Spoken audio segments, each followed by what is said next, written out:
Ohio State fans, are you thankful? Are you happy, overjoyed with your latest newly awarded national championship? We haven't shaken up Big Ten teams too much in our disputed national championship series. Not too much yet. Please join us for our next edition, part number 5. That's coming up sometime this week. We have ripped off through the playoff era, through the BCS era thus far. We've had a great time with all of you. Basically dissecting college football season by season by season, 2022, all the way back through the BCS era, 1998. Next season to dissect,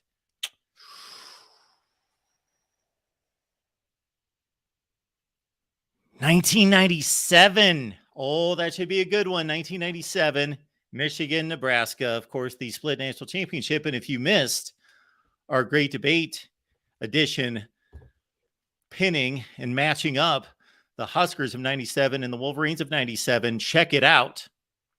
Welcome into the Voice of College Football, everyone. Discussion, debate, analysis that we do our best to deliver on the highest of scales, the grandest of scales here at the Voice of College Football. So please lock it in right here. If you have yet to subscribe, what are you waiting for? You know, if you're watching us for a first time or you've only caught a section of videos or a few live streams, hey, take it in. And then if we deserve it, if we've earned it, please subscribe. You don't just need to subscribe just to be nice. If we've earned it, then please subscribe right here at the Voice of College Football. Appreciate you being here. This is a Big Ten live show that we do each and every Monday. I take the block from 6 to 8 Eastern time. Then we've got our buddy John D'Adamo who takes over at 8 Eastern time right here at the Voice of College Football. That's every Monday, 6 p.m. Eastern time. Make it a habit. Bring your friends with you. Bring 1 or 2 or 50. We would love to blow this up into epic proportions and blow up the internet Big Ten style as we get close to the season. Of course, we've got August camp just about 5 weeks away. How about that? The Amazon links in the description section of all the videos. I probably have failed to mention that here in at least the last 3 hours. The Amazon links in the description section of all the videos. I am going to conjecture that if everyone who watches our live streams and videos, not just here on the main channel, but on all the channels, the total to which I don't even know what the number is at this point, 18, 20, whatever the channel number is. If everyone used the Amazon link that we provide when you shop on Amazon, not even asking you to shop on Amazon, but if you do shop on Amazon, if you would use the link in the description section, all of you, we would all together guarantee the coverage of college football here for a long, long time here at the Voice of College Football. I can just about guarantee that. So no reason not to do it. Grab the link, same shopping experience. And it is also free.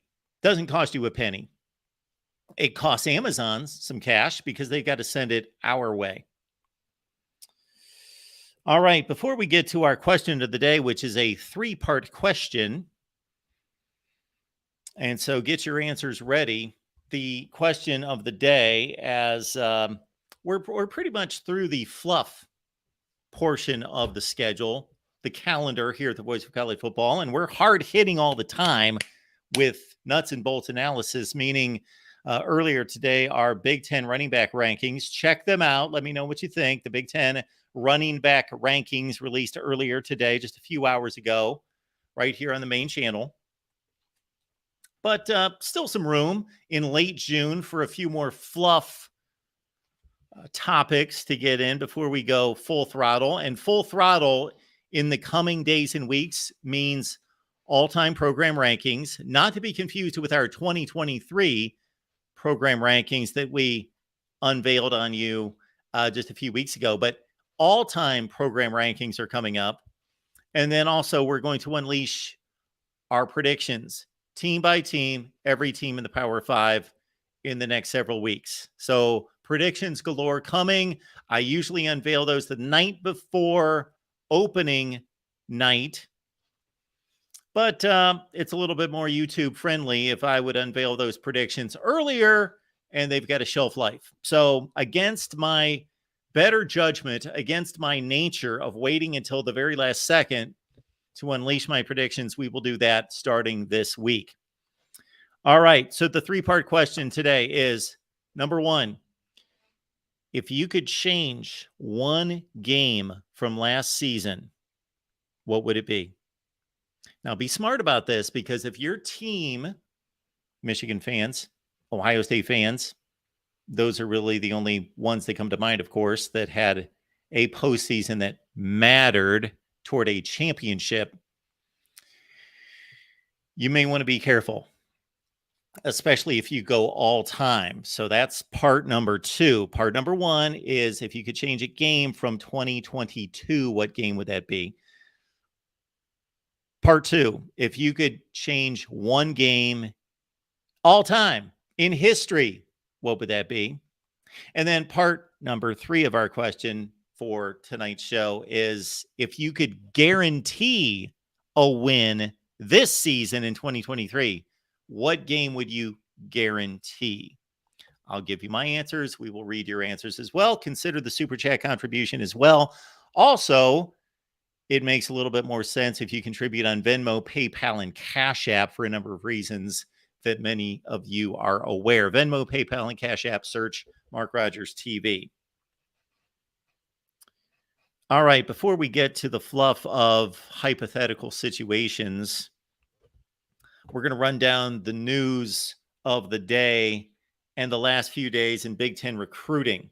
So let's get to that. We've had some commits come down, so let's check those out.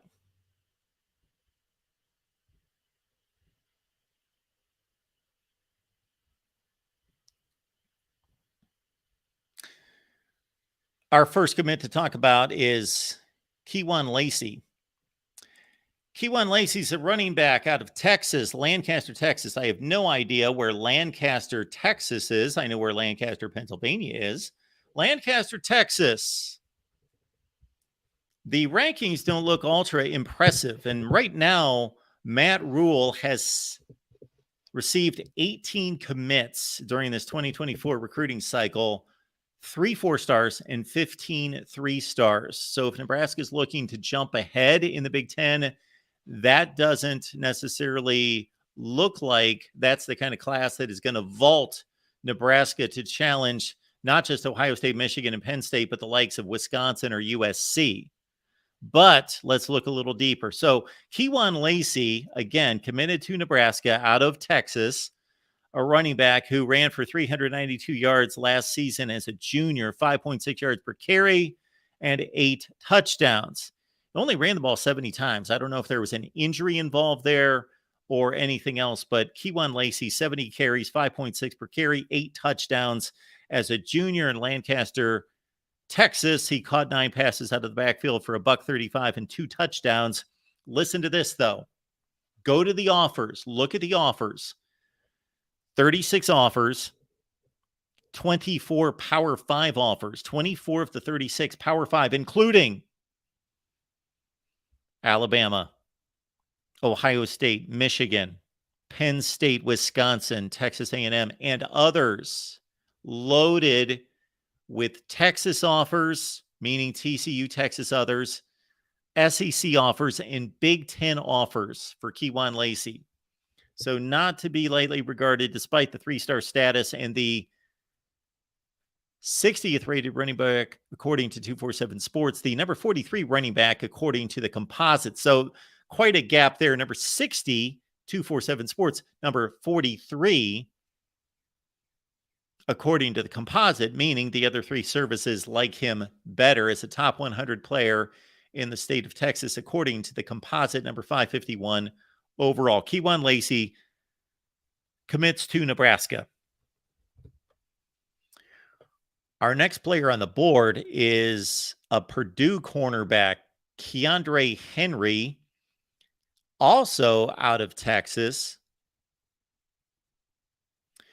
And Keandre Henry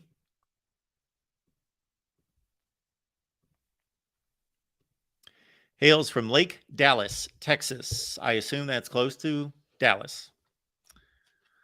247 Sports, 45th rated wide receiver in the country, number 32 according to the composite. So once again, 247 Sports has Henry rated quite a bit lower than the other services, but Keandre Henry, wide receiver, has committed to Purdue as of today. Keandre Henry, 30 catches this past season as a junior, 626 yards and 10 touchdowns. Again, 30 catches, 10 touchdowns as a junior, 14 offers for Keandre Henry, 6 Power 5 offers. Those are pretty impressive. The 6 out of 14 are Power 5 offers for Keandre Henry, but he chooses Ryan Walters and Purdue. Then we've got a situation where we've got a couple of brothers who have decided to choose Michigan State. So we've got the Luniski brothers, if that's how you pronounce it.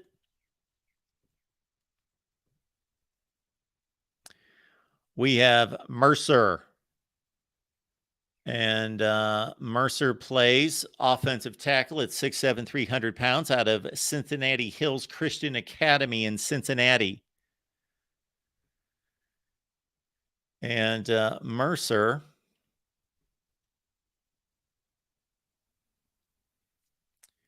is, again, an offensive tackle rated 71st in the country, according to 247 Sports. The composite has him similarly ranked at number 67 and roughly the 31st or 32nd ranked player in the Buckeye State. So Michigan State gets an offensive tackle out of Ohio, Mercer Luniski.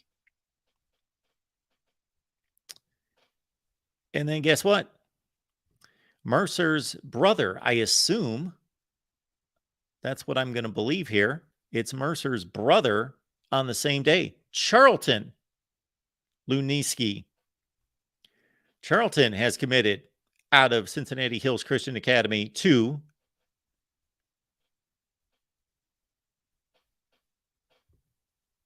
Michigan State as well. So there's a look at Charlton, 6'5", 280, interior offensive lineman. His brother plays tackle, at least that's where he played in high school, and projects forward. A little bit lower rated, the brother here at number 54 in Ohio, or 64 according to the composite. Roughly a top 100 interior offensive lineman, number 108, number 112 according to the composite. Then we've got a quarterback. We've got a quarterback headed to Northwestern, and that is Brendan Zurbrugg. Brendan Zurbrugg. Could not find any stats on Mr. Zurbrugg, who was a flip from Syracuse to Northwestern out of Alliance, Ohio. Alliance High School 2024 class, 55th rated player in the state of Ohio, number 86 quarterback in the country, according to 247 Sports. Rated quite a bit higher by the other services, as his rating, if you put the composite together, jumps all the way from 86 to 64, 44th rated player in the state of Ohio. So 3 Buckeyes, meaning Buckeyes in the high school ranks from Ohio, choose Michigan State, and Northwestern. Not on Ohio State's radar here. And the commits or the offers coming down, 6 offers: Northwestern, Syracuse, Ball State, Bowling Green, and Miami of Ohio are 5 of those offers. And then we also had Devin Kennedy. Devin Kennedy out of he's a edge rusher. And Devin Kennedy has committed today as well.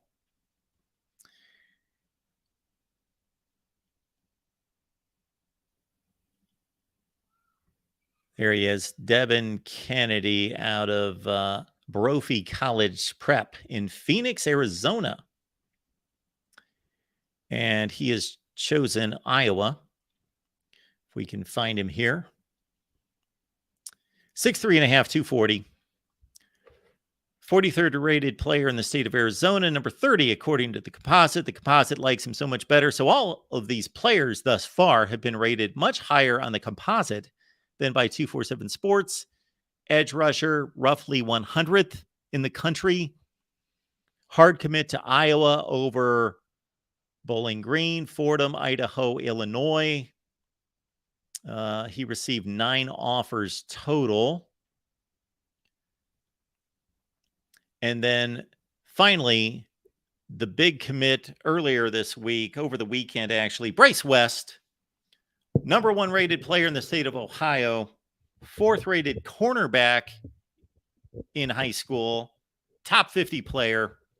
So we're going to near the top of the board there. And he has committed to Ohio State out of Glenville High School. And if you know anything about the state of Ohio, you know that Glenville out of Cleveland is one of the great high school football playing schools historically, not necessarily recently. Ted Ginn, Troy Smith, and then you've got now Bryce West, one of the best cornerbacks in the country, committing to Ohio State. Amazon links in the description section of all the videos. Our buddy Nick is stopping by. Let's see what you got, Nick. Hey, Mark, just got back from my doctor appointment. He said I have a ruptured disc. By the way, ESPN called and said you know something about that. Any advice or inside knowledge? All right, Nick. No, I don't have any inside knowledge about your ruptured disc. Sorry.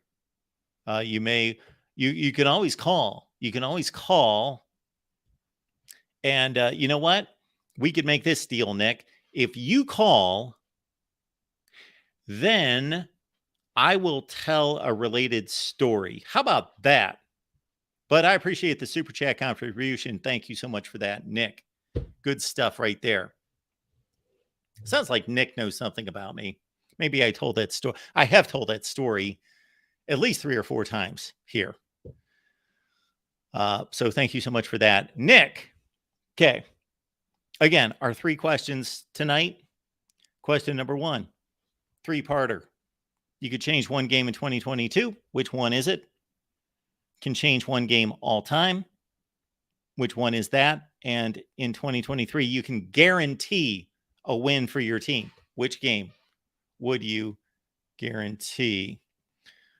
All right. I will answer the question unless we have others in the chat who have answered the questions. Jackson Johnson.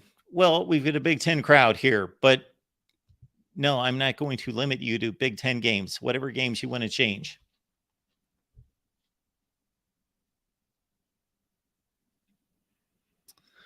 I guess, Roger, yes. I should be looking for those USC and UCLA commits to our Big Ten show because they apply. They will not be playing in the Pac-12 or the Pac-10.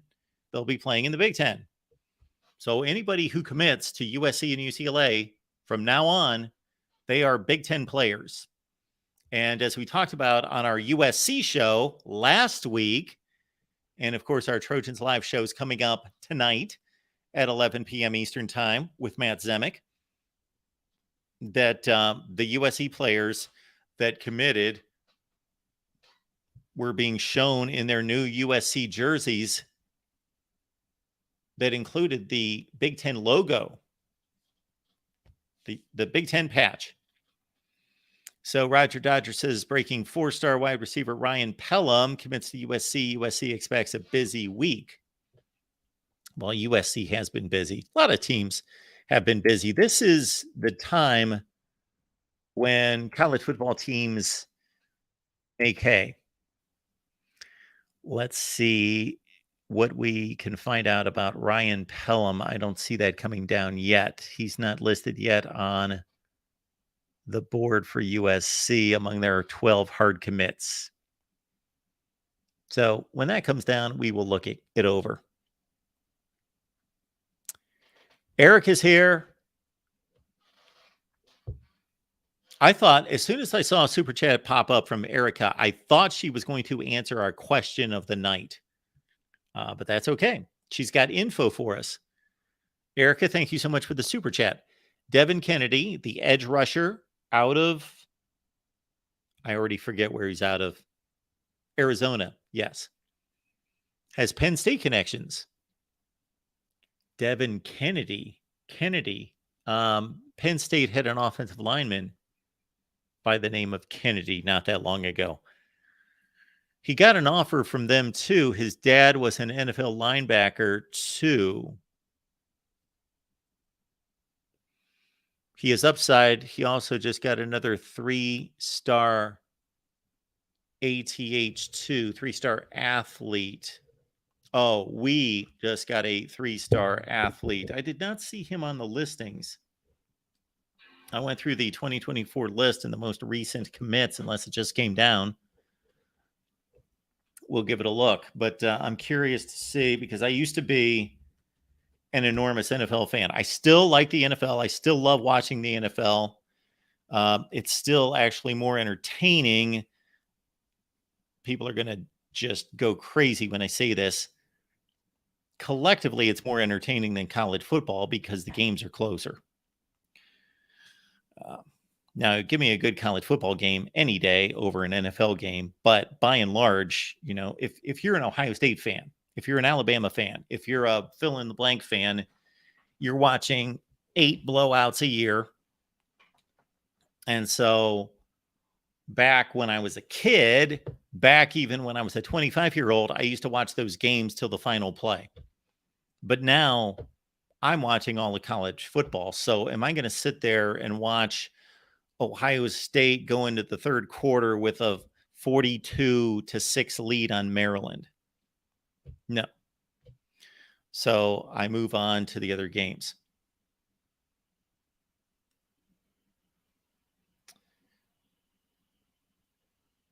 So I was curious about Devin Kennedy,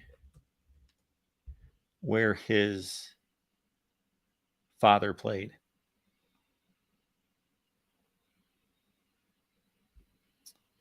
Kennedy, because I used to know everybody in the NFL. Everybody, but no longer. Oh, they usually have in the scouting report, if there's a tie to a professional athlete, they typically have that. They do not list it on 247 Sports. Let's see if we can find it here. I doubt it, because 247 Sports, I've noticed 247 Sports has been putting most of their information that's timely information behind the paywall. Devin Kennedy, the Penn State legacy. There it is. Thank you, Erica.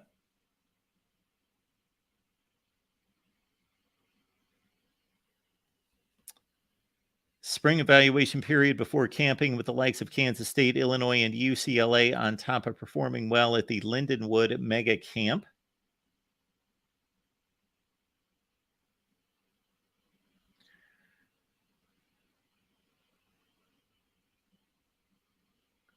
Where's the legacy? There we go. Oh, this is an obvious one. How I missed this. So yes, his dad did not play. Okay. Yes, I would have been able to nail this had I known defensive lineman. Yeah, his dad. Why did I think linebacker? Yeah, his dad was a defensive lineman, Erica. Yeah, Jimmy Kennedy. Know him well. Yeah, first round selection by the St. Louis Rams in 2003 after a stellar career at Penn State. Yes, dad was a defensive lineman, Jimmy Kennedy. Remember him well. Okay. Great get for Iowa. Plus side, edge rusher. Arizona high school football has taken off. I would say 2 of the best and most improved high school football playing states over the past 10 years are Alabama and Arizona. So thank you for that, Erica, who says the 3-star is Graham Eben. He committed minutes ago. More will be coming. We just had a big official visit weekend. Jimmy Kennedy is Devin's dad, played for the Rams. Thank you. Yes, I remember him well.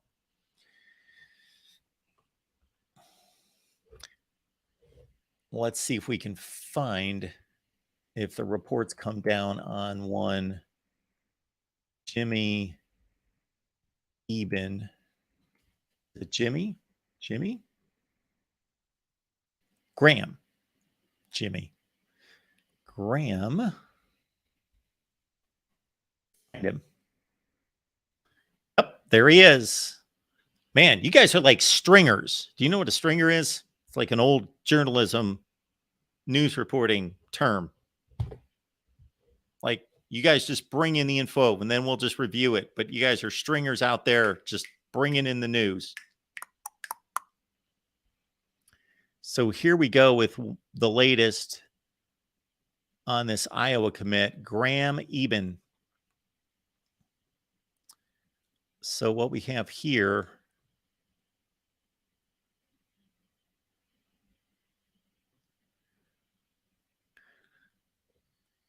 safety at 6'1", 190. Look at Graham there. Just look at Graham. Does he not look like an Iowa Hawkeye safety? He just glows of Iowa defense, doesn't he?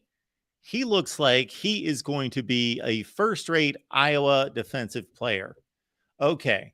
Now for Graham, now when we look at these rankings, let's keep in mind that these rankings will be updated soon. Right now, we've had official visits over the past 3 to 4 weekends. We've also had camps going on in which many of these players, some of the top guys, have not participated in camps because they've got no reason to. But most of these players have participated in camps in the last few weeks and have been reevaluated. And then if you see the commitment list, and it's as good as like this Nebraska running back that just committed today, Kewan Lacey, yeah, his ranking is going to reflect, it is soon going to reflect offers from the likes of Ohio State, Michigan, Alabama, Texas A&M, Tennessee, Penn State, places like that. The 169th rated safety in the country. If we went to the safety board and went to 169, good Lord, 22nd rated player in the state of Iowa. I would not have guessed that Iowa would go as deep as the number 22 player in the state. I would think that he would be going to Northern Iowa, but I'm a miss out of Rock Rapids, Iowa, Central Lyon High School. I have no idea where that is. The other offers for Graham Eben. This is just classic Iowa. South Dakota, Eastern Michigan, Lindenwood, North Dakota State. Lindenwood has popped up here and there during this recruiting cycle. North Dakota State, Northern Iowa, and South Dakota State. That's who the Hawkeyes and LeVar Woods have beat out for the services of Graham Eben. I am curious to see the safety list. Let's give this a look. Where's the recruiting rankings? Football. There we go. Player rankings. Where are they? Let's go to safety. Safety. 2024 safeties. Here we go. Let's look at these guys.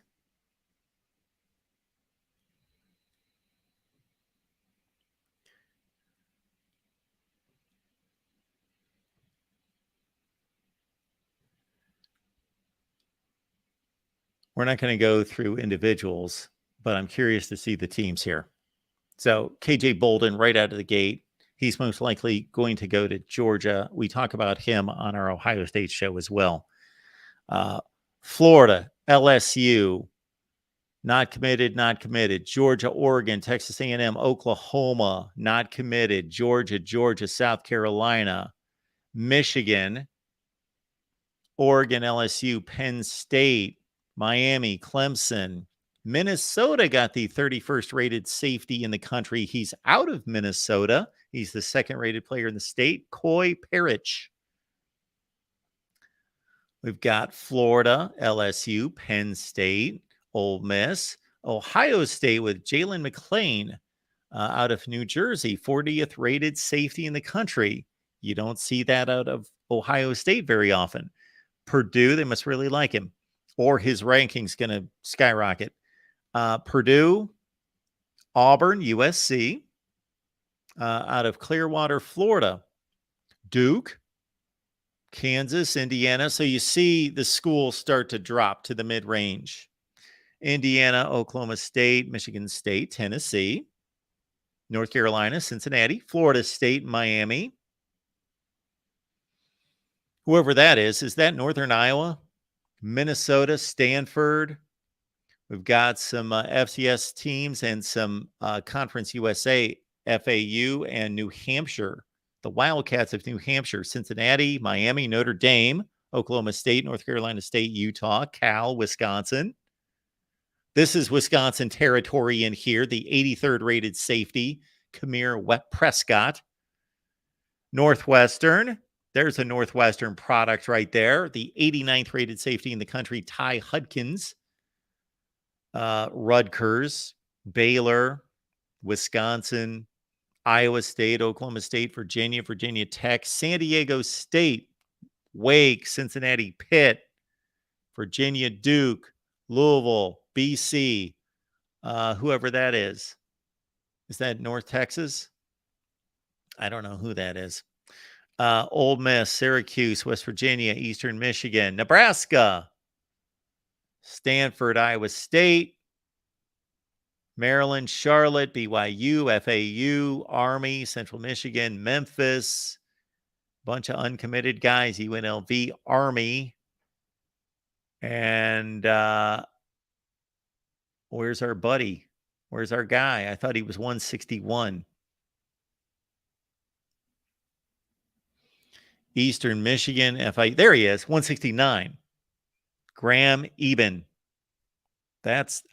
They only rank 175. He just made the rankings. 169. There he is. Good stuff.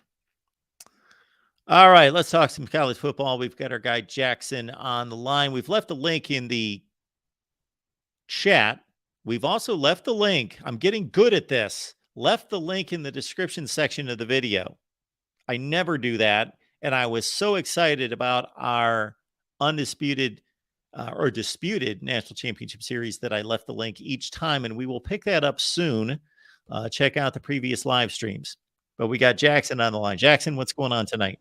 What's up, Mark? How's it going? I'm good.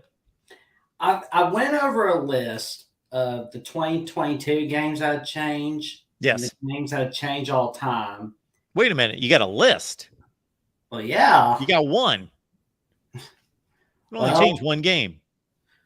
Ooh, we're not changing like 100 games.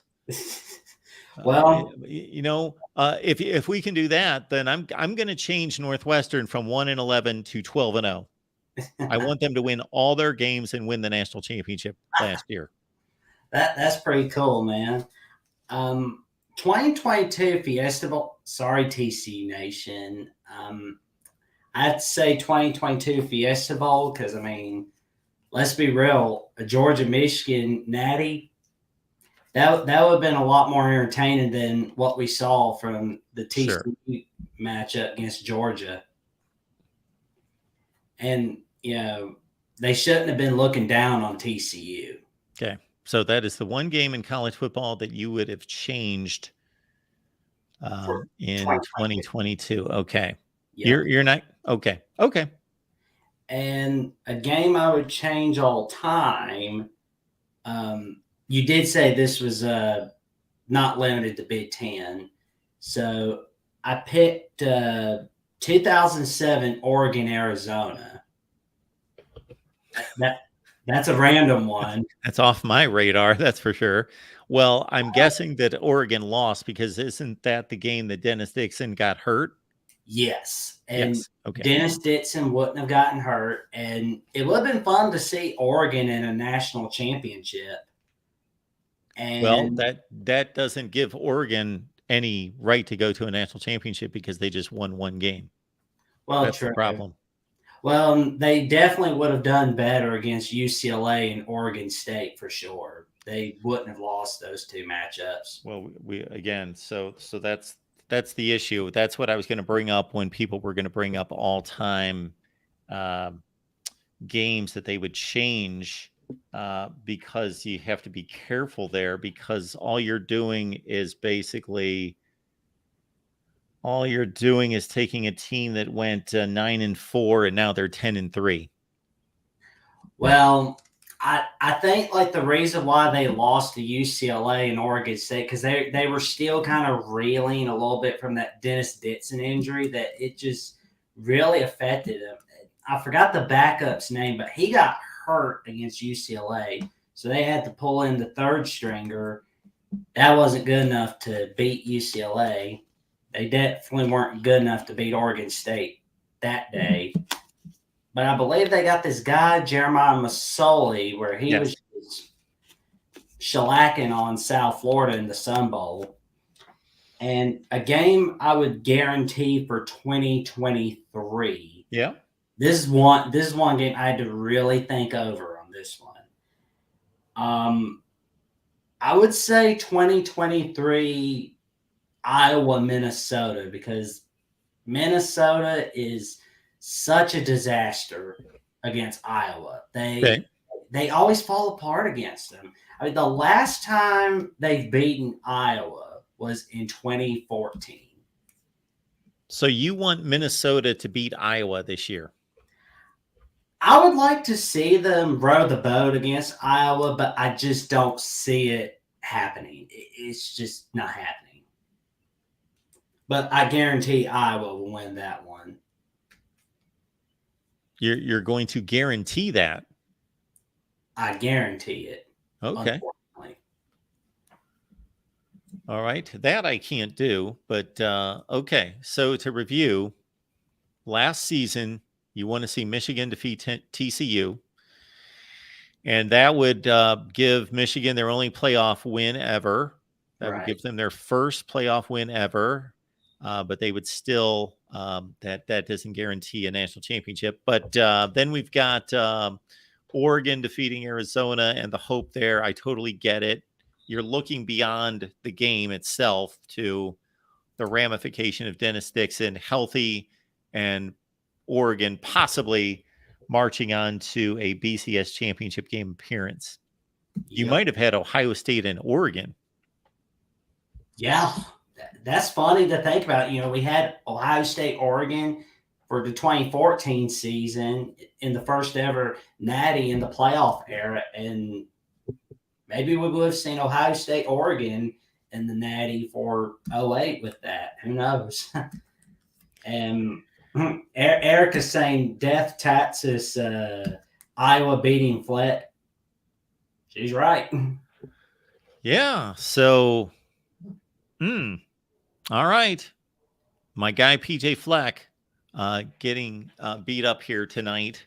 That's about the only thing he has yet to do there at Minnesota. He's done a fine job. I don't mean to beat up on Fleck. Sorry about that. I like him too, but I'm just I can't guarantee a victory for Minnesota. That's the one guarantee I can guarantee for Iowa. Got the Badger and Bournemouth. Appreciate the contribution there. Okay, the changes here. Okay, you get more than this, Badger and Bournemouth. 2017 Big Ten Championship game. Wisconsin scores. This is a good one right here. Wisconsin, of course, entered this game 12-0. They lost to Ohio State 27-21. They threw, I believe, I don't know if they got stopped on downs or they threw an interception, Alex Hornibrook. Regardless, they didn't score. Buckeyes won 27-21. That deprived Wisconsin of a playoff appearance. They would have been 13-0. And so Badger and Bournemouth is saying, Wisconsin scores to win 28-27. Final drive, they're undefeated and the 1 seed in the playoff. That's a good one. Yeah. Badger and Bournemouth, right back in. You've got an all-time game you can change, which obviously was right there. You can change a game from last season, and you can guarantee a win for this season. It's a 3-part question. I like that one. That's a pretty good one. Yes. You might as well try to change your team's history. And for Wisconsin, that's about as big as it gets. Yeah. I see a Venezuela P is talking about Pittsburgh, Penn State. That's a good one. Yeah, Peninsula P must be a Penn State fan who wants to see his team make the playoff in 2016. They lost to Pitt. Real close game at Heinz Field, kept them out of the playoff. Yeah. I mean, but, it's a memorable moment in the history of the Pittsburgh-Penn State rivalry. Shame they don't play each other annually. But, those were my 3 games that I really had to think about. Love it. Good stuff. What are your 3 games? So I said my 3 games are. I did not say my 3 games. So for the game for last year. So this is why I say people need to think this through, because as an Ohio State fan, my default would typically be the Michigan game. If we lose to Michigan, got to change that game. But that doesn't guarantee anything. Still lose to Georgia. So change the Georgia game because then I can about guarantee that Ohio State is the national champion. So change the Georgia game last year.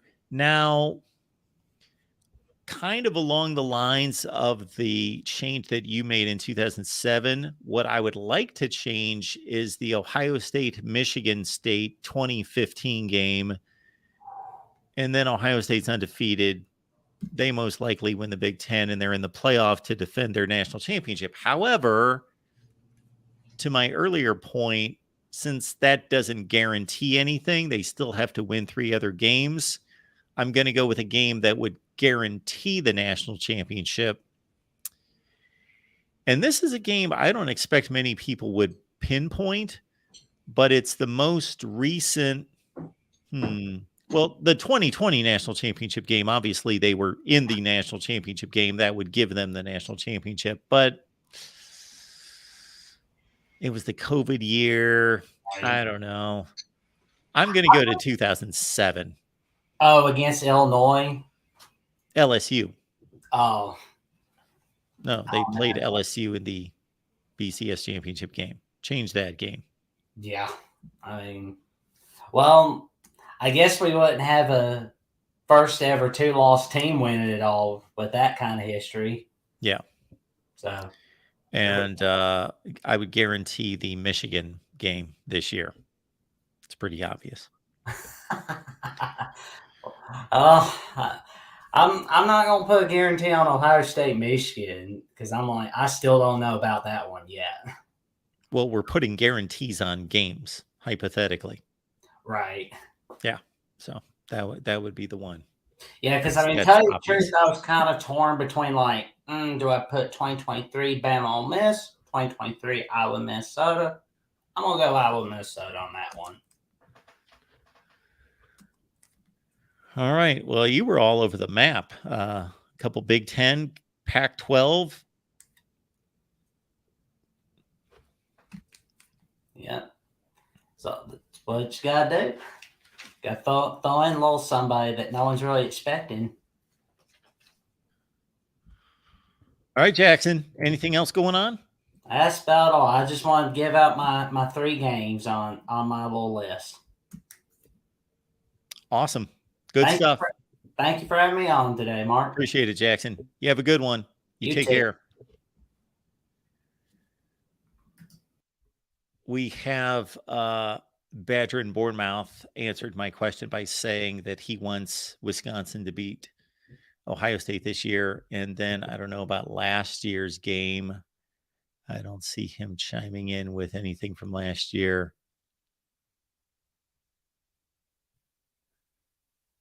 Do not see a game from last year. Wisconsin could have gone to the Big Ten championship game. I would think that you would want Wisconsin. Let's see. If Wisconsin would have beaten, they beat Purdue. So if they would have won the Iowa game, they would have been in the Big Ten championship game. So that would be the game that you would reverse if you're a Wisconsin fan last year.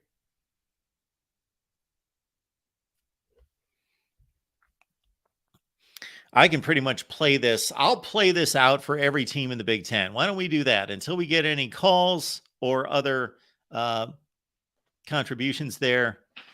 No, we lost to Minnesota.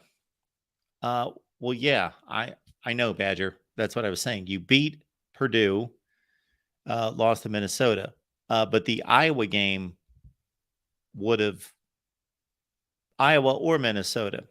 Yes, beat Minnesota, you go to the Big Ten championship game.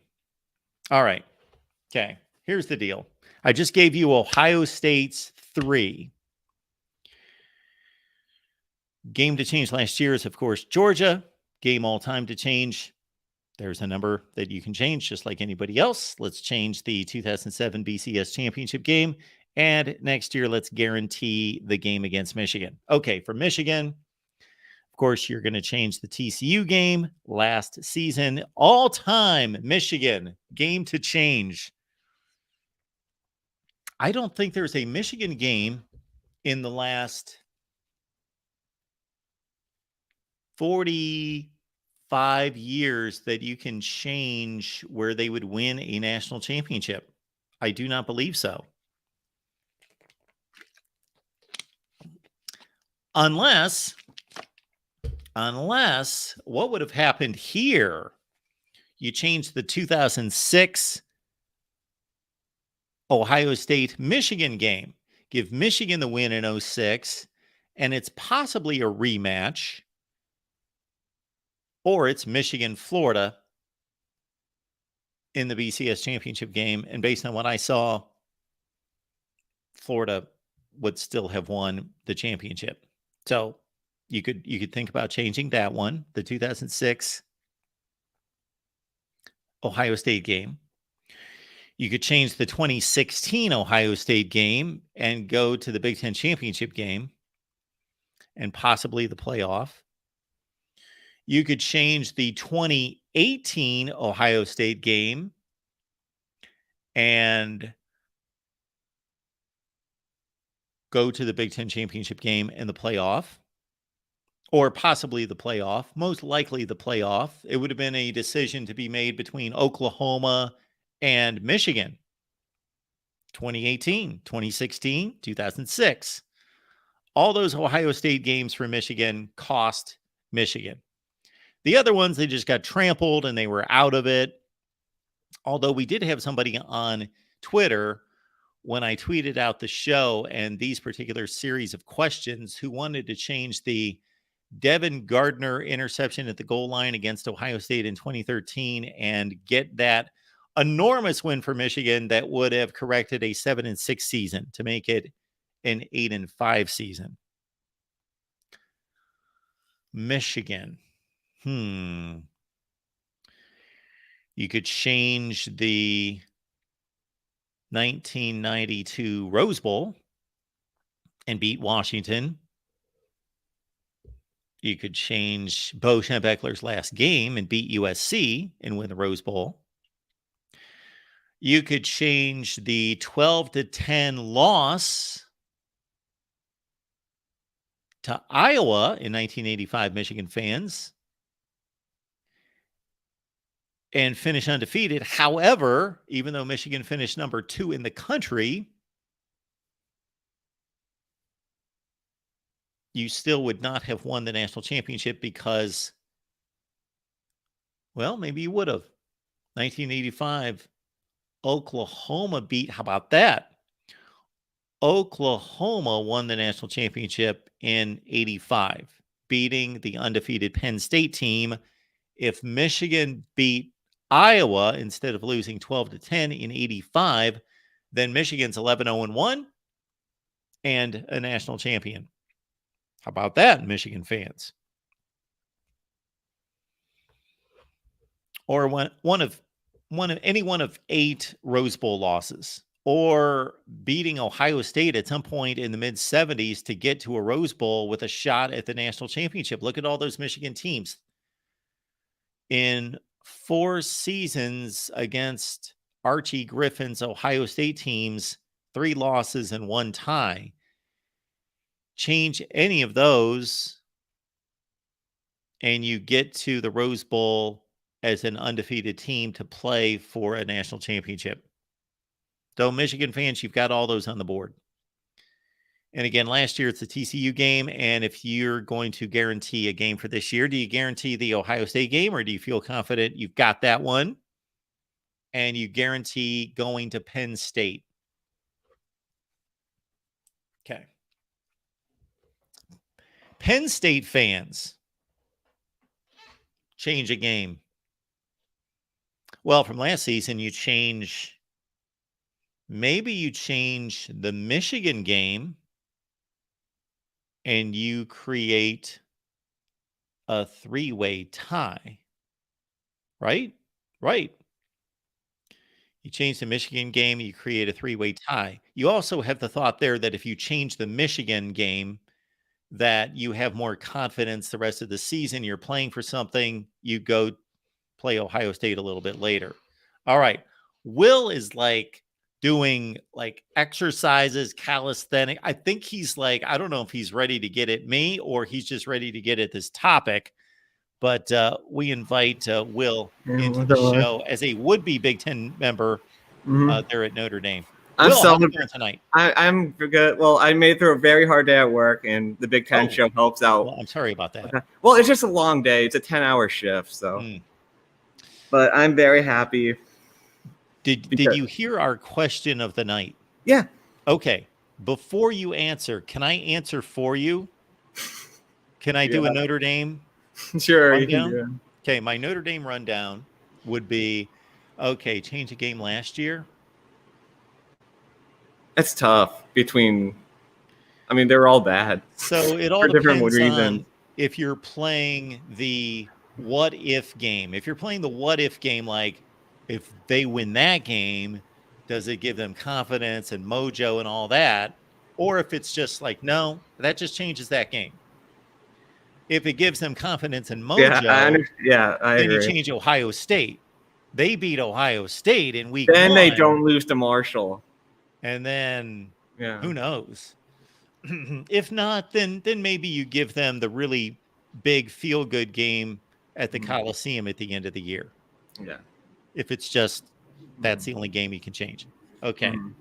Notre Dame all time. For me, in my fanhood, most painful one was 2011 Michigan. I was going to get to answer this first. Oh, I'm sorry. You can answer it first, but I think I know what you're going to say. I didn't want to be impacted by you. I think I know what you're going to say, though. Oh, well, I can go a lot of different places here. 2011 Michigan. Why that game? Just because the rip your heart out and then throw it into the wood chipper. What did they go that year? 7-6. I mean, that was at the time that was the worst one. But was that the one where they wore was that at the Big House? Yeah, that was at the Big House. And I remember around that time they played a couple of epic games that were extreme. Was that against Denard Robinson? Yes, and it was a really exciting. That was Devin Gardner one. That one was Devin Gardner. 40 game. Wait, no, that one was Denard. Never mind. Yes, 2011. Yeah. Yes. I think, but if they would have won the 2014 Florida State game, then maybe they could have went on to win the Natty.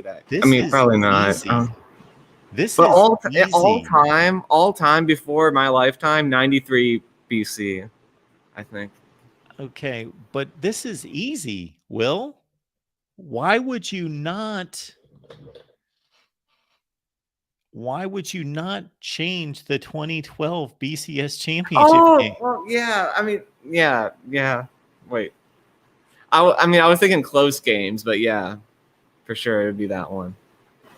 Yeah, Yeah. because course. you beat Alabama and Yeah. win the BCS championship I was game. thinking close games, but yeah, Yeah, for sure. if you beat I wasn't Clemson in thinking, 2018, then you're just playing Alabama. Yeah. And if you beat Alabama in 2020, you've got a shot against Ohio State. That would have been a good game, but still, it doesn't. I don't know why I was anything. only thinking close games, but yeah, for sure, it would be the BCS title game. But the reason can I tell about the reason I was celebrating, and then we can go on to the next caller, next Big Ten fan. Sure.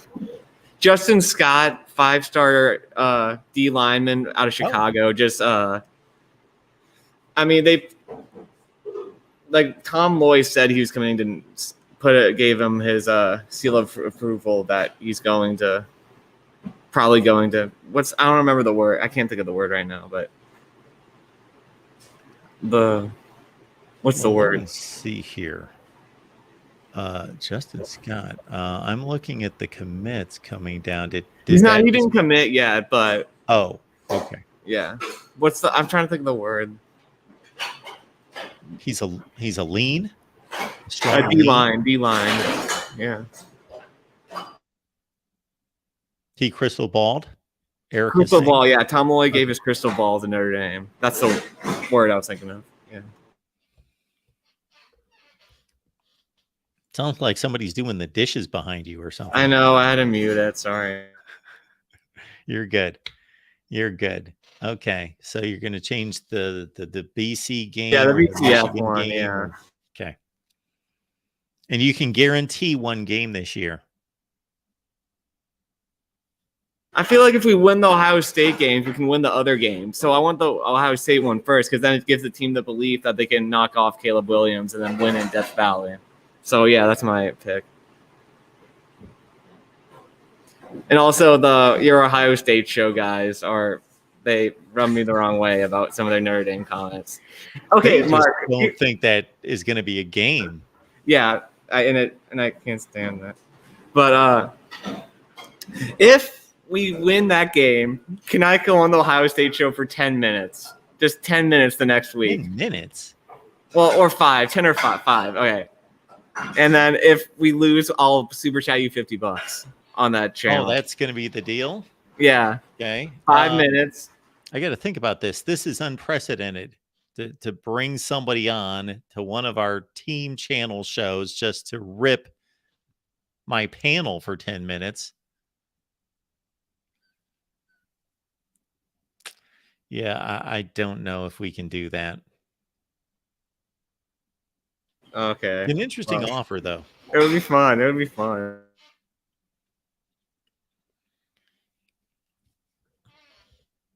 But what would you do, Mark? I want to hear yours. Your Ohio State. Would it be 98 Michigan State? Mine? Would you change that one? Would you change 98 Michigan State? So here's the problem. Most of the ones you run into, it doesn't guarantee anything else. That one would BCS. That would guarantee you guys getting the BCS championship. But that doesn't guarantee that.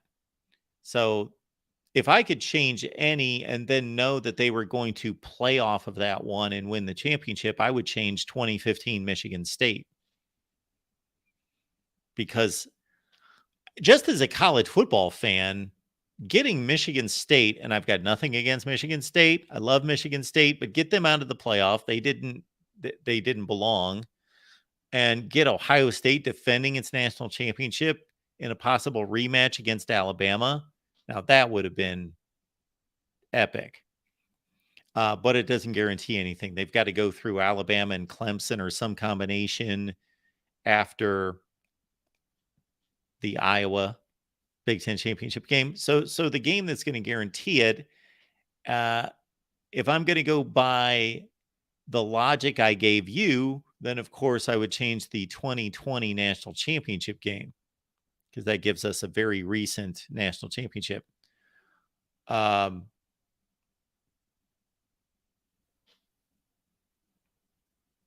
I'm changing a game last year, it's hard for me not to say Michigan, but that doesn't guarantee anything. So I changed Georgia. Yeah. It would be fun to see a rematch of that, but that would also mean that Ohio State would have beaten Notre Dame. So I don't know if I want to see a rematch of that next year. But yeah, They could. But it would be like playoff. a different game because two different quarterbacks, Carson Beck and whoever Ohio State starter at the end of the year would be. So it would be Ohio State can lose to Notre Dame and go to the playoff. Yeah. But it would make Notre Dame's path a lot harder because they couldn't trip up any of the games. But yeah, I'm definitely interested in hearing the other people's opinions. But yeah, for sure, I'll probably be back on when John comes on, but I want to let other people give their opinions. So, but thanks, Mark. It's always fun as always. Good to hear from you, Will. Glad that you made it through your. Yeah, I got the camera. I got my computer fixed, so I look and sound better. Nice, sure. Looking good. Yeah, good to hear from you. All right, thanks, Mark. We'll talk soon.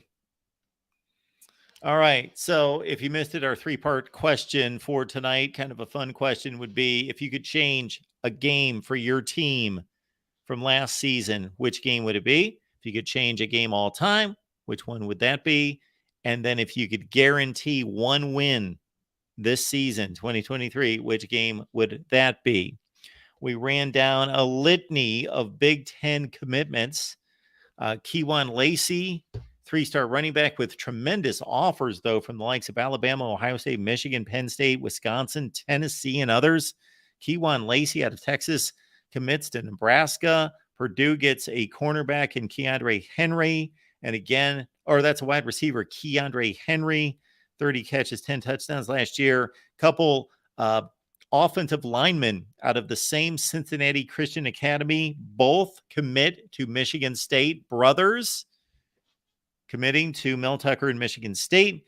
Brendan Zurbrugg flips from Syracuse to Northwestern, quarterback out of Alliance, Ohio.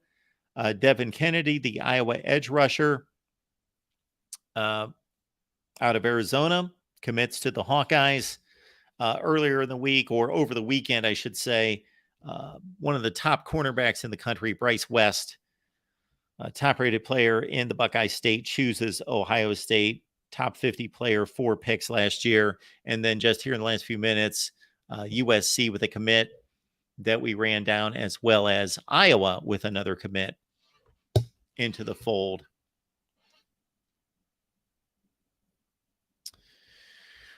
Tim letting us know, Mark, it has to be the TCU game that he would like to change there. Yes, it was a fun game to be at, but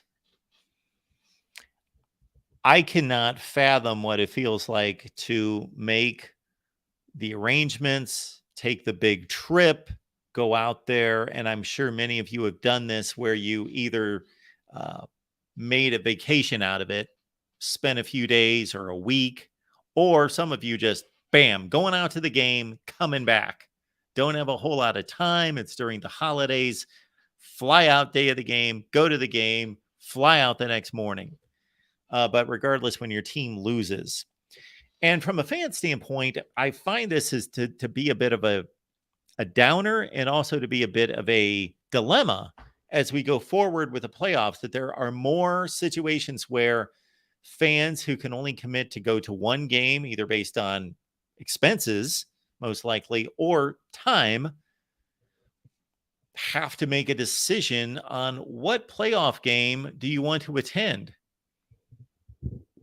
You know, it's nice to celebrate a playoff win, but the celebration is kind of short-lived. Let's say it's a second-round playoff game and you're playing in Dallas and you're a Michigan fan and you're playing Tennessee, and you go and you have a good time and Michigan wins his first ever playoff game. They defeat Tennessee. Okay, great. But we still have another game next week, and I'm not going to that one. So there's something to consider there. Maybe for Michigan, it's a bit of a different situation since they have not won a playoff game. So that first playoff win is still going to be enormous. Whereas if this is Alabama or Georgia, their fans' motivation to go to a first playoff game, knowing that they have to win 2 other games. So let's say they get the bye, and so they're not playing on campus. Or I'm sorry. Yes, they get the bye. They're not playing on campus. They play that second playoff game, and they've got to play 2 other games after that. It's got an NFL feel to it.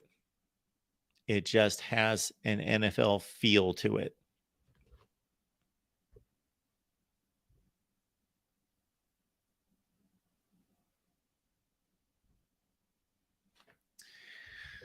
I will one more time here.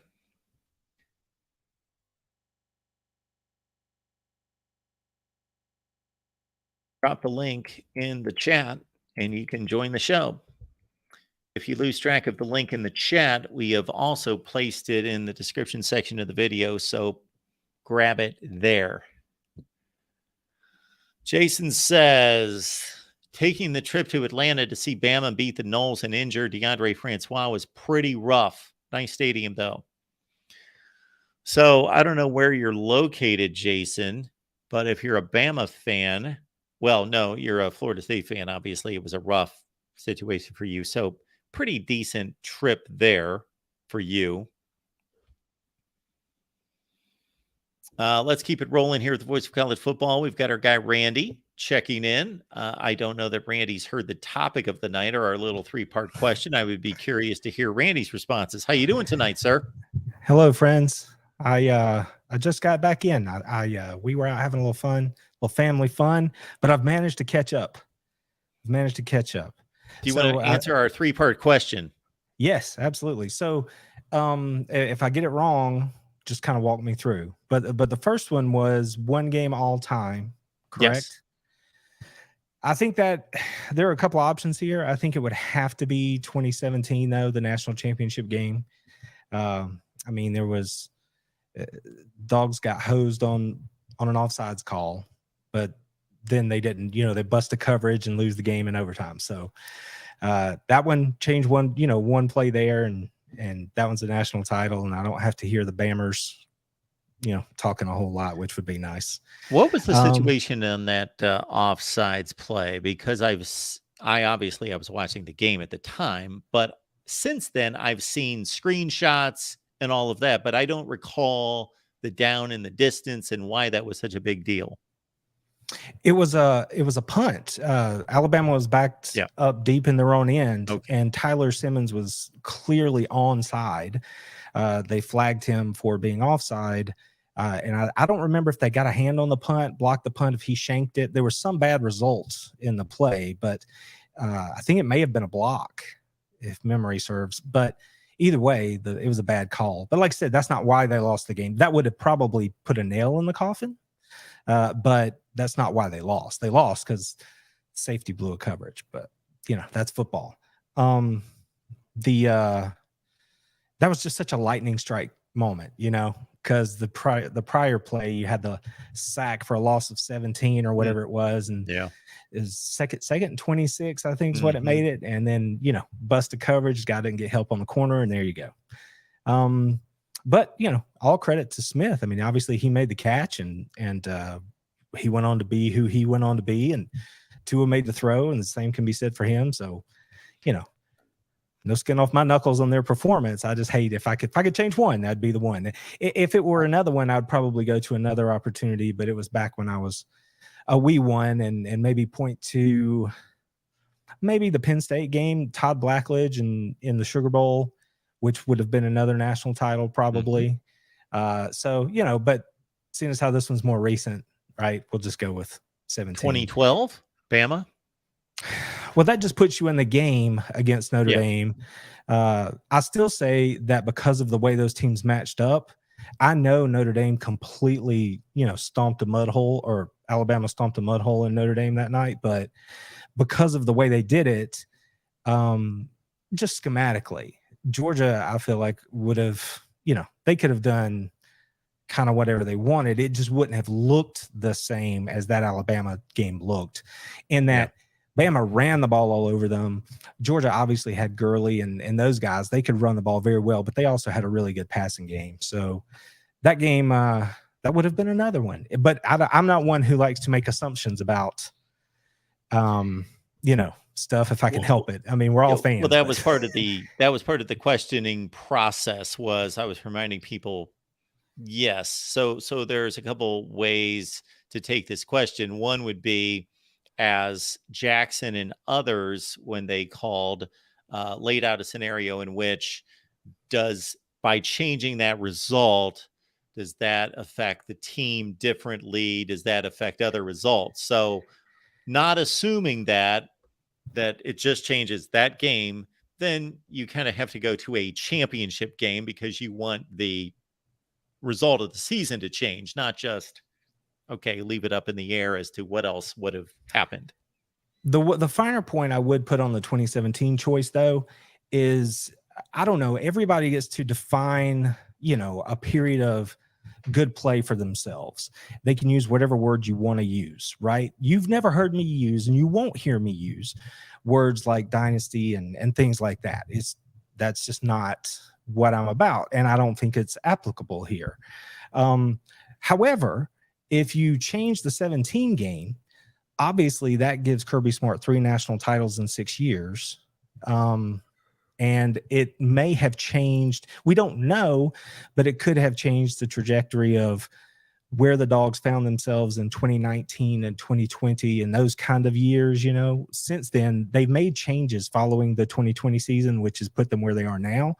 But if they win the 17 game, maybe those tweaks happen a little earlier, and then we don't know what we're looking at. So, again, I would pick the 17 game if I were going to change one game, from the past. From what were the other questions, like this season, next season, last season? Okay, well, the second question doesn't apply to you. So one is you get to change one game from all time. You get to change a game from last season, so that doesn't apply to you. And then you get to guarantee one game for this season. Okay.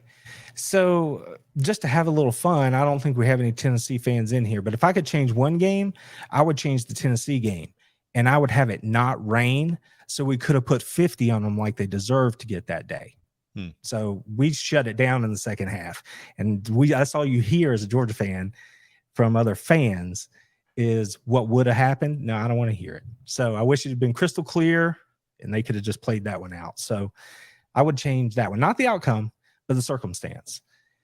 That's just me being a fan. This upcoming season, while when you look at the schedule, there's really only one that you stare at. Well, there's two, I think, that you look at as you should take very seriously. And one of them would be the Auburn game, even though we all know they weren't good last year. Hugh Freeze that team's going to be dangerous this year. That doesn't equate to good necessarily, but they're going to be dangerous.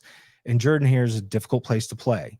So that's a game that I would put a kind of a half measure on as one to look out for.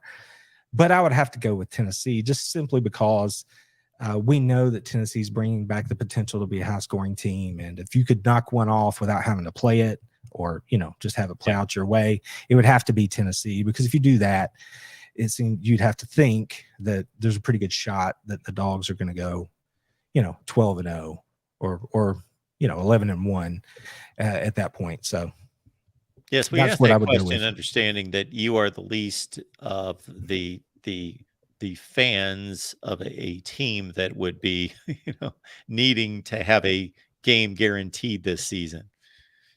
Well, it's sometimes people give me a hard time because they ask, you don't think Georgia's going to go 12-0? And I mean, realistically, if you look at the schedule and you look at who's coming back, you have to say, well, there's a very good chance the team will be very good.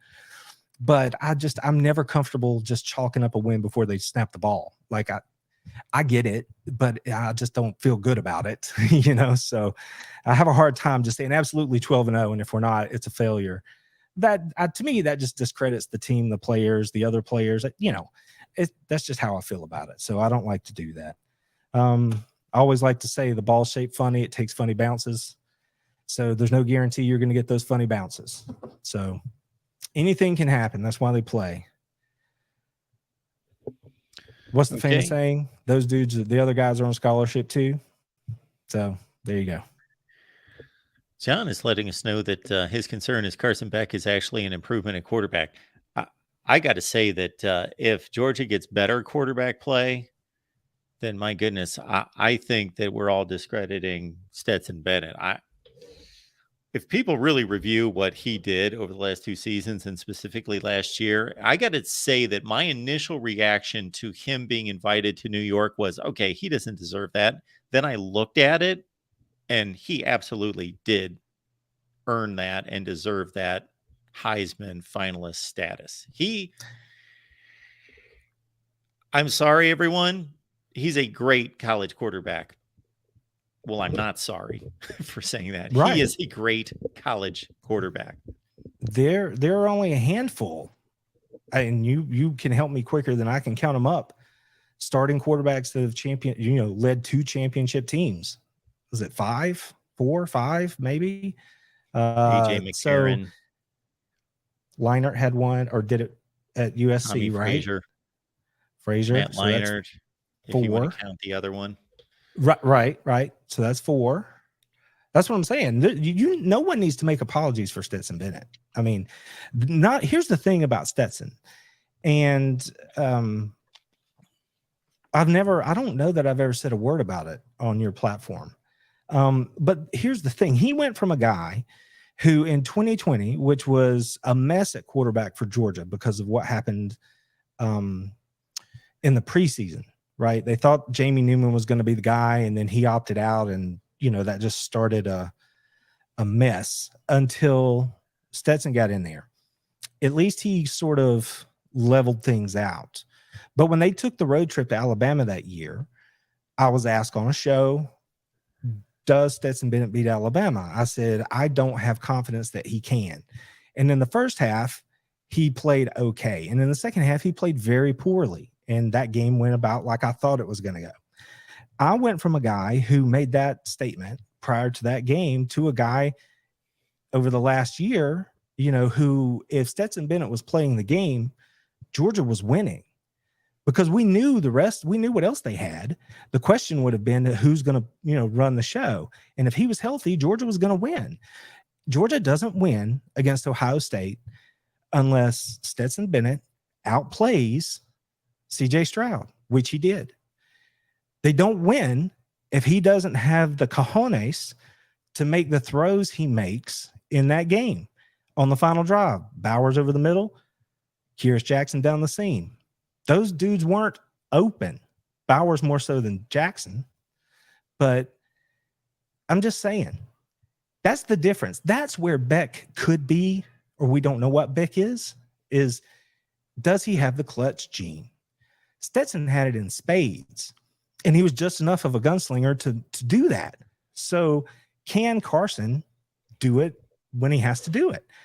Because every team will be challenged. There will always be an opportunity where you get guys hurt or banged up, or you just don't play well, and then you have to make your mind up how you're going to handle the rest of the night. And time again, Stetson's a guy who answered the bell and made the plays. Did he play perfect in every game? No. But when he had to, there was nobody better in college football over the last 2 years. The statistics bear it out. The results bear it out. The awards bear it out.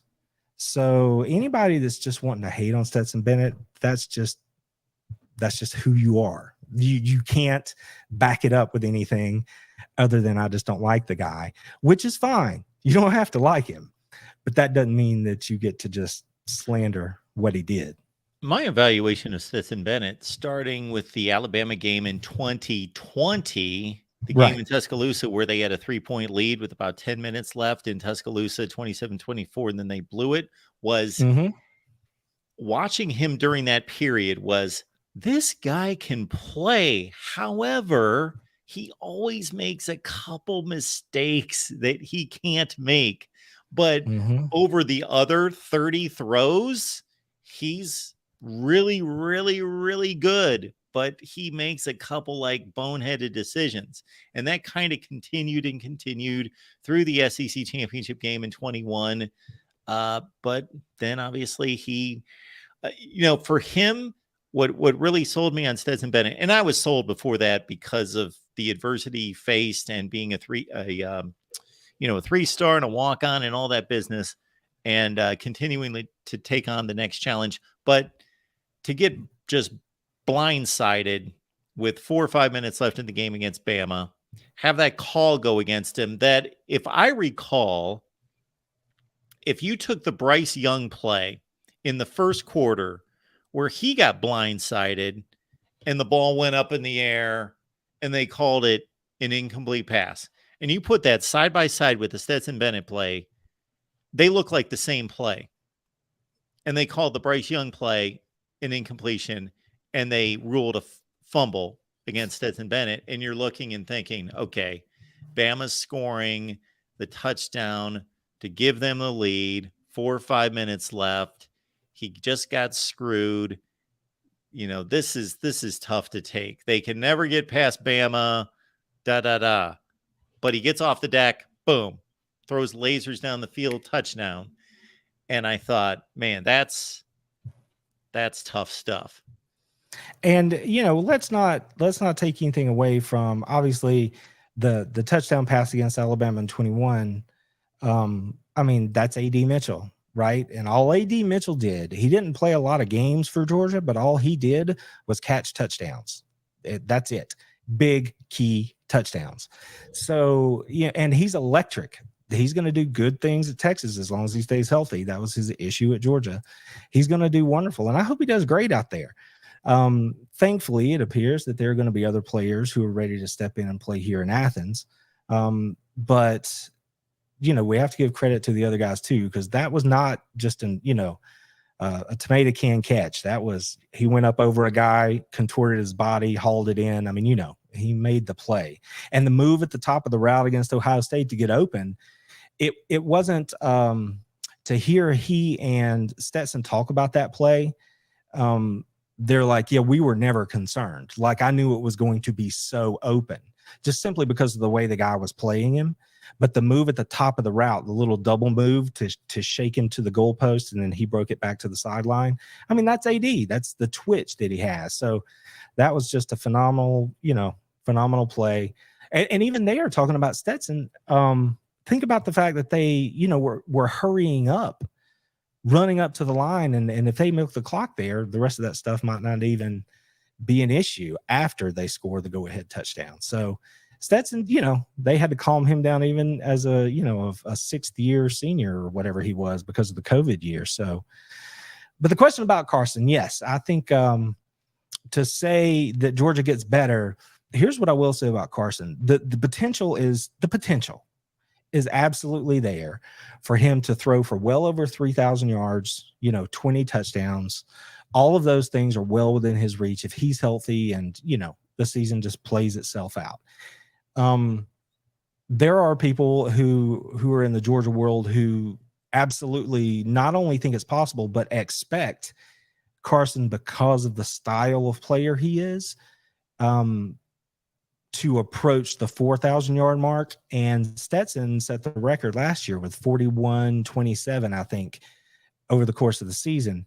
They expect that Carson can absolutely challenge those numbers if Georgia does, in fact, make the playoff and play their way, deep into the playoff. So there are a lot of people who expect a lot of things from him. The bottom line will be, though, when it's on the table, can he make that big throw? We just don't know. And so that's, again, one more reason where you're not going to hear me say that if the Dogs aren't 12-0, then somebody's getting fired. That's ridiculous, right? I mean, we just got to play it out. They should be good. They should be good. But Carson can be the best Carson Beck he can be.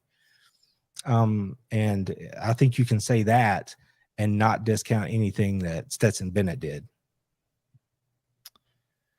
Good stuff. Well, Randy, we appreciate you stopping by, playing along with us tonight. Yep. I gotta get busy. I may be able to keep a lazy ear on the rest of it and see what others have to say. I don't want to take up all the time, but yeah. Oh, I'm sorry. I see something in the chat here. I guess, is that for me about the ticker, or is that somebody else? Oh, that's not me. No, Okay. no, that's Yeah. that's us. All right, Yeah. Randy. Sorry about that. Thanks That's so on much. my. Have a good one. Yeah. Y'all have a good evening. All right, let's keep it moving here at the Voice of College Football. The hourly reminder that the Amazon links in the description section of all the videos. Please use it. Let's keep it moving. We've got Mike on the line. Mike, what's going on tonight? Oh, hey, Mark, how you doing? I'm good. How are you? I can't complain. Just got out of work not too long ago. All right. I actually missed the beginning of the show. So I think you said there was 3 questions, something about changing games. Yes. You get to change one game from last season. Okay, That's that a one's tough the one. obvious one. Okay, the Number other 2, 2? you get to change a game all time. Number 3, you get to guarantee a game this season. Guarantee seems obvious too. I mean, are we talking about games we know we're going to play or hypotheticals? Well, I guess you can't play a hypothetical game if you don't get to that game. Because, I mean, if we're talking about games that we don't know for sure we're going to play, that's an obvious one. But, I mean, if we're talking about, Yeah, anyone could call in and say, I'm a Purdue fan. I want to win the national championship game next year. yeah. But when a Michigan fan says, I want to win the next, Well, it doesn't matter. It's well, So why if- does it matter? if we're talking, about a game we're going to play, I think that one's kind of an obvious one too. So I guess the only one that doesn't have a definitive answer Yes. would be does it have to be a Michigan game? No. Because, I mean, if it had to be a Michigan game, obviously I would go 06. I would like to take back that Obviously, Sean. you think that's obvious? I went through Michigan history. I named about 10 games. Well, see, I think the 06 one is twofold. One, I mean, if we could take back the Sean Crable late hit out of bounds on Troy Smith, I think if Michigan wins that game, I think there's an excellent chance that there would have been a rematch in the 06 title game. I don't. Yeah. I think if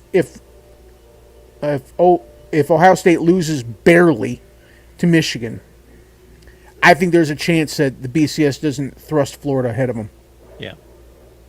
So, and honestly, that would have been like a dream come true. Michigan and Ohio State playing game 2.0 for all the marbles. Oh, I couldn't think of anything better.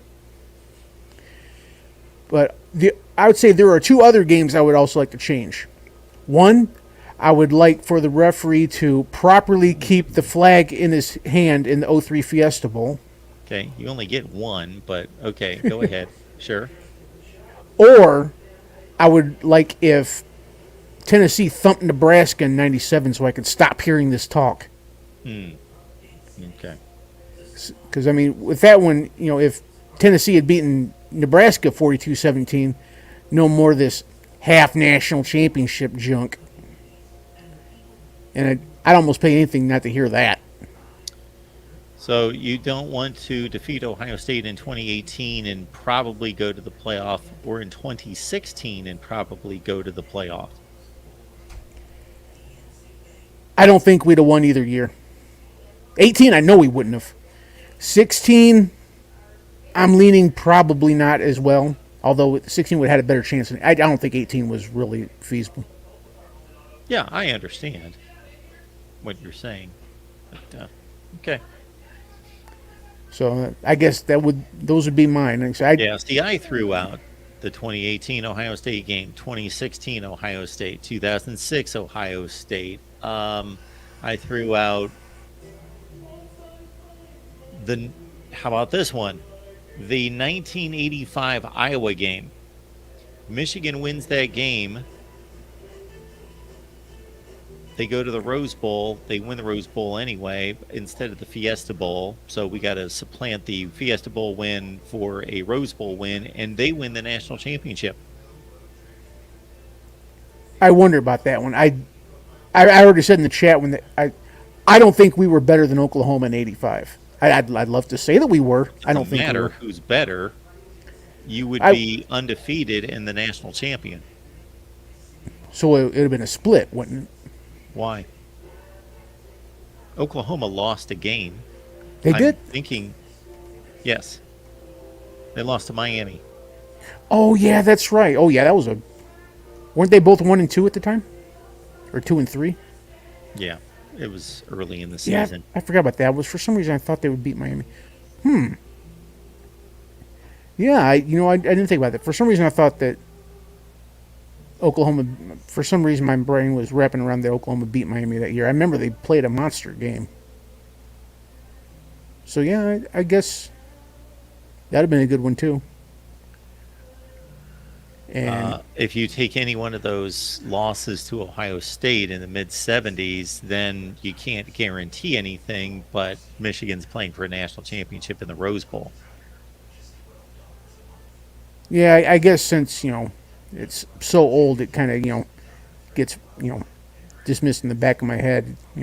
Something I tend to lean towards games that I can remember a little bit more easily. So, I mean, I guess in theory, there's probably a good half dozen games. There's just some games I'm a little bit more sore on. Like I said, I don't like the half national championship talk with the Tom Osborne retirement gift. I don't like the 06 because, like I would have leaned towards 06 because that would have been like a double whammy. Because I think that if we'd have beat Ohio State in 06, we would have also had a chance to beat them again in the title game. Possibly. Or you might have played Florida. And see, that's the other thing. I don't like really patting these guys on the back, but I don't think the better team won the title game in 06. I mean, Florida's definitely a great team. I think Ohio State was better. I understand your point, but it's kind of difficult to say Yeah. that after watching them get Yeah, demolished. I understand it wasn't a close game, which kind of hurts that. But like I said, sometimes the better team does win. Obviously, I don't think TCU was better than us last year, and Well, I don't think you'd find anyone that does. Yeah, I agree with that. I think Michigan was better. I kick myself for not picking TCU because that was my thought that they were going to pull off an upset. But I do think Michigan was a better team. By how much? Well, like I say, the line was over a touchdown. Well, does that mean Ohio State was better than Michigan? Okay, I'll give you that. Now, I wonder how much of that line was because it was in Columbus. Probably about as much as any game that's a road away situation. Considering Ohio State was the favorite the year before in Michigan, similar circumstances, and they weren't that big of an underdog against Georgia, considering how much of a favorite Georgia was against everybody else. Yeah, I think it was like what? I think the line started like 6.5 or so. Yeah. And I think that sometimes I think the line on Ohio State and Michigan, they're doing it off of legacy, not very recent legacy, but somewhat recent legacy. I think there's just too many people that are overhyping Ohio State and basing it on the previous 20 years prior to the last two. It might just be a name thing. Because I don't think that. I think if Ohio State was favored in the shoe last year, it shouldn't have been by more than a field goal. And I don't know what the line started at, but I'm sure it was probably a good touchdown or so. I mean, I'm sure you don't have that information, do you? The information concerning what? What Ohio State was favored at going into the game last year? I think it was about 7 or 7.5. Yeah, about a touchdown. See, I think that was... I wouldn't have put it anything higher than 2.5, 3 myself. I mean, not after what I saw last year or in 21. Well, I don't do a whole lot in regards to trying to compare teams from the previous season. I thought that there were obvious reasons to pick Ohio State last year. There were obvious reasons to pick Michigan. You can point to different games against common opponents and say Michigan played better against Penn State. They played about the same against Maryland. Ohio State played better against maybe Michigan State or Iowa.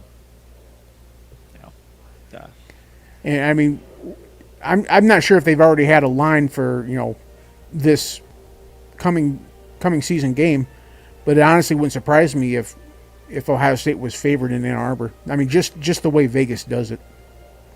I believe they're about a 3-point favorite. Hey, so somebody have to explain that to me.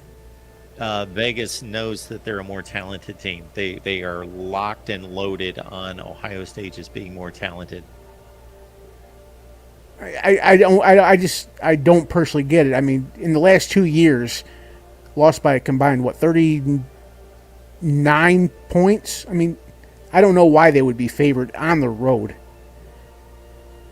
Just like, I mean, I think we had this conversation before that. Well, why are we putting odds out for games that are 12 games away? That doesn't make any sense anyway to me. I could just... Yeah, I think we kind of ran off on a tangent of, why teams are favored. But no, I'm talking about why is Vegas putting out a line on a game where there's going to be 11 games played for each team before that? Oh, I thought Vegas usually did this well in advance. Well, I know, but there are going to be 11 games played. So this line's not going to be the same line, most likely, than it is the week of the game. Oh, yeah, I understand that. I mean, there's always injuries. People can jump on it if they want to. The betting public can, I would think, a reasonable pick on this game. You take Michigan at home and take the field goal. Yeah, right now. I think I just brought it up as kind of as a point of disrespect towards Michigan, or it's either that or people just think Ohio State can do no wrong even when they just consistently do wrong as of late. They consistently do wrong. I think Ohio State's the only team outside of Alabama that could have done what they did against Georgia. I think these are the kind of things that Vegas looks at, and it gets confirmed over and over. Well, I think a lot of this is, I thought Ohio State played above their means against Georgia. Yeah, I really don't. I thought that they played well, of course. I don't think they played beyond their means. They have a top 3 roster, so I just think they played like they should play. I didn't think. I thought the spread was pretty accurate, right around a touchdown. So, well, you can lose a game by a touchdown in the last 3 seconds. True. I mean, the fact that it came down to a not an easy field goal, but a very makeable field goal. I mean, if you'd have told me that it would have came down that close in that game, I'd have said no. And most people think that Ohio State outplayed Georgia. I do as well. Now, I believe Georgia earned the win. I don't think there was anything wrong with the result of the game, like they got ripped off or anything like that. And I know the Marvin Harrison play, we could talk about that all day, but I don't think Ohio State got ripped off on that play. It could have been called differently, but I don't think it was egregious. I think it's debatable. Mike G is letting us know that C.J. Stroud is gone, though, Mark. Well, J.T. Barrett was gone, and Dwayne Haskins was gone, and Justin Fields was gone. So, well, is anyone thinking that C.J. Stroud was going to be the number 2 pick in the NFL draft 2 years ago? No. No, I figured he'd have been in the top half of the first round, though. I don't know if anybody was saying that before he ever played a game. I mean, I don't think Justin Fields should have been drafted that high personally. In my eyes, Justin Fields was the second best quarterback in college football. I guess I kind of disagree with that. I consider him more of a gadget guy, something. A gadget guy. Yeah, yeah. Justin Fields threw 41 touchdowns and 1 interception his last season, or not his last season, the 2019 season. Well, I also don't judge Ohio State quarterbacks like that either, because it seems like every time I turn around, an Ohio State quarterback is throwing to a wide receiver that's 10 yards open. So how much of their great quarterback play is because their wide receivers are just so much better than any defensive backs they go against? I mean, because I remember that I hate that guy, that DeVere Posey. Every time he caught a touchdown, there wasn't a guy within 10 yards of him. DeVere Posey, you're going back a ways. Yeah, and I remember so many catches from him where he's just standing in the end zone. There wasn't a guy around him. Are you talking about Devin Smith? No, I remember. No, DeVere Posey. I remember him. He had a number of catches where he was just unguarded. There were a lot Devin of. Smith was a better player than DeVere Posey, so I. Oh, yeah, thought he maybe was. We were talking about Devin Smith. Well, I mean, Devin Smith just burned people. He was just. He had his share as well. But I think that a lot of this is just particular schemes. Urban loved that RPO stuff, which seemed to confuse the hell out of our teams. Our defenses get eaten up by that RPO. And then that one year where we gave up, was it 62 points on what I thought was one of the better defenses in the country, because that inside slant stuff just. I mean, Urban was he was a great schemer. You got to give it to him. But like I said, I'm running off here, so I'll go ahead and make room for the next caller. But I guess I got my 3 games out of the way. Okay, Mike, we appreciate you being here. Okay, thanks a lot. Talk to you soon. You got it. Michigan fan Mike checking in. Appreciate him being here. The Amazon link's in the description section of all the videos. So here's the deal. It benefits you because it doesn't cost a penny. It's the same shopping experience. You shop on Amazon anyway. If you don't shop on Amazon, anytime I mention Amazon, you can do that. If you're one of those people that don't shop on Amazon, we are not asking that you shop on Amazon. But if you do shop on Amazon, which is a ridiculous amount of people, like 70% of the country, then please use the link in the description section. Put it somewhere where you will remember it, because when you are rummaging around on Amazon looking for that whatever you want, whatever you need, you're not going to think about the Amazon link at that point. And if I say this enough, then when you're going on Amazon thinking, I'm on Amazon, I hear that all the time. Amazon. Oh, that voice of college football guy driving me nuts with the Amazon link. That's what I'm hoping for, that there's just this connection that you will not be able to hear the name Amazon, read the name Amazon, think about the name Amazon without thinking voice of college football. We're tied together. There you go.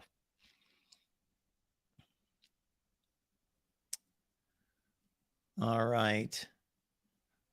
Who knows what is being bantied about in the chat section. It's been twofold. It's been nuts and bolts recruiting talk here with a number of recruits committing to Big Ten schools in the last couple of days. But it's also been our little fluff discussion of what games you would change for your school throughout college football history and last season and guarantee this season. John's coming up in a few minutes, and John is going to review CBS Sports ranking of Big Ten schedules. I saw a comment made in the chat a few minutes ago that SEC and ACC teams play tougher non-conference schedules. That got me to thinking, should I produce a video and review Big Ten non-conference scheduling against the other 4 conferences?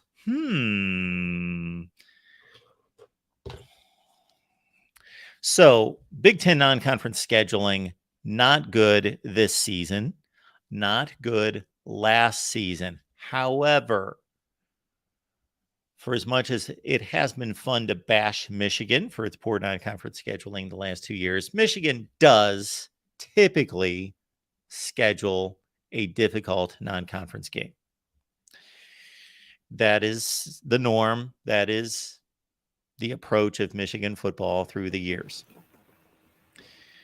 Ohio State does as well, but we are dawning 2024 here soon, and Ohio State will be playing a rather weak non-conference schedule, much like Michigan has. So, Ohio State fans, for all the fun you've had bashing Michigan's schedule, Michigan will be able to do the same to you in 2024 because it is quite embarrassing what Ohio State is facing in 2024. Well, what goes around comes around.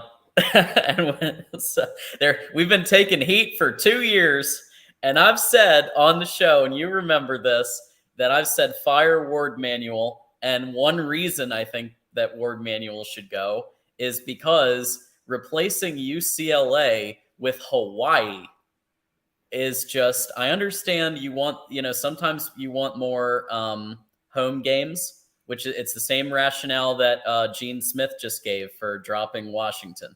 We want more home games. That's what he said, right? So same rationale. I didn't like it. I like playing one tough, like Ohio State plays Notre Dame. Like that's what I like to see. Maybe Ward Manual was just thinking we've got to replace UCLA with somebody else that's close to the Pacific Ocean. Right. Right. Hey, get out the tropical shirts and that's something. So Mark, I did want to answer your questions. So your questions, I believe, were what historical game you want to change, and I asked in the chat because I was between two. I was between the 06 game and the 2016 game for different reasons. Okay, both against Ohio State. The 06 game, obviously, win that, you're in the national championship. Possibly against Florida, who Michigan did beat the next year. Michigan beat Tim Tebow and Urban Meyer at the end of the 07 season. So there's a possibility there. But in terms of pure depression and in terms of just, oh my God, we could have won that game and the entire trajectory of the program could have changed. 2016, I mean, it was so close to like a completely different program trajectory. Michigan wins that game, probably beats Wisconsin again. Because remember, they beat Wisconsin earlier. They probably beat Wisconsin again. You go to the playoff, and maybe it's another balloon deflation in the playoff. Let's say that's what happens. Let's say Michigan lays an egg in the playoff. Guess what? Ohio State beat Ohio State, win the Big Ten championship, and look at what's happening with Michigan recruiting now that Michigan is doing that. Yeah, Michigan's lost in the playoff 2 years in a row. And Michigan's also in the top 3 in the country in 2024 recruiting class. So all I'm saying is I think instead, Michigan loses that game, and now Michigan goes through a 4-year slog through the mud until basically 2021. So with some high points, but yeah, 2016 for me, I guess, is the personal one that I would probably want to flip, but 06 makes sense too. So I'll leave it. The chat says 06. I'll take 06. That's fine. Why do Michigan fans discount 2018? Yeah. The thing is, as much as I just said the thing about laying an egg in the playoffs, I really think Shea Patterson would have laid a pretty big egg in the playoffs. Whereas at least the 2016, I understand it's Spate and he's injured, but you got a really, that 2016 team was stacked. And I mean stacked to the point where quite a few of them are playing on Sundays. So 18 still had some of that. I'll give you that. But yeah, I don't know. Also just wasn't as soul crushing, right? Like 2018, the flip, the equivalent flip would probably have been if Maryland gets that 2-point conversion, right? Because that's what I'm talking about. That's how close 2016 was for Michigan.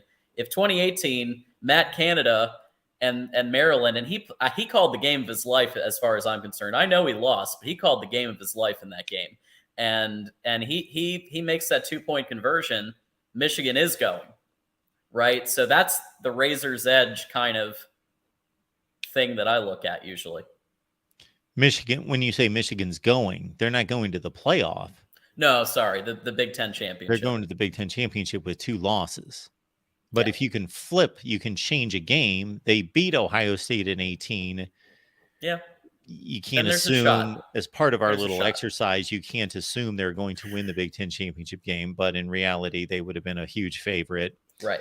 And then they're playing Alabama as a 1-4 game in 2018. In 2016, they're probably the 3, and they're playing Clemson.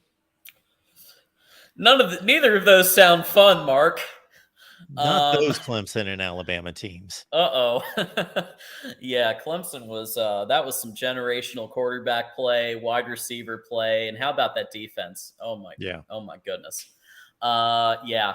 So, but I just I think Michigan fans would have been cool just getting there, kind of like 2021. Michigan was just happy to be there.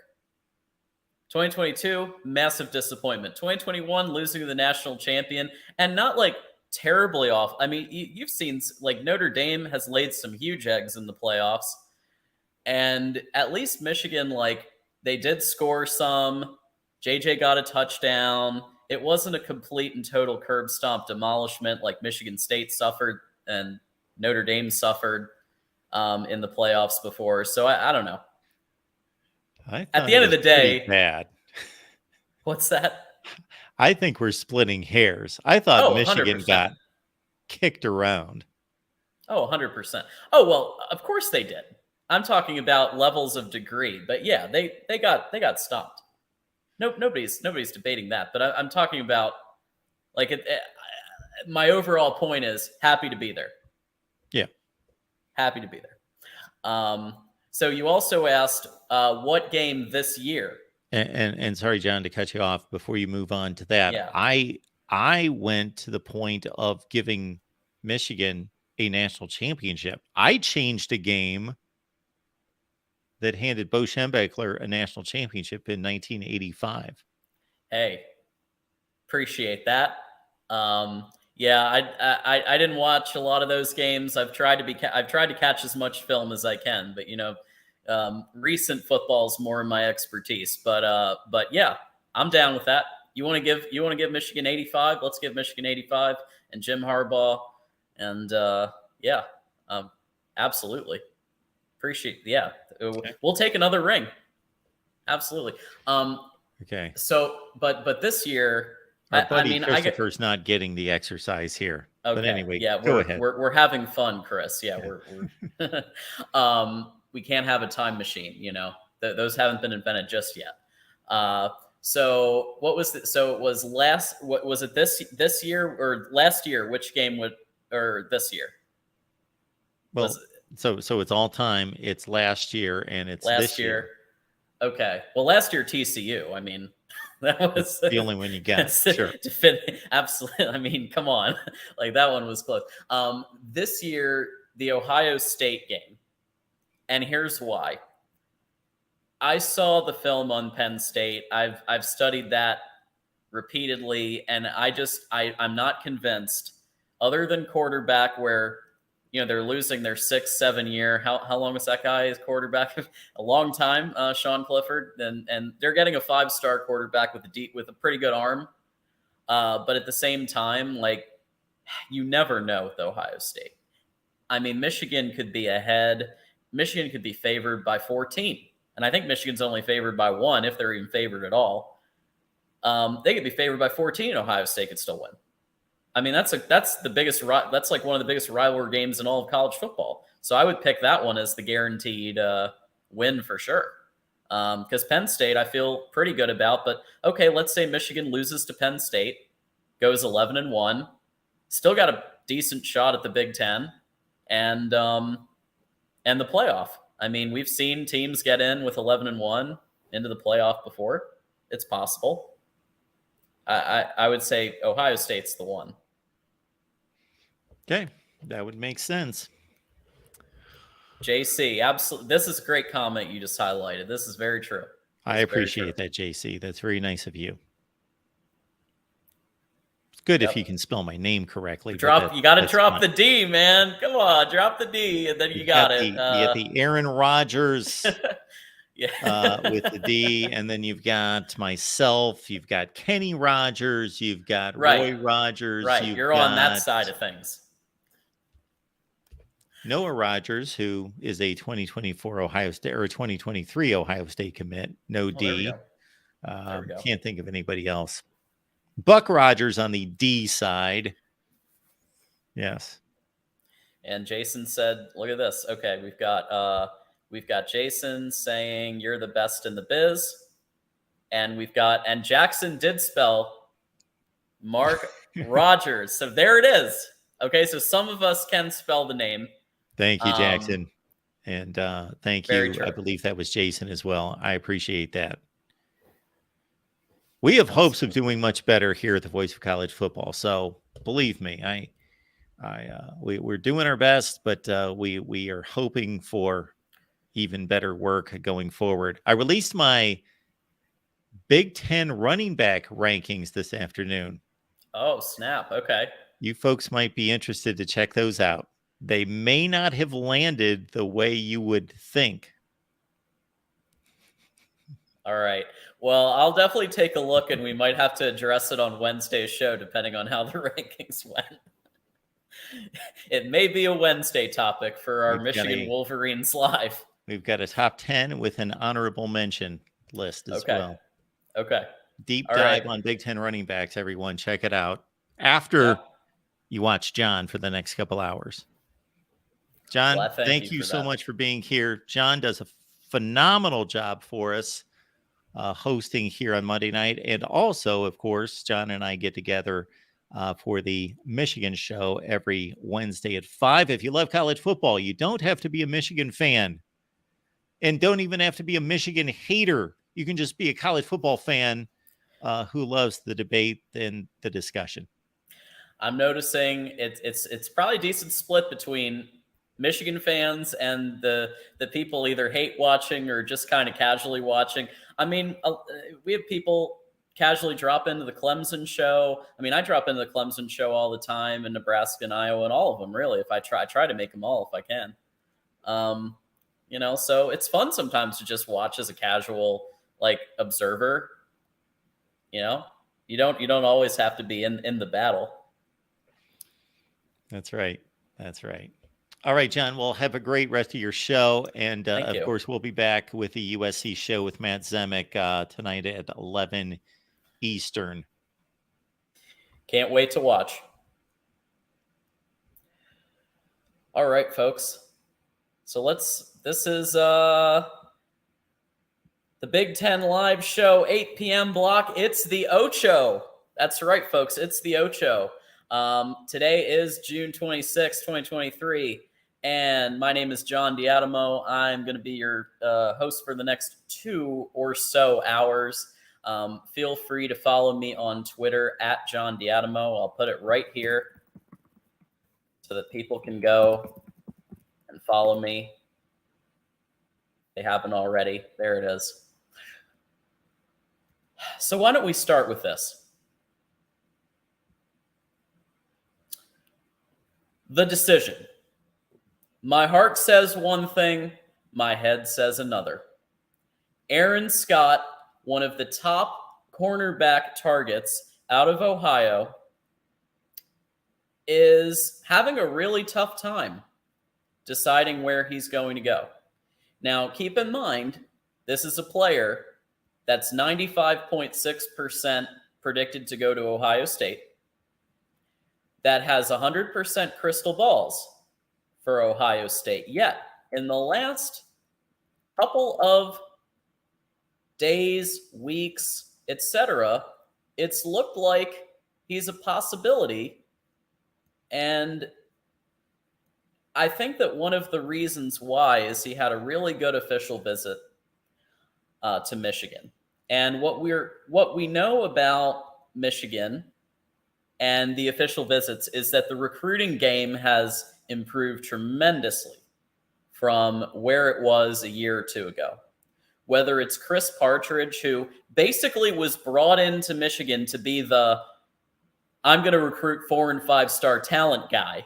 Remember, he came in, Chris Partridge, he didn't have a title. He was defensive staff or something like that because he was brought in, let's be real, to be the I'm going to recruit 4- and 5-star players guy. That's why he was brought in. And he recruited such players as Rashawn Gary, Devin Bush. You may remember them. They did pretty okay in college and in the NFL. And so Aaron Scott is having a really tough time. Now, I want to know what you guys think in the chat.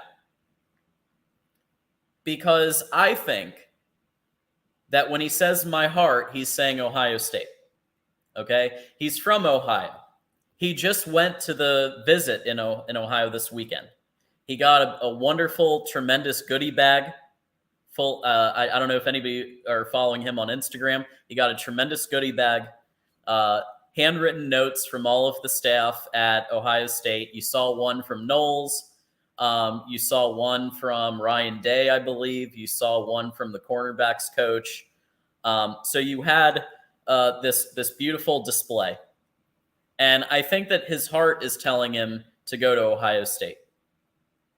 But then his head is probably telling him to go to Michigan. Why? It's very simple.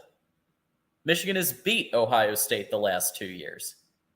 Michigan has won the Big Ten championship the last 2 years. Michigan has a history of developing defensive talent for not just for this level, but for the next level, for the NFL.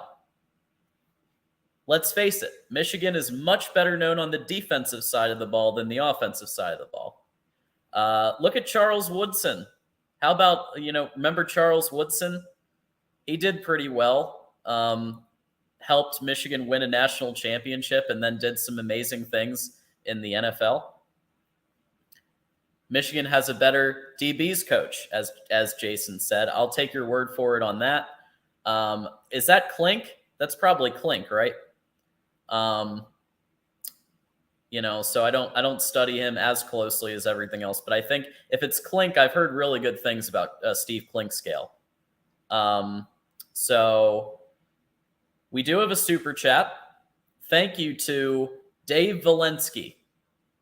Recruiting these kids is one thing. Now with NIL, it's getting them to stay. Dave, I want to start by saying thank you for your $4.99 contribution. Every little bit helps, and every big bit helps grow what we're doing. And I'm going to add you to our ticker right now. So when you contribute any level, I don't care how much or how little, you're going to be added to the below ticker as a thank you the entire rest of the program. Recruiting these kids is one thing. Now with NIL, it's getting them to stay. Yeah. So watch what happens with Florida next year. I'm not going to say anything except I did hear one well-respected reporter, member of the media, who did notice that one of the 4-star players who just got recruited to Florida may have made a mention of I just got the bag on his Instagram. Now, I'm not going to report names or anything like that, but I'm just saying there has been some talks that bags have been involved in Florida. Folks, remember Texas A&M? Texas A&M had somebody caught on film saying, look at these names up here. They're going to be the ones giving you money. If you don't believe me, type in YouTube, Texas A&M, NIL, caught on film. He was caught on film as saying that, okay, one of the recruiters. They went 5-7, folks. Miami had a huge insurgence in 5-star talent. They went 5-7. Both teams missed bowl games. So you're right, Dave. You're spot on. It's about getting them to stay. And that's the key. So looking at his stats, and I think it's really notable to just look at what he's able to do. This is a player, like we said, 100% crystal balled to Ohio State. It's only in recent days and weeks that Michigan has emerged as a contender. But as you can see, he's the number 3 cornerback in the country. He's the number 1 in the state of Ohio. Number 1 player in the state of Ohio, according to 247 Sports. Number 2 in the 247 composite. Because there's also this guy who we also need to address. Bryce West.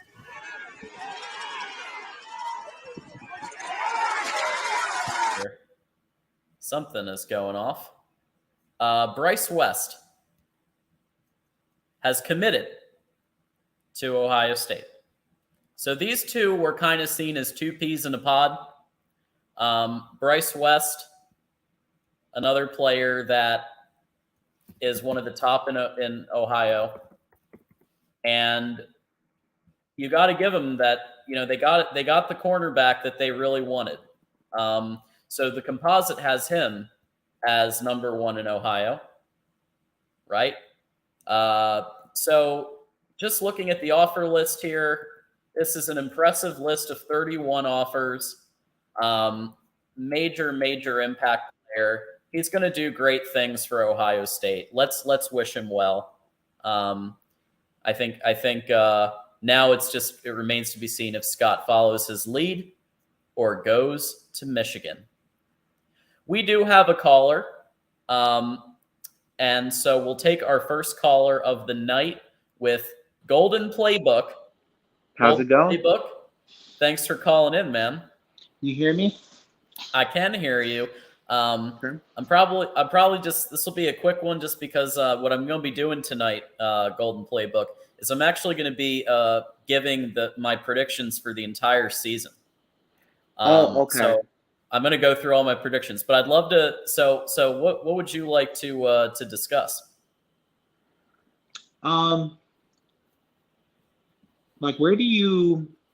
What's your prediction for Ohio State this year? Because I do have Michigan beating them again, but because the quarterback is kind of questionable this year, Kyle McCord. Well, it's funny that you bring that up. That is what we're going to be talking about, and my prediction is 11-1. 11-1. Yeah. I think that they will beat Notre Dame barely with Kyle McCord. And by doing that, it seals their fate against Michigan. Because I believe, and this is something I brought up on a Buckeye program, and they actually brought it on screen for 600 people to look at, which was pretty cool.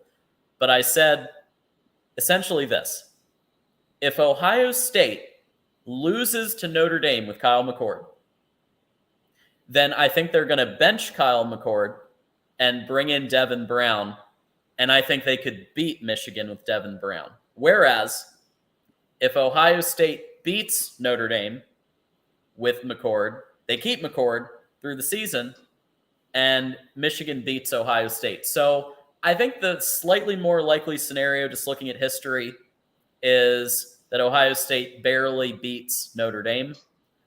But I have a feeling you might have a different view on that. So I'd love to hear what your thoughts are. Yeah, I'm not saying we're gonna beat them or anything, because I definitely think it's gonna be a close game. like closer than last year, I think, because last year our downfall, I think, was Tommy Rees as well. He just wasn't a good. He was bad at developing quarterbacks, you know. Yes. I call Kind him of bad at calling the plays. failed Notre Dame offensive coordinator, now offensive coordinator at Bama. Yes. Yeah. So that's why I think we have a better chance this year because we do got Sam Hartman, you know, and he could throw the ball. That's been kind of our downfall for many years. You know, we haven't had a quarterback that could, you know, actually throw the ball downfield and run, you know. Yeah. What's your analysis on it's Sam Hartman is QB now, right? Yes. So what's your analysis on him as opposed to Buckner and Drew Pine? I can't even say that name without laughing. I think most Notre Dame fans couldn't stand watching him play. But what's your analysis on Hartman and how much of a level up he is? Well, Drew Pine to me was too short. I think he was too small. Tyler Buckner, I think he was good, but he just wasn't accurate, you know? Like, he could run the football. Mm-hmm. He could definitely run the football, but he wasn't accurate at throwing the football right. Golden Playbook. Let's just make this a Notre Dame conversation and bring I had to in Will join ND. in. I had to join in. Will ND is here. And I was just asking about the analysis of Hartman and how much of a level up you think he is compared to Buckner and especially Drew Pine. Mm-hmm. I also think he's an upgrade at quarterback, but I also think we have to upgrade our receivers. Upgraded with Chancey Stuckey, our new wide receivers coach. I'm not saying he's as good as Brian Hartline, but he's been doing like as well of a job. I feel like getting the wide receivers recruiting wise and coaching wise. So I think, and Drew Pine, he couldn't throw that far because, you know, he couldn't really see what was going on in front of him. But with the upgrade receiver talent, like Tobias Merriweather's going to have a great year. Deion Colsey's going to have a great year. Jaden Thomas was the best wide receiver last year. He was Drew Pine's favorite target. I think he'll do well as well. So just very excited with we upgraded a quarterback and our receivers are better. So I think our offense is going to be tough to stop. We also got Baby Bus, Audric Estime at running back position with also J.D. Price. And Chris Tyree is going to be in the slot as well. So I think our offense is going to be very dangerous. And also Jeremiah Love, a freshman, he might get some carries too. Yeah, it's going to be interesting. I mean, I'm feeling a 9-3, maybe 10-2, maybe 10-2. I'm thinking 10-2, maybe 11-1. Okay. That's what I'm hoping for. Okay. Yeah. That'd be nice. I mean, listen, I think you're close. I think defensively you're going to improve. Our secondary is going to be elite. Top 5 secondary. Yeah. Top 5 Our linebackers secondary. is where we need to improve. Linebackers weren't great last year. D-line wasn't as good as we hoped. But we just really got to coach up some of our linebackers because we had this one guy, Maris Luafau. Like, he looks talented. He has the talent, but he always just grabs face mask when he tries to make a play. I'm like, why are you grabbing the face mask every time? I just don't understand. It made me rip my hair out. But you know, somebody who's no stranger to hair pulling moments and other things is Buckeye Mike. And Buckeye Mike, so everybody's calling into the show, and we appreciate that. Buckeye Mike and I just did the first of many videos on, and this one was about Michigan's season and schedule predictions and in general. And so Buckeye Mike, welcome to the show. How are we doing? Hey, Mike. Hey there.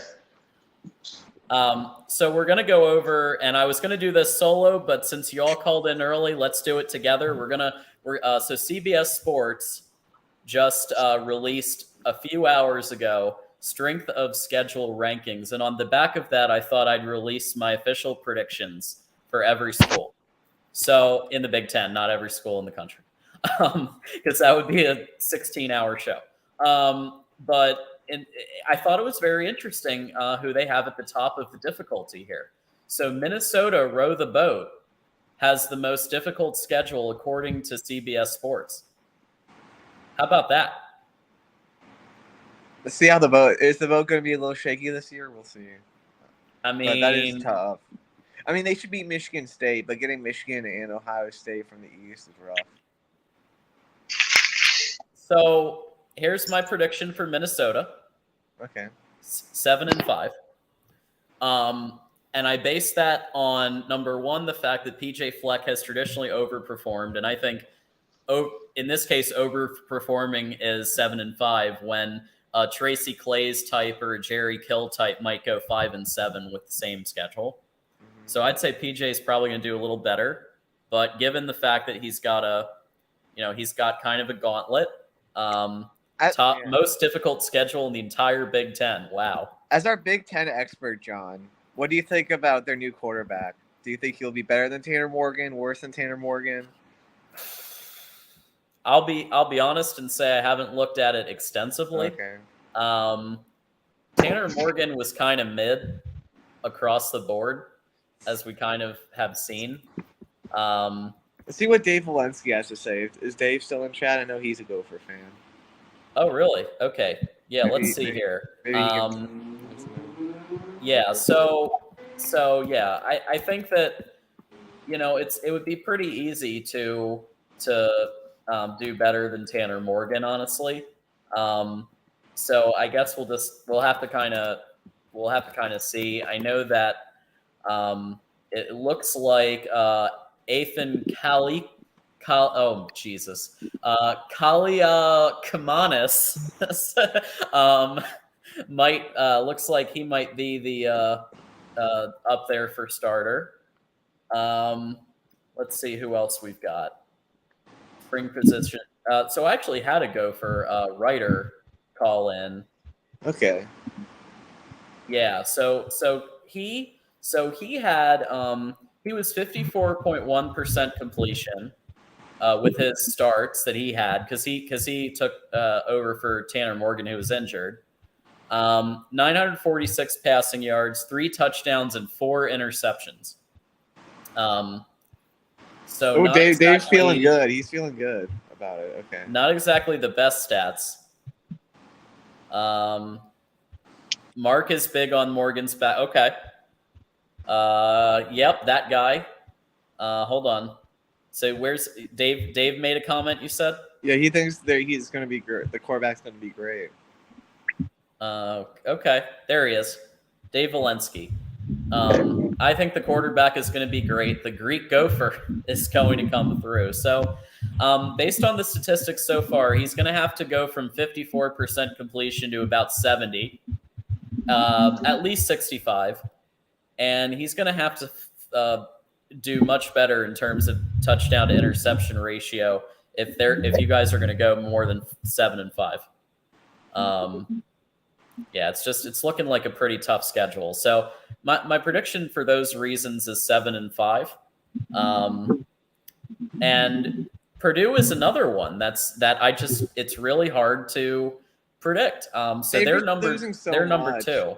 Yeah. They're losing a lot. But I think Ryan Walters, I think he'll make their defense decent because he did very well with Burt at Illinois as their defensive coordinator, but I can't see them making a bowl this year either. It's so tough. Yeah, so they play Virginia Tech and Syracuse, and Fresno State has been a very good Group of 5 program. So that's tough. When you're losing your quarterback, you're losing your head coach and offensive coordinator, you're losing your basically your best talent in every position group. Ryan Walters' defense should look okay. But in my view, I just don't see how Purdue does better than 5-7 with this type of strength of schedule ranking. what they had to deal with. I think, if I recall correctly, was it Buckeye Mike? Didn't you say that you were kind of high on Purdue and their possibility? Somebody did, I remember, that Purdue might do better than people expect. I mean, between the first two, I wouldn't be surprised if either one does do better.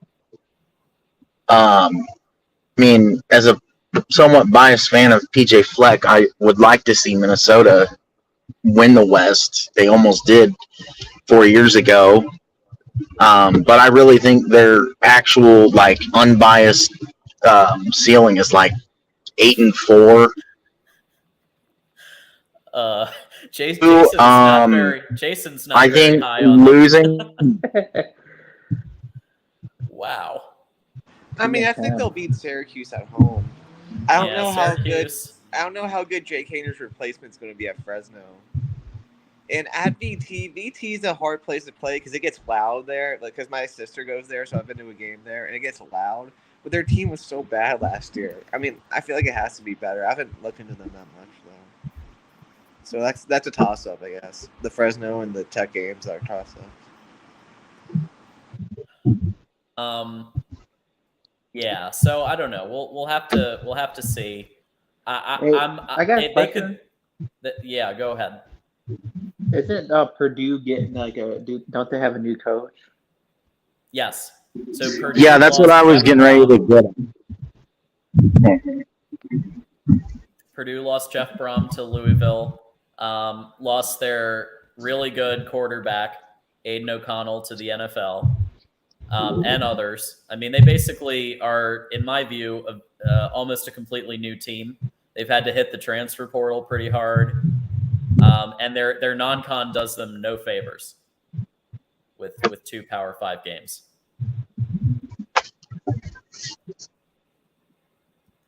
And then, of course, we've got Tuck coming.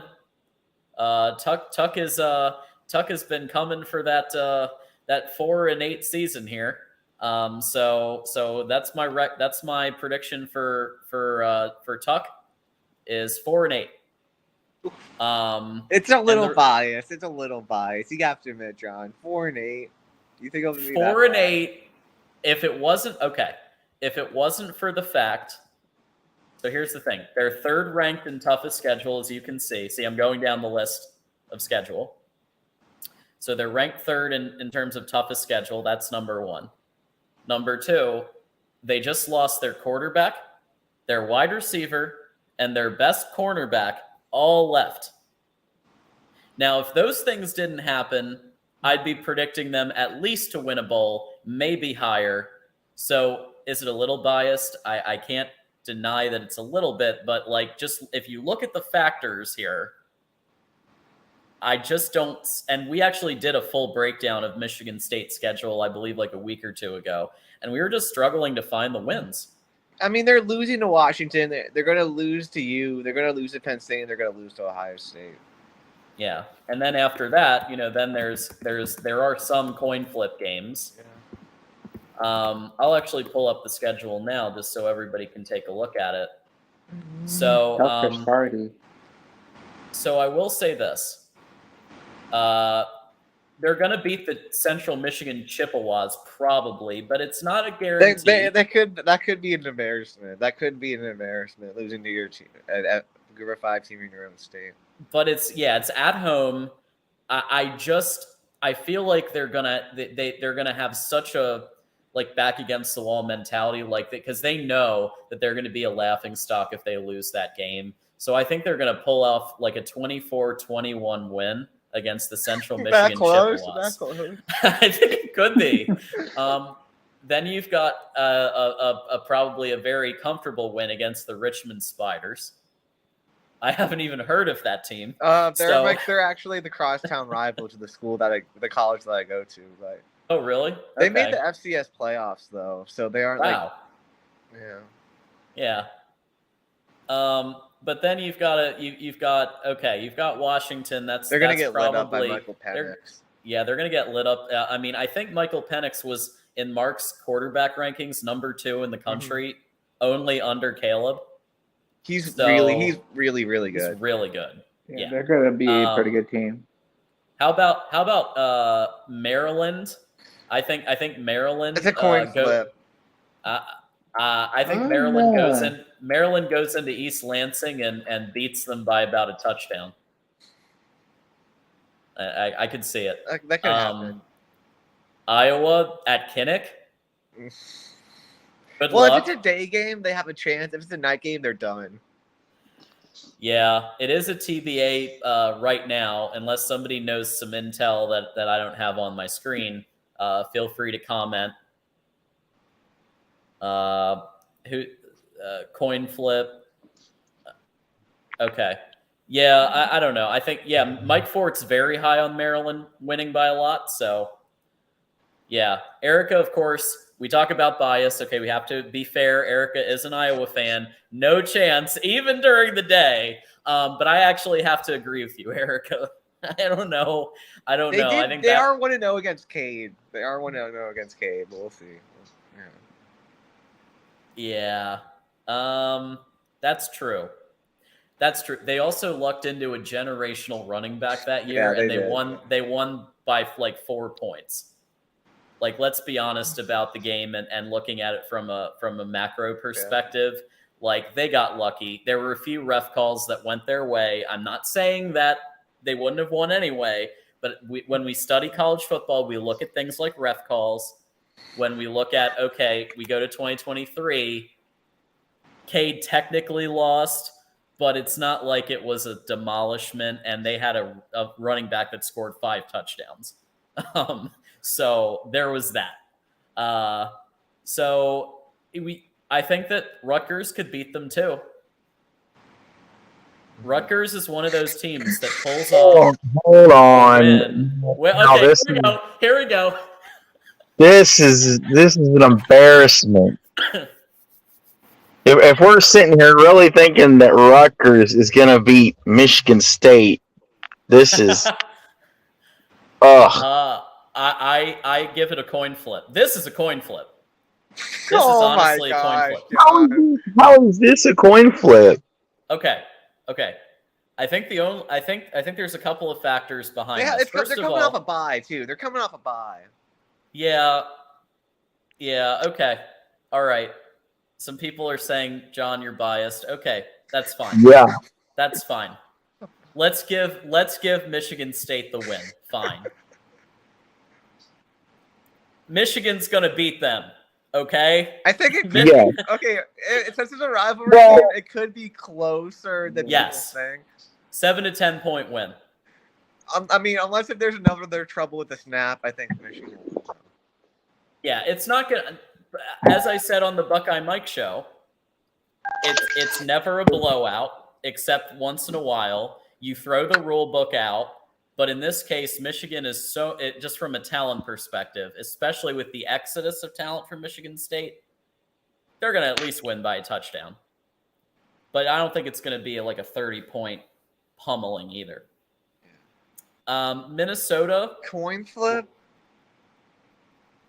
Minnesota, we're all high on PJ Fleck, I believe, on here. Except I love that, PJ. I love PJ, but I mean, yeah, row the boat, and it's at Minneapolis.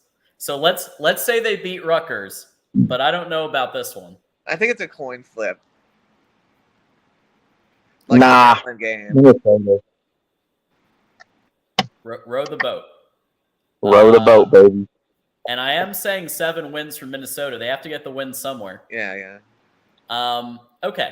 Now here's an interesting one. Here's an interesting one. Nebraska going to East We Lansing. don't know what Nebraska is going to look like. I don't either. We will know by then. We'll know by then, for sure.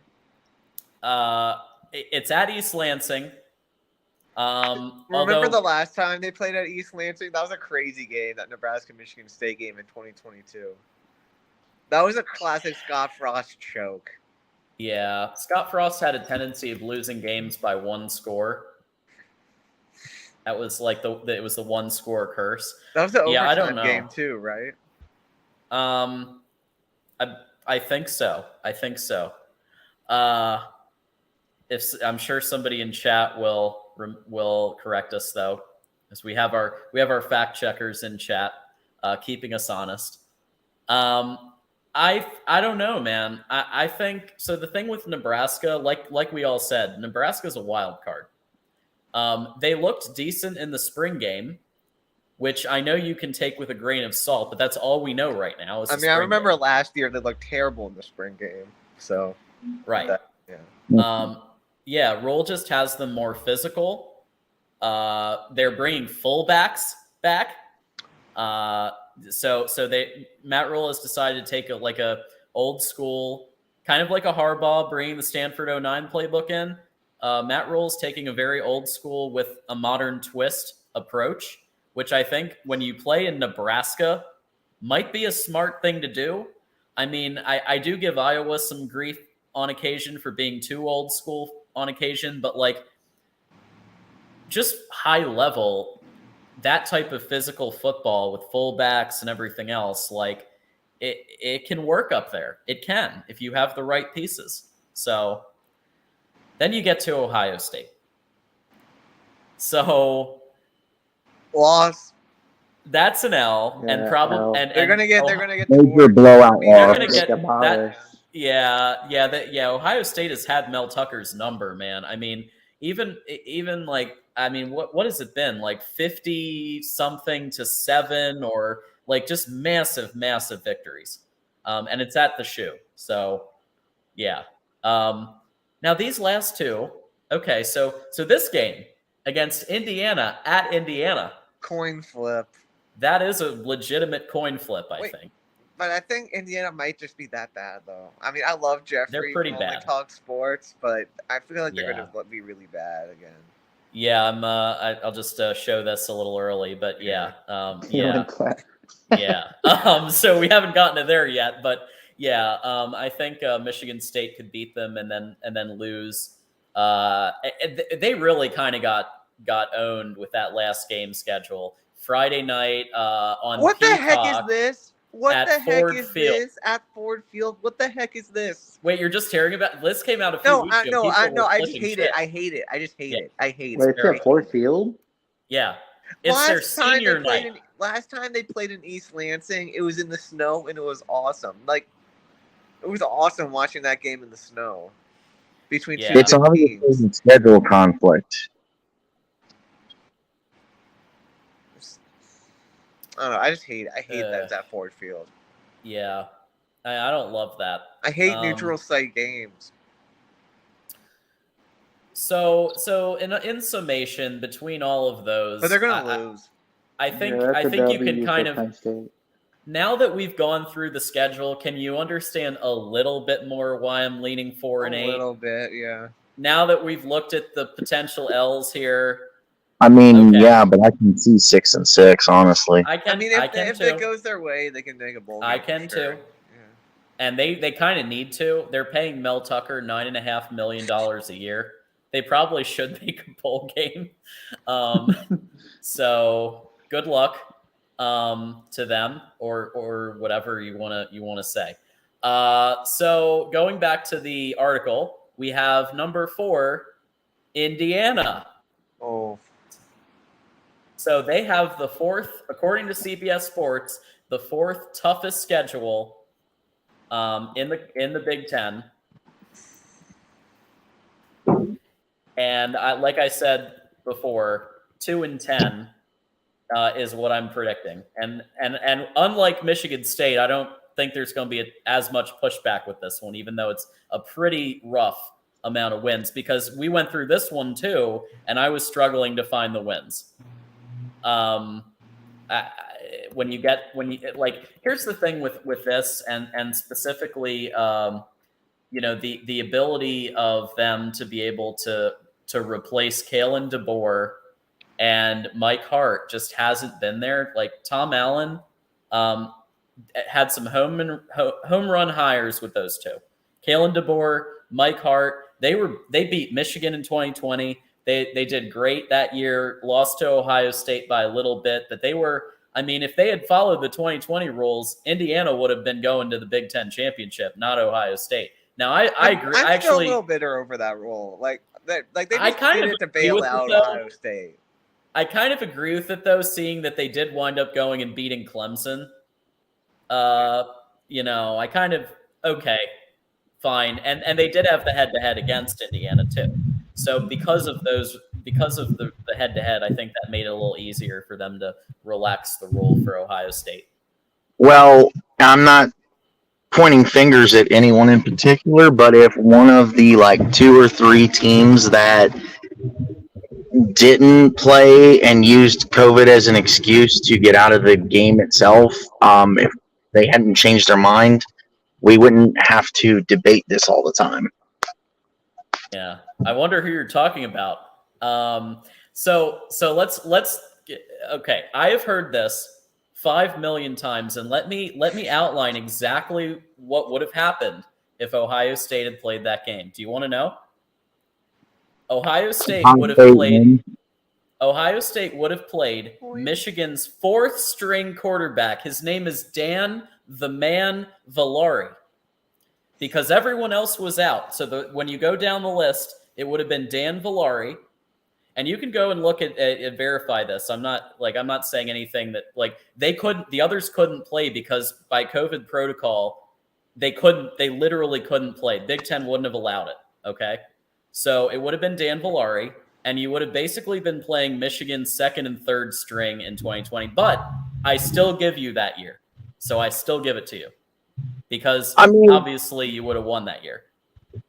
I mean, I'm not specifically pointing fingers at you because the other piece that everybody forgets is Illinois did it we did it to Illinois too. So, I mean, we're at fault if you want to point fingers, because if we had figured out a way around the protocol and been able to play Illinois, which we should have anyway because we still would have won.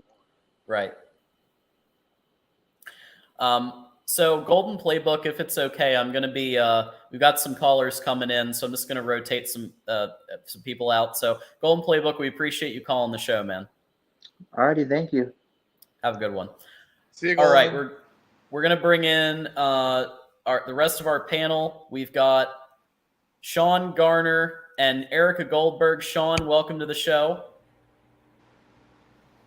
Yo, good to be here. And Erica, you're one of our panel regulars. Yes. Hello. What's up, Erica? How's it going? Going good. Good. Hello.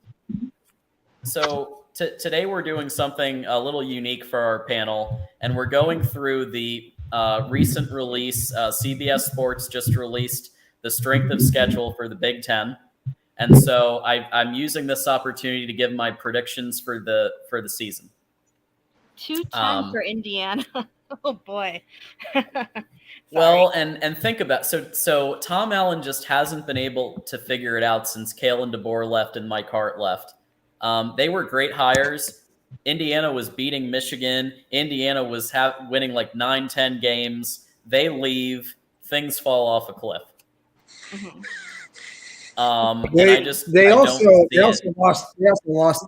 They also lost the best quarterback they've ever had in their school's history. Who we saw what he could do last year when he could actually stay upright. Should have been a Heisman finalist, Michael Penix. Yeah, Michael Penix. And Michael Penix has been ranked number 2 in the Big Ten in the overall quarterback rankings from Mark Rogers. Number 2 in the season. He deserves it. Going from him to the assortment of characters they've had since then, that's a massive drop off. Yeah, and I mean, people are free to challenge me on my predictions, and when people challenge me, I just pull up the schedule, right? In this case, I don't even think I need to do that. I think you guys are pretty much on board, at least in terms. It may not be that bad, but I don't see the wins. They're going to beat Akron probably, and Indiana State. I can see them beating those 2 teams. Wait. So you don't think they're going to beat Louisville in Indianapolis on a neutral site? Hello. I don't know. I don't think so. No. That'll be a fun game, though. The Jeffrey. It and could Austin happen. Bowl. It'll be fun, just for them. It could happen. I think It- I mean, they would probably be like 7-8 point dogs right now. I would think if that line were set right now. And yeah, like I'm saying, I mean, Rutgers is definitely a possible win for them. I could see that. And yeah, it's fair to say. you know, and there's just always, you know, one or two random games where they're going to show up and be way more competitive than you think. And Illinois, I don't know, maybe they take a big step back this year. I know that they're probably next on the docket, but you know, Illinois, you know what? Like, I just need to see more. And I've been accused before of hating Brett Bielema, and I don't know why. Because all I've said is I just want to see Illinois have another good year before I believe in them fully. That's all I've said. Yeah, but that's my opinion on them. Totally get it. You can't hate a former Hawkeye, can you? What? Said you can't hate a former Hawkeye, can you? No, absolutely. I have nothing against him at all. I need to see more than one winning season to believe a team has a chance. I don't think there's anything wrong with that, given Illinois' football record before. So we're gonna bring in one more panelist, and then we're locking it up for a while. So Jason Moose, Michigan fan, joining the show. Hey, Jason. Hi, Jason. Hi, Jason. We're just about to tackle Illinois, which as we know, I was there freezing my ass off when our kicker Money Moody drilled it and sealed it for Michigan. But man, was everybody worried. Yeah, I was watching it on TV, and I was a little bit shocked at what I was seeing. Well, though, they had a really good defense. So we still didn't play really good, but I mean we did. Good teams find a way to win even when we're not playing well. So usually. Okay. I'm gonna say this one time and one time only. That was the most egregious non-offensive pass interference call I've ever seen in my entire life against Illinois. I mean, like clearly that was a pick that just was pure blocking that got you that fourth down. Yep. But nonetheless, you found a way to win. Sure. Michigan, listen, Michigan has had a tremendous amount of calls go against us in our time, as we know. Exactly. I didn't say you had it, but you got that one. No question about it. That was I'll give you that from Mana. I will give you that. And say this about Illinois too. Illinois, their entire secondary last year was drafted in like the first 120 picks. Their entire starting secondary, they lost all of them, and that was probably the core of their defense. One of them was a top 5 pick. You don't just replace guys like that anywhere, let alone Illinois. Yeah. Where they never Illinois had a magical season, and if it wasn't for injuries, they probably would have been the Big Ten West champions. I don't think that's anybody want to disagree with that. Top 5 defense in the country statistically in the rankings. And offense, one of the best running backs in the country with Chase Brown. Quarterback play was pretty solid. And they looked like, when they played Michigan and early in the season before the injuries, they looked like the Big Ten West champion. They got bit by the injury bug a little midway. So you think they're going to take a big step back this year and just barely qualify for a bowl then? Yeah. Yeah. Yeah. I can agree with that. I think they'll go 7-5. A lesser coach would go 4-8. Yeah. But Brett Bielema, I think, will get the bowl game done at bare minimum. If you look at Illinois, like historically over the past 25, 30 years, they've mostly been terrible. They do sprout up now and then they usually they don't sustain any success ever. They have a year where they show up and be good. Then maybe the next year they're okay, and then they're being terrible for the next 6 or 7. And that's Like, that exactly is why just- I say I need to see it again on a consistent basis. Yeah. They're lacking Right. consistency. No, Yeah, they're pretty absolutely. consistent. They're pretty consistent. They're just consistently awful as a Right. program. Now it's can they be consistently winning bowl games? I think is the Right. standard that they want to Right. at least have as the minimum. Let's consistently win a bowl game or get to a bowl game, and so I think they will. I just think Illinois lost too much to make noise this year. I think Yeah. they'll make a bowl, but they're not going to be. That Kansas they were game's going to last be year. fun. That Illinois Kansas game, that'll be a fun non-conference game. It should. Yeah. That's see a if either good one one. of I mean, you really don't know because they're both like 6-6 teams basically. So that's a real who the heck knows what's going to happen. Yeah, one of them could be we get for to real. the- One of them could be a huge fraud. Al says he's going to beat Iowa for sure. Do you mean Brett or who do you mean? Yeah, who's beating I'm not Iowa sure for who he sure? means. Illinois. Yeah. Because if you So Rutgers. think he's gonna, if it's Illinois, I really doubt. Yeah, I don't know. Yeah, that's a tough one. But we're moving forward here. We're moving forward. Sorry. So we've got the wonderful Rutgers Scarlet Knights, which we love to discuss and maybe sometimes make fun of on the show. I predict 4-8 for them. They have the 6th toughest schedule in the conference. They have Do they home have any games. fans? What's that? Do they have any fans? I'm just wondering. They do. We've had maybe 1 or 2 Really? in the couple years that I've seen. Wow.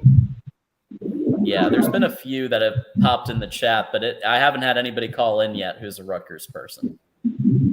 So if you're a Rutgers fan and you would like to talk college football and Big Ten college football insight and analysis, let us know and we'll happily chat with you. And I promise to keep it about the team and quarterbacks. And I've done the same thing with any of the sports writers that have called in.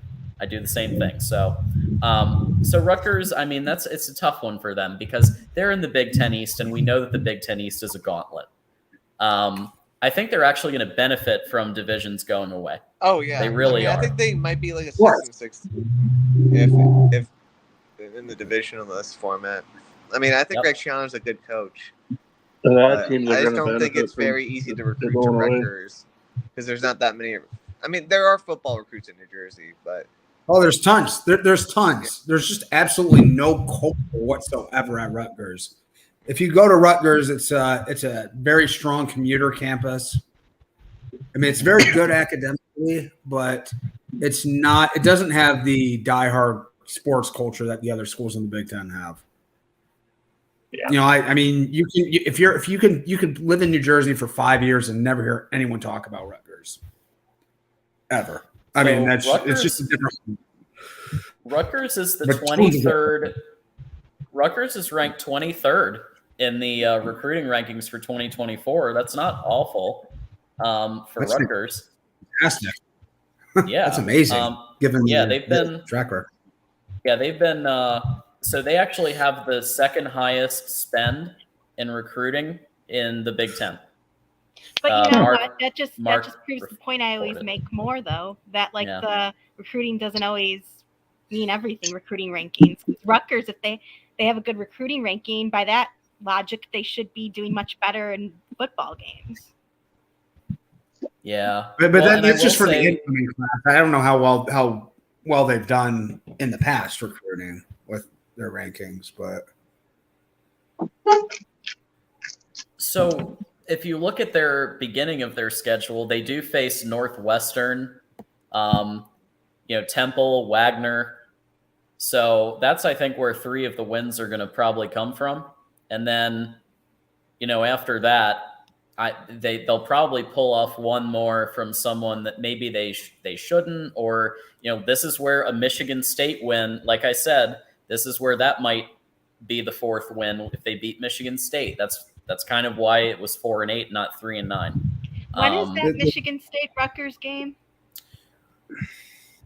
October 14th, Saturday. Okay, I need to October- watch that one. I'll need to watch that because I really think that's a coin toss game. And they also play Indiana. They also play Indiana, and Virginia Tech was horrible last year. So I don't know if they're going to be a whole lot better. If they're going to be much improved, but that seems like a winnable at home against Virginia Tech seems winnable right now. Yeah, I have to see. Yeah, I have to see what Virginia Tech is like because the guys at the Hokie House had me pretty high on Virginia Tech, and then the season happened. But I was pretty high on them because I kept listening to the Hokie House show on the Voice of College Football. But yeah, I don't know. So I don't know. 4-8 is kind of where my head is at right now, but I could be persuaded to 5-7 too. I mean, 5 wins. They just need. Once they get to the non-divisions, once they get to the 2024, 2025, I could see them making a bowl game fairly regularly. I agree with 4-8. Yeah. Yeah. Okay. Well, and I mean, like, I was going to say, do you think them getting out of the East is definitely a good thing? They don't have 3 guaranteed losses every year, but the Big Ten is also getting USC and UCLA coming in probably strengthens the conference as a whole, the quality. So is that kind of washed out? Like maybe, because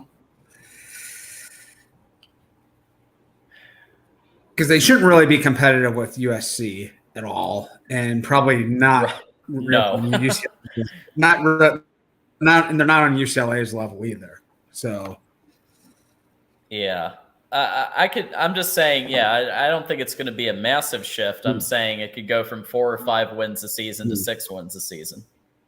I'm talking minor shift. Yeah.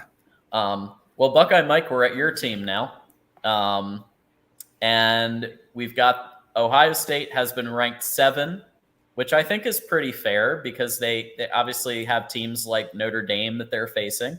And they have Indiana is technically a P5 opponent. So they've got a schedule that's in the middle, and I think that they're ranked pretty appropriately. What do you think about what CBS thought about your schedule and specifically, I'm ranking them. I'm saying 11-1 because, in my view, there's really 3 games that could be that one. Right? It could be Michigan, it could be Penn State, it could be Notre Dame. And so, with all 3 of those, I'm saying there's going to be 1 L in those 3 somewhere. But what's your take on it, Buckeye Mike? Personally, I think it's right where it should be. And I actually do agree with you on 11-1. Except you got the wrong loss, my friend. We are losing for the first time since 1936. A close nail biter to Notre Dame. Oh, Will! Taking McCord out and becoming a nightmare for everybody else, including Michigan. So we are going back to the playoff, and you're looking at a repeat of 2014. This is literally what I predicted on your show. Remember, I was like, "This is the nightmare scenario." All you do is talk trash about Notre Dame, and now you say we're going to beat you. Oh my gosh! Because if Kyle McCord stays, we are losing again. He's got to lose to Notre Dame or Penn State. I refuse to lose to a chunky Big Ten school. So we're losing to Notre Dame in 28-24 type of fashion. A chunky, chunky Big Ten school. Yeah, we've got some commentary on that. Good luck. What does chunky Big Ten school mean? One of your so here's one of your homies. We got Troy V with the $2 super chat. Buckeyes 15-0 this year. Okay, well, thanks for the $2. That would be Ohio State's not built for 15-0. They're not like Bama in 2015 and 16 and 2019 LSU. We're not built like them, so that's definitely not happening. Okay, fellow Buckeye fan here. Yeah. I'll be I don't know. don't exactly know what to expect. I expect us to win. I don't think I'll be really shocked if any losses come outside of those 3 games, but I won't be like that blown away if we lose all 3 of them. I really right now. I'm not 100%. I don't know what to expect from McCord, and I think the defense will be quite a bit better this year. Almost everybody returns defensively, and the defense played actually quite well last year outside of the when they played higher level competition. Then they really got exposed, but another year, another bit of improvement. This could be, a potentially borderline, just under elite level unit. I think the defense can be a top 5 to 10 unit nationally. I really do believe that. And I would say your defensive line will be a top 5 unit. I'll agree with you there. Defensive line will be a top 5 unit. I don't know about your secondary. Yeah, I mean, and when was the last time you had any questions about Ohio State's secondary? I mean, this has been DBU forever since I started watching in the late '90s. I mean, they've just churned out corners and safeties to the NFL at an insane rate. But you're not DBU right now, that's for sure. No, not even close. Wide receiver, but I mean, wide receiver you now, baby. Yeah, absolutely. Yeah. And wide receivers, I mean, and I've said this, so Hartline, the one thing I have no question about is that Brian Hartline knows how to coach and recruit NFL first-round wide receivers. But in order to keep them afloat, you need good quarterback play, or at least moderate quarterback play, and you need an O-line that can make these things happen. So it's all got to gel together, and that's where I'm kind of like, wide receivers can't do everything. They did a lot against the Georgia team, for example, but yeah, you kind of have to have a little bit more of a cohesive unit. So, and if you don't believe that, just watch Ira from the last 2 years. I mean, let's be honest. You can't have. I mean, we have TEs. Well, we have tight ends up the wazoo. They can't do everything. They have to be the whole. But unit. I mean, I also I think Ryan Day's earned the benefit of the doubt as far as developing quarterbacks since he's come in there. I think he knows how to coach them, and I think as far as scheming and play calling, there's hard to find any better in the country. So whatever deficiencies they have, at least against the lower level competition teams, I don't think that will be a problem at all. I could see this offense being one that probably scores like 50 points every time they're playing, like anybody not up to their standard, but may struggle a bit more when they're challenged. And see the other problem too that nobody talks about except around here is the fact that the fan base locally is already saying, okay, if Ryan loses to Harbaugh again, then it's time to run him out of town and move on to the next guy. And that really irks me. That really irks me because I'm just like, he's a good coach. I mean, we've been through this cycle before because Cooper and Bruce were the same way. One couldn't win a bowl game. The other one couldn't beat Michigan. Well, Cooper was both. Cooper couldn't win a bowl game or beat Michigan. In Cooper, the program was falling apart. But, I mean, like his record against Michigan was 2-10-1 during a period of time where Ohio State largely had better teams than Michigan. And the Cooper comparisons are ridiculous. I think the reality is Ryan Day has had 2 Big Ten losses his entire career. Yeah, they're against Michigan. Big whoop. 2 losses. You know how many coaches have 2 Big Ten losses their entire career? Not many. 4 years into his career, he's losing half a game a year. Unacceptable. Yeah, it's absurd that fans were calling for his firing after the game, and I understand emotions were high. I get that, but let's be this is a guy who goes consistently 11-1, makes the playoffs, won a playoff game. Yeah, I think it would have to be 4 consecutive seasons of losing to Michigan to even have that conversation at all, and probably lose some other games too. If you guys go 11-1 and lose to Michigan, he's not gone. Yeah, from an outside perspective, who has no skin in the Ohio State game at all, like period, that just sounds so ridiculous that you'd fire Ryan Day. That's just so absurd to me. Absolutely ridiculous. Yeah, absolutely. If they lose 2 or 3, do you think they'll consider firing him?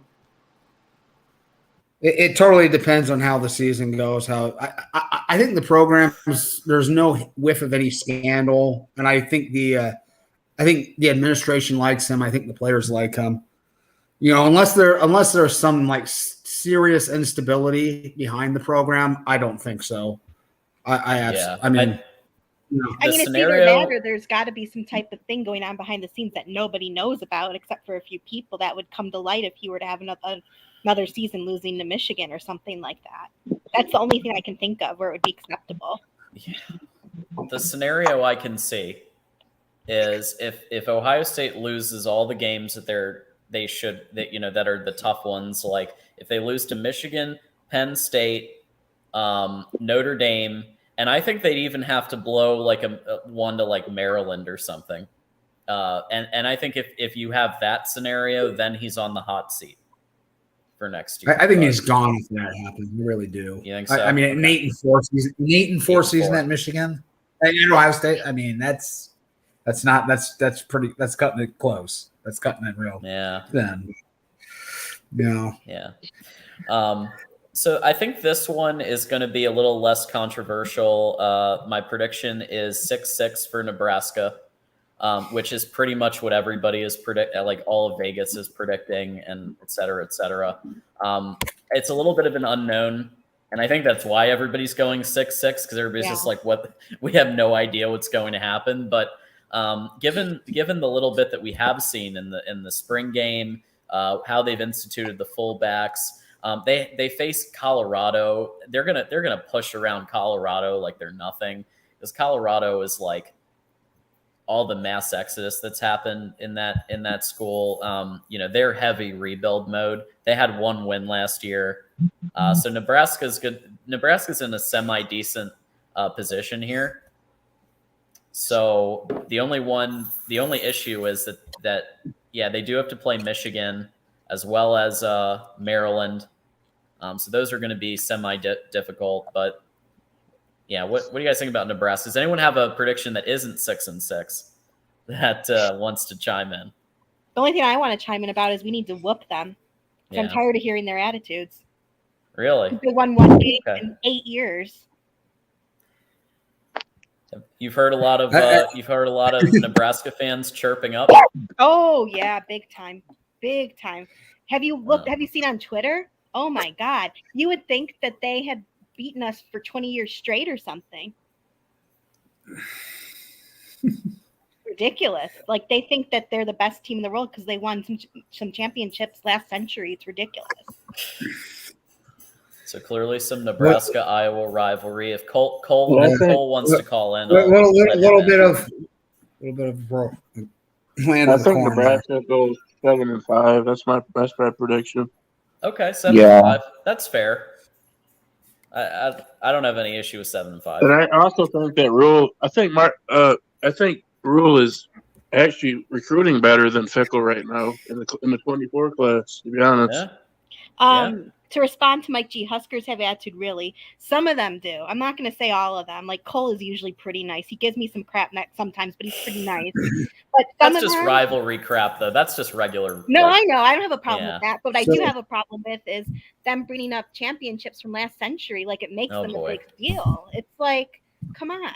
And like I said, they beat us once in 8 years, and you'd think they whooped us for 25. It's ridiculous. As a fan of a team that has won last century, that did win some in the last century. I mean, I think of it as, hey, it's possible. We won last century. We can do it again. That's what I take pride in. Like, hey, yeah, there's nothing wrong with that. I'm not saying that's not true, but you would think it was already done. So you're saying Is Army going to make a big title run? That here? was in the 40s. I mean, we won one in the late 80s. So, like, that's a lot True. different. It's a little later. And Yeah. the other difference is that No. like Nebraska's been in the basement. They haven't gone to a bowl in so many years. Yeah. And they haven't done I'll anything honestly since be. the conference. I'll honestly be Yeah. pretty impressed if Nebraska can win 6 games this year. I mean, this is a big transition. They don't have totally different personnel for the type of scheme they want to run, and This is true. transfer portal. Sims is Jeff Sims came from Georgia Tech, right? Is their quarterback? I mean, I don't know. He's that's a big transition. I mean, like I didn't really like their talent level before last year. What'd you say? Mike Fort Sorry, reminds Erica? us that Nebraska I said- still plays in the West. Yeah, go ahead, Erica. I said that Rome wasn't built in a day. Like they're not going to turn around straight away. No, of course not.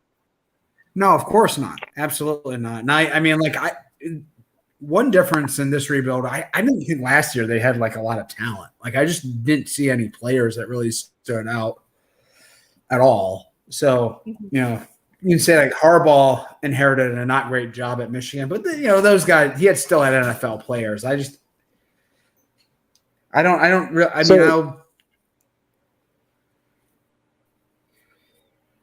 was that? Jason, was that Jason?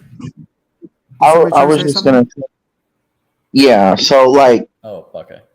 the thing that irks me is, like, you get these new coaches to come in to the program, and they say that they're shoving all their chips into the center on these coaches. But then if they have an average to below average first year and an average second year, then they're already like wanting them to go out the door. Yeah. You know what I mean? Because like there's already even kind of in the chat like talk about like Matt Rule's not going to last at Nebraska. It's like we haven't even played one game. Let's calm down and see what happens. Right. I've heard mostly Nebraska fans be pretty optimistic about Rule. I think most of them were really happy with the hire, and I think they're pretty understanding that he's got a big task ahead of him. And they'll give him a lot. They'll give him his leeway. I don't think anything that I think he could go like 1-11 this year and keep his job. But Mike, I mean, Mike that. right on. I've talked to John Johnston a few times. He's called into the show from Corn Nation, and he's right there with me on 6-6. He's thinking Nebraska will make a bowl game. He's pretty excited about Jeff Sims and the physicality. So those of you who haven't checked out Corn Nation, you should check that out. But yeah, it seems like the general consensus is 6 or 7 wins. And they just build themselves up for a 2024 and 2025 maybe resurgence. I wanted to point out the comment that Mike G made here like a few seconds ago. He says it's amazing to hear fans say that Wisconsin and Nebraska are back when coach is still unpacking his underwear. And I have to say I agree with that. Yeah. And it's just like what I said before with Illinois, that I need to see it before I'll buy into it. Right? I'm not just going to buy into something because Nebraska had championships last century and beat us once in 8 years. Like, it takes more than that. We're at the point now where the kids that are playing weren't alive the last time Nebraska was was nationally relevant. 01, 02. They never recovered from that Colorado game in 01. Well, the Big Ten's been rough on Nebraska because they also thought they was going to come to the Big Ten and just dominate. We've seen what happened with that. Yeah, they've done nothing. Yeah, they transition.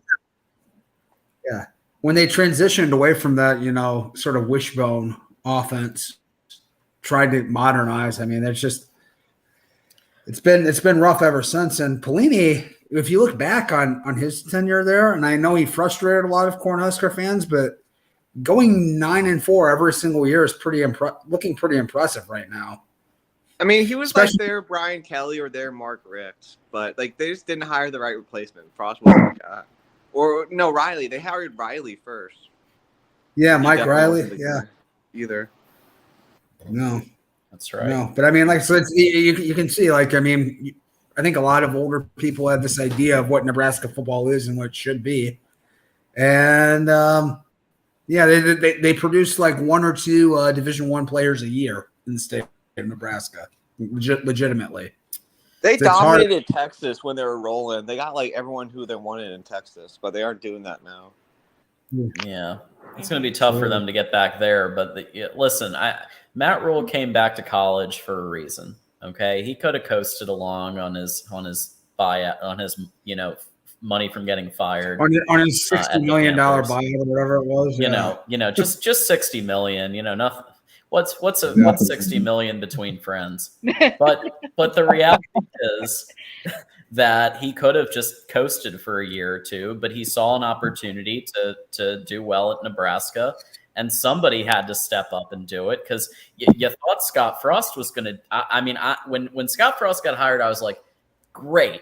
This sounds like a great hire. He just got UCF to a Kali Matrix national championship, and good for them. And he's going to crush it at Nebraska. And then I forgot that Nebraska's like -20, and that the spread and high tempo may not be the perfect fit for that climate and that area. And maybe this idea of going back to fullbacks and implementing some classic vibe along with modern concepts might be a better option. Yeah. All right. Without further ado, here comes everybody saying I'm a homer, but here we go. It's time for Michigan. Michigan is 9th. So some people had Michigan as the easiest schedule. CBS gave it 9th, and I am predicting 12-0. And I'm going to ask Jason for his comments first as a Michigan fan, but I'm saying 12-0 for the following reasons, right? Obviously, we have the historical precedent of last year, 81% returning production, and many other schools have a quarterback question. So Buckeye Mike on our show, we were kind of I said it could be 11 or 12. I don't, but I'm going to stick with 12, which was my prediction earlier. Because I think I just don't see. I see Ohio State having more questions than last year, like Mark Rogers said. I agree with that. He said that. I agree. And then Penn State, I just don't think they're good with Drew Aller. It's going to be enough to stop what Michigan does. It's the same running backs that ran 417 rushing yards on Penn State last year. They're both back, and I just don't see them stopping that run game enough. In order for Penn State to win that game, they're going to have to win on offense, I believe.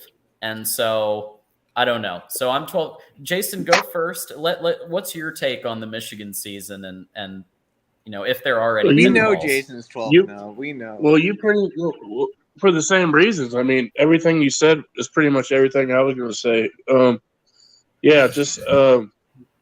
Just like you said, who we got? We have 81% of our production coming back, including Corum and Edwards. We got JJ coming back, who's got experience. I mean, I'm looking at our conference, and I'm like, how many quarterbacks have the experience JJ has right now? You can't name very many. Aaliyah, basically, and Cade to an extent, yeah. And I'm just looking at overall, and I'm like, I just don't. There's a possibility we could lose one. Flip up. I don't know. I just don't see it. Like, of course, there's a possibility Michigan loses one. Right. If you lose one, which one would it be? What have to be Ohio State? In my honest opinion, yeah. If we do slip up, it's going to be in Happy Valley against Penn State. I don't see us losing Ohio State.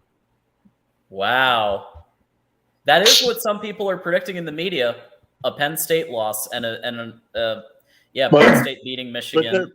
But then again, like you said, John, I'm not sold on Aller and McCord either, so I don't know. Yeah. We don't know what we're going to see from those two guys. So, I mean, at this point, it's just speculation. So I'm looking on here. It says that Michigan-Penn State game is already set for noon. Like this, It's already like that. That is a huge break for I Michigan. hate that. Like as just a college football fan, not even just as a anti-Michigan guy.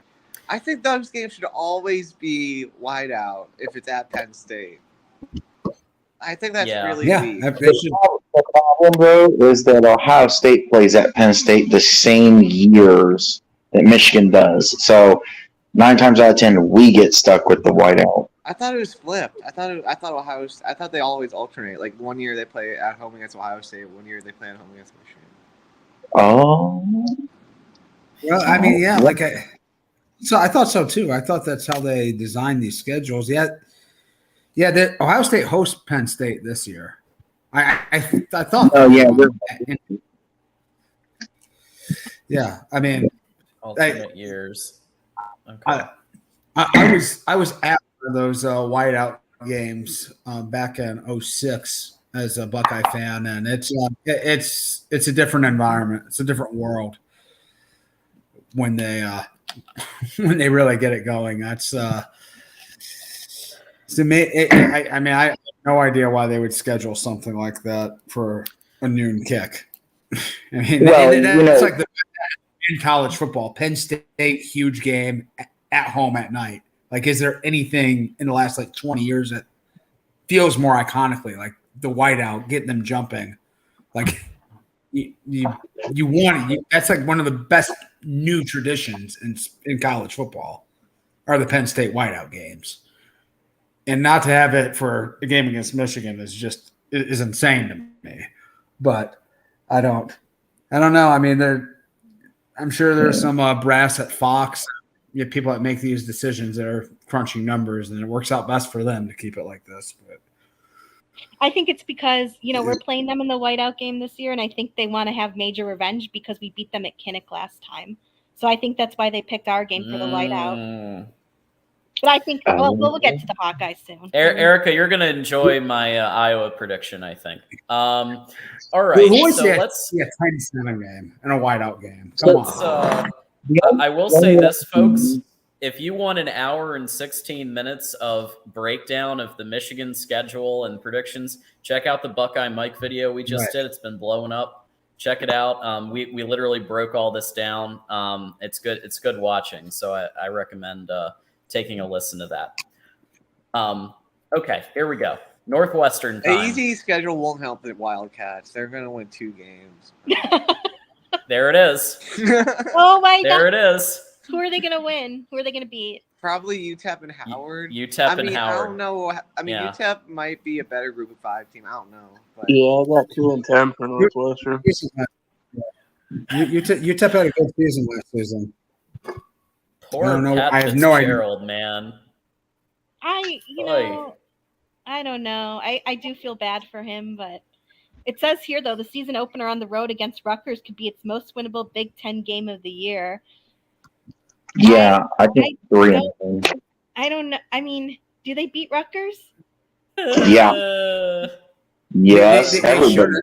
I mean, Rutgers. I'm sure Rutgers will be I feel like Northwestern's just that bad that they're going to lose to Rutgers. Like, I just think Northwestern's not beating Rutgers. There's no talent there for Northwestern. I feel like there's no talent. Rutgers gets a bad rap for being in the Big Ten East. Northwestern just got AJ Henning, right, from Michigan. He beat us. They beat us out for him. They need a lot more than that, though. Yeah, they need more than one person. Yeah. Henning was never a big impact player for us, other than in return game and the occasional reverse and end around. He was good on reverses and stuff, and wide receiver screens and stuff. Yeah. That's a good fit for Northwestern's offense. How Northwestern likes to play. They do like these kind of like multi-dimensional gadget players.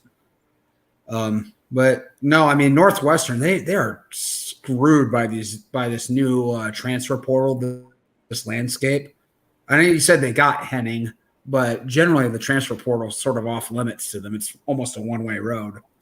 I mean, that just goes back to I was about to say actually something similar because they have a hard time as far as getting the right type of recruit in there. It's like a Stanford type deal, right? Mm-hmm. It's like the same type of thing. So I mean, it's I don't know. I feel bad for Fitz. I agree with whoever said that. And Yeah, that was me. I wonder, like, does he hurt his legacy the longer he stays there, and the more typical, the more awful seasons he builds on top of each other? Does it? Yeah. You know. And that's why This is a guy who could have. The question of, is he ever going to get fired? I mean, maybe after a few more seasons, but maybe he has the self-respect, if he has a season like we're predicting, to pack it in so that he doesn't force his alma mater to have to make that judgment call. And this is a guy a few years ago could have had almost any job in the country he wanted, right? I mean, this is a guy who could have packed up and been that coach at USC or at Michigan or at, I mean, he was in his name got mentioned for all the big jobs that ever opened up. And no one's saying his name at all anymore. No one's saying it. We need to get Pat. It's just like Matt Campbell at Iowa State. As much as I hate saying it, I hate Iowa State. But, he had a good year and he could have left and gone somewhere much more interesting and fruitful, but he chose to stay. And now he's kind of, made his own destiny a little bit. Like now he's not employable anywhere else at the moment if things keep going this way. Yeah, I like Coach Fitz, but he's just in a no-win situation at Northwestern. There's no, I mean, he's reached his limit like a long time ago on what he can, how good he can be at Northwestern. So I think it's time for just him to move on to somewhere else where he can be more successful. Is there a buyout for him? Like, what's his buyout? I'm not Good sure. question. Because if there's a lot of money involved there, then that's maybe why he's still there or why he'll continue to be there.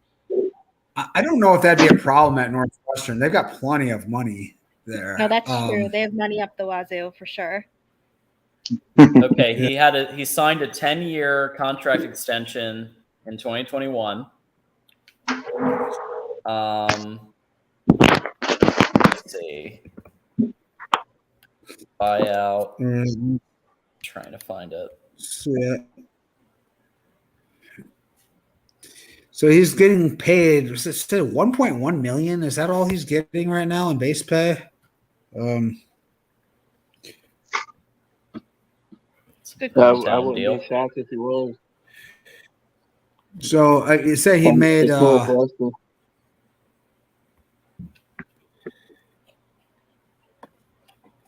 He made like 5.1 million in 2018. Is what I'm finding, but I mean, if he signed an extension in 2021, yeah, there probably would be a pretty hefty buyout. Yeah, at this point. 10 years. Yeah, a 10-year extension 2 years ago. Yeah, there probably would be, something in the 8-figure range for sure. Yeah. But then again, like 8 figures for a like buyout. you said, though, like Northwestern has a ton of money. I mean, it's crazy. And Nebraska just last year sacrificed $8 million to get rid of Scott Frost 3 weeks early. If they would have held on for 3 weeks. Yeah. They wanted to give him the money. Yeah. I was really surprised they did it that quickly. I was actually on vacation when the news broke. I was sitting having lunch and I was just looking at my phone and I saw they had fired Frost and I was like, oh my God. Like, yeah, he's a native. Remember, he's a native son. He was a very famous quarterback for them. He basically got the extra money, like that. They did it so he could get the extra money and sit and chill for a year. So we do want to honor some super chats. Nick, of course, always brings the 999 heat. What is James Franklin's game plan against Michigan going to be? Pack even more PB and J sandwiches to throw at U of M players than last year? Automatic L for that dude. Thank you, Nick, for your contribution, and I'm just going to leave that exactly where it is. And Cole is, of course, commenting. You brought Cole up earlier, Erica. Cole is contributing. Thanks for the $1.99. Nebraska's recruiting has been fire recently. #GBR. Yeah, you're right. I give you that.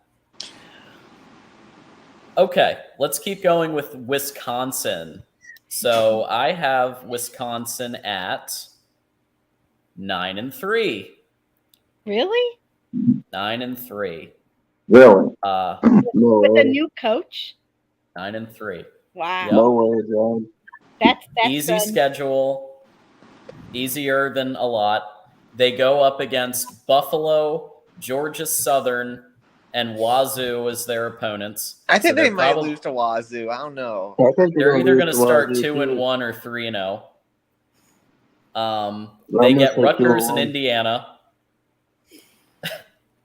Wins. Their schedule, they got some breaks on the schedule. That's why I predict it. I will say it would be higher if it wasn't for the fact that in the spring game, Mordecai was throwing picks to 4 picks. He's going to take some time, I think, to adjust to that air raid. And I think Wisconsin, when you're instituting a new system, as D4 Sports said a few weeks ago, that takes a while. That takes real game time to adjust, and it may take a year. But I still think that their defense and their run game, they have one of the best running backs in the country. I think it'll be enough. As long as Mordecai is moderate, then 3 losses, you probably will be against Ohio State. Who else could they potentially lose to? Maybe Wazoo, Minnesota. But they get Purdue, They are so they get hard. Illinois, they get Indiana, and so Minnesota might be another L. But yeah, it just shapes up where they have a lot of winnable, very extremely winnable games.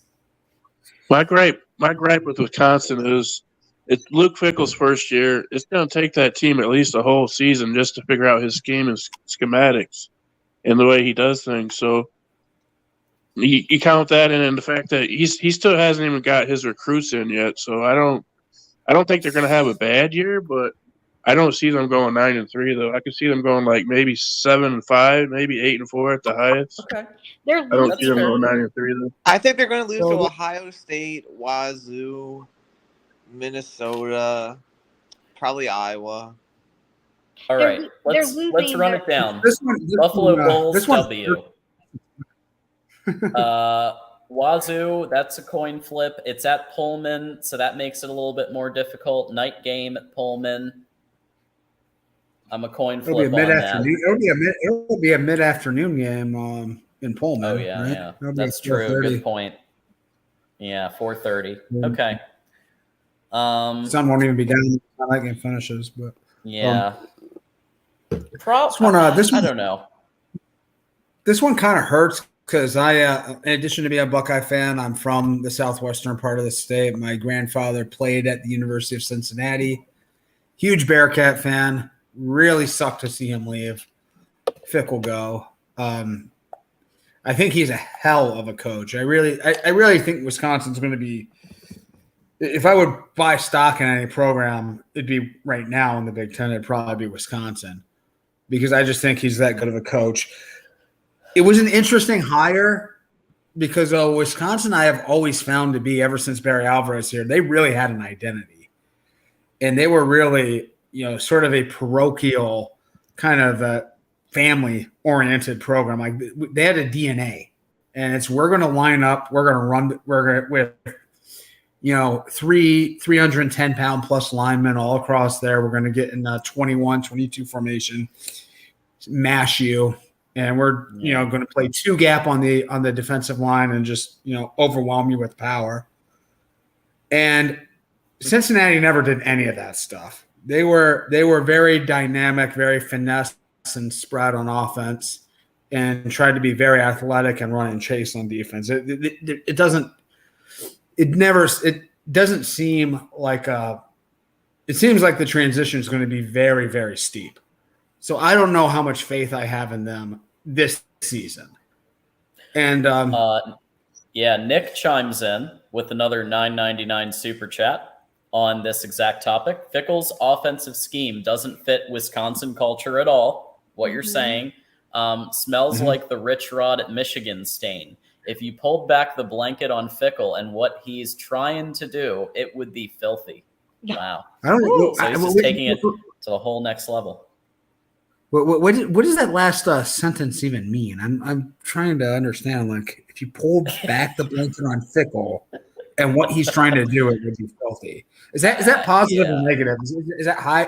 That's Peel the extremely curtain back. negative. It's Yeah, sounds extremely negative to me. Very Rich Rod, comparing it to Rich Rod at Michigan is not a favorable thing. This One is thing- somebody who went 3-9 his first year at Michigan. Rich Rod or Hokie.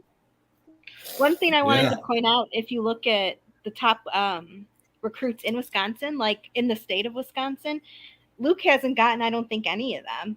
Like, they keep decommitting. Yeah. So I think that's You never know. Clay Helton could do it again. Clay Helton could be another Big Ten West team as well. It's possible. Yeah. Yeah, Wisconsin's also another state that doesn't produce a ton of Big Ten players, so they don't even need to worry too much about their in-state recruiting. I think they just need to. Yeah. We got Billy. Notre Dame got Billy Stroud, the offensive lineman that's going to start this year. So hopefully he does well. He's from Wisconsin. He was a big grab. Yeah, I'll be honest. I think that they're going to be able to coast on their run game and their defense and hit 9-3. Like I said, now that you hear the logic and we went through the schedule, they've got games against Buffalo, dub, Georgia Southern, probably dub, Purdue, dub, Rutgers, probably dub again in Madison, and then you get to some tough games. Iowa at Madison. This is actually the one predicted L that I have for Iowa. But I think it could go the other way around. It could, the Penn State game. But I don't know, man. This one could be a surprise to the entire world. And it could go either way.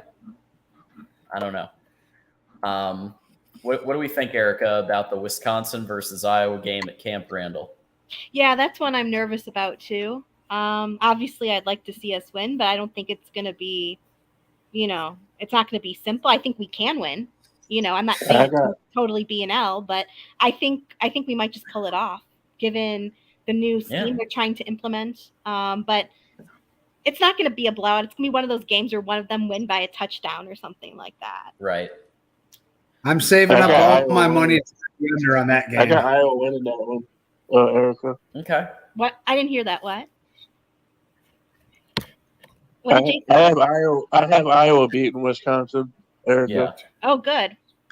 I'm There you hoping go. so too. But I'm being realistic. I'm trying not to be a homer here too much. But like I said, it's going to be a one touchdown. Something like that, 7 points or something difference. That's it. That game's in Camp Randall. Yeah. It is in Camp Randall. Yeah. It is. Jump around. So. I can't stand that jump around thing. I can't. And then Michigan harnessed the power of jump around 2 years ago. That was great. Yeah, ND did it too in 2021. At Illinois, that's a tough one. I think they'll win it. That's a dub. They'll probably win it. Yeah, that's why. 9-3 has to come somewhere. It's probably a dub. Yeah, they got to win that if they're going to go 9-3. Oh, you're talking about Wisconsin? Oh, I don't know. Maybe they might. Yeah, Wisconsin at Illinois. Illinois has one of the worst home field advantages in the league too. I just don't think there's much. That place is kind of dead. I don't think there's a massive edge to overcome. Yeah, I just don't think Illinois is going to be as good as last year. So I'll take Wisconsin on that one. This home stretch here, the last 5 games, you've got Ohio State coming to Camp Randall. That one, my birthday will be an L. Your birthday? Yeah. Okay. Yeah, that's right on my birthday there. So maybe I'll make the trip to Madtown for that one. Madison's a lot of fun, actually. I like Madison a lot. Oh yeah, I love it. Erica, do you remember that? It's a great city. John, have you ever been to Madison? I have not. Love to go though. I'd love to go. Madison and Ann Arbor are very similar places. I think what was that, Will? You're trying to say? I heard you say Erica, but nothing else. Do you remember that crazy 2015 Iowa-Wisconsin game? Yep, I do. That was it was like such an ugly game, but I just couldn't stop watching that one. Yeah. That was the year Iowa went undefeated to the Big Ten. Didn't a Wisconsin receiver drop a ball in the end zone that would have gave Wisconsin the win? I think so. Yeah. Yeah, Sounds right. If I'm not confusing years, I think so. Mike, I have not been to Madison, so I can't confirm or deny. I love Ann Arbor, but I can't confirm nor deny about Madison. Nick Cole Madison. says every city seems fun compared to Iowa City. Have you been to Iowa City? Okay. I've been to Iowa City, but not since I was of having fun age. So. Oh no, I'm not talking to you. I'm talking to this Dick Pole guy in the chat. I know. I'm just saying. No, oh, I mean, geez. yeah, I don't think he's ever been to Iowa City. It's not So- what you would think. When you think of Iowa, that's not what Iowa City is at all. Hey, Erica. Yes. I do like beer and cheese, Mike.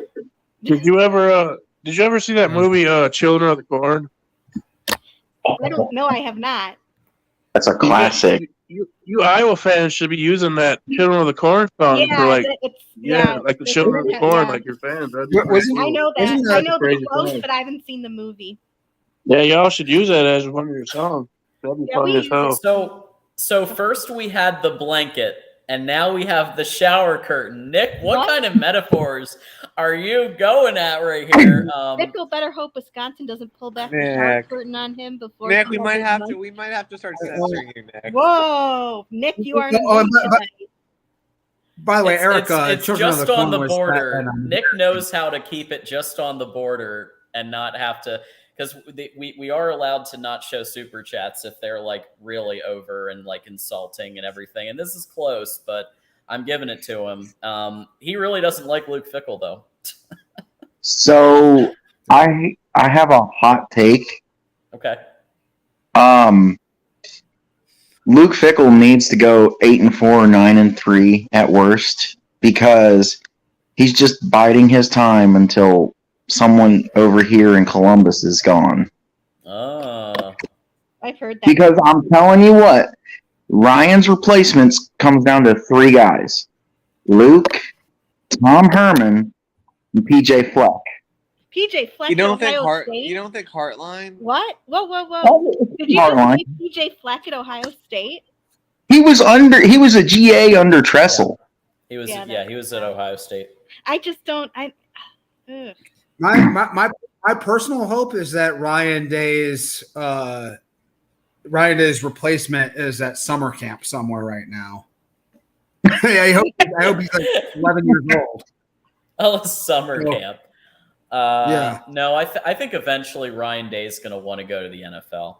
Just try his hand at it. Yep. That's all. That's like the biggest. I advise every coach that has a great job and a great situation. When has that ever worked out? But how great really is it? Only for Pete Carroll. Okay. But guys, everybody, I want you all and to Barry envision. Switzer, I guess, to an extent. All of you in chat right now, envision that you are the Ohio State head coach. And you get everybody getting mad at you for going 11-1 and losing to Michigan, and you go 11-1. You've only lost 2 Big Ten games your whole career, and then you go to the playoffs. You're a midnight kick away from probably winning everything, and you're getting all the heat because you lost to Michigan. Yeah, I think that's pretty so absurd. So absurd. It's absurd. So I don't think it's a good job. I wouldn't take it. And if I were Fickell, I wouldn't take it. Okay, you're saying him. You can flip this on like Harbaugh said. Harbaugh was at Michigan for 7 years before he beat Ohio State, right? 6, 7, 6 years. And he was embraced and loved until Yeah, but he also came into a dumpster fire too. He didn't come in with loaded roster like they did. And he was also a favorite son as well. True. But there was a lot of pressure to move on from Harbaugh throughout the whole thing, and he lost to Ohio State 5 times. Would have been 6 for sure if they played that COVID year. Mm-hmm. There was lots of heat on him, and he had more outs than Ryan Day does. I can't tell you for sure Ryan Day's getting an NFL head coaching job anytime he wants it. Harbaugh can. Harbaugh, the entire time he was at Michigan, was probably getting called by every GM that had a job opening. the entire time. It's probably everyone requested to talk to Jim Harbaugh for their job. He had a million outs, and he never did. He hasn't gone back. So I mean, I don't know. I mean, you're at a place where you're going to win the vast majority of the time you play, and you're going to get paid big. And Columbus isn't a bad city to live in either. So, yeah, I mean, Harbaugh it's had just a lot of rope because he was a native son. He did turn around a 5-7 failed program with good NFL recruits. Don't get me wrong, NFL recruits. Yeah. But I would argue it was a failed culture, failed program under Brady Hoke and under Rich Rod. Harbaugh turns it around, turns the program around. I think he earned himself a few years of rope. But I was even calling in 2020 and early 2021 for Harbaugh to potentially get fired and move on to somebody else. I was too. So there was a point, but it took I think Michigan was very patient, and that's my point. Ohio State, not patient, right? Like, not patient. And this is a guy who won a playoff game. This is a guy who barely missed winning a national championship. I mean, barely. I just don't get it. So that's why I wouldn't take it. Would be a very tough job. Even if I wasn't a Michigan fan, obviously that completely changes the game. But that just mental health wise, imagine like CJ Stroud was getting hate Venmos of people like saying you got it, you know, that's so trashing ugly. him. That is so ugly. That's like this is what I don't get. I mean, to be fair with you, the Ohio State kicker was too, like, not even just hate Venmos, like messages and everything to like go jump off a bridge or use a noose or it's crazy, just things like that. And it's just I don't like because he's a good football coach. That's what I don't understand. Okay, so he lost to Michigan twice, but you know what his record is though? His win percentage. I just think that's ridiculous. Yeah. his entire time he's lost to Michigan, Clemson, Georgia, and who else? Alabama. Yeah, that's it. Those are basically the five, the best teams. Yeah. David Greenshield backs you up. Fire I think we're all kind of in right agreement now. He that lost a really good team. Fire this guy right now. it's hard to be Ryan Day, and it's hard to be the Ohio State coach when you've got all this hate. David Greenshield, Ryan Day has more playoff appearances than Meyer. Yeah. Yeah, but that's Dr. Buckeye himself. The first 2 years Meyer was there, they would have made the playoffs. They just weren't. The playoffs didn't exist. Weren't eligible. You know. Yeah, and they also the first year they weren't eligible to get to the. Yeah. They probably would have gotten to the Natty. A couple. Yeah, they probably would have. Right? They probably would have played Notre Dame matchup of the two worst teams to ever play So I'm curious.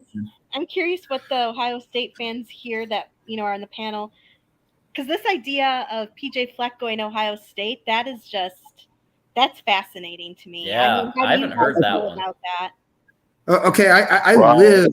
I currently live in the city right now. Live in Kalamazoo, which is where Western Michigan's located, which is PJ Fleck. I'm familiar. Yeah, so PJ was he has always given me. I've never liked him because he's always just given that like used car salesman, politician, just running for office kind of vibe. He feels like I could be way off on this. I don't know him at all personally. I don't know anybody who knows him personally very well, but I mean, like, it's just he seems dripping with sincerity and cliches. Mm-hmm. And so I've never really liked him. I've never been a fan. If he came to Ohio State and he won a bunch of games, I'd probably love him. I like PJ Fleck. I like his energy. I like the way he carries himself. I like him as a coach. I got 4 words that sums up PJ Fleck. Row the boat, baby. It would be just entertaining to see PJ at Ohio State. Like, I don't know how that's a little cliche, isn't it? I absolutely love PJ Fleck. I mean, that's the thing too. So to me, PJ and Pat Fitzgerald are similar. They're at places where they're beloved by the fan base. The university loves them, and their job is basically secure all they want. Now, would few win, like 3 or 4 win seasons hurt their legacy? Probably, but they're secured and they don't have the pressure that like Michigan has or Ohio State. Because I'll tell you, if Jim Harbaugh came to Ohio State and had the first 5 years that he had at Michigan, Ohio State would have ripped his head off and told him to get out of town. Yeah. But you'd be okay with it? So you have to look at it though. Like I said earlier, Jim came into a dumpster fire, so I think they were a bit more lenient than they would be on Day if they did that because of what he came into. I just want to comment real quick. We're full up on calls. I've got about 10 more minutes, and I'm going to be wrapping. So no more calls today. But thank you for the interest. The panel that we have is what we're going to stick with for the last 10 minutes. I want to keep going to Iowa. So we're at your team now. And without further ado, my prediction for Iowa is 11-1. And we kind of have talked about this the last few weeks. They have, as you can see, the 12th ranked schedule in CBS Sports. It's a doable schedule. Cade McNamara is the quarterback that you needed, I think, in order to manage that game, in order to not just hand off, but occasionally make a big play to Eric All on one side, Luke Lachey on the other side. The Ohio State receiver is now in the mix, and Caleb Johnson is a running back. So you've got the pieces that Cade McNamara needs to be successful and how he was successful in 2021 at Michigan. So what's your take on the prediction and kind of where you're at? So what we're thinking, what a lot of Iowa fans have been thinking, is that if we don't go at least 10-2, it's a failure of the season, because this is the last season with divisions. And, we just think that it would be great to go out with a division win since it's the last year of divisions. As far as 11-1, I mean, I think that would be great. I think it's possible. I think if it's 10-2, the losses will probably be Penn State and then Wisconsin.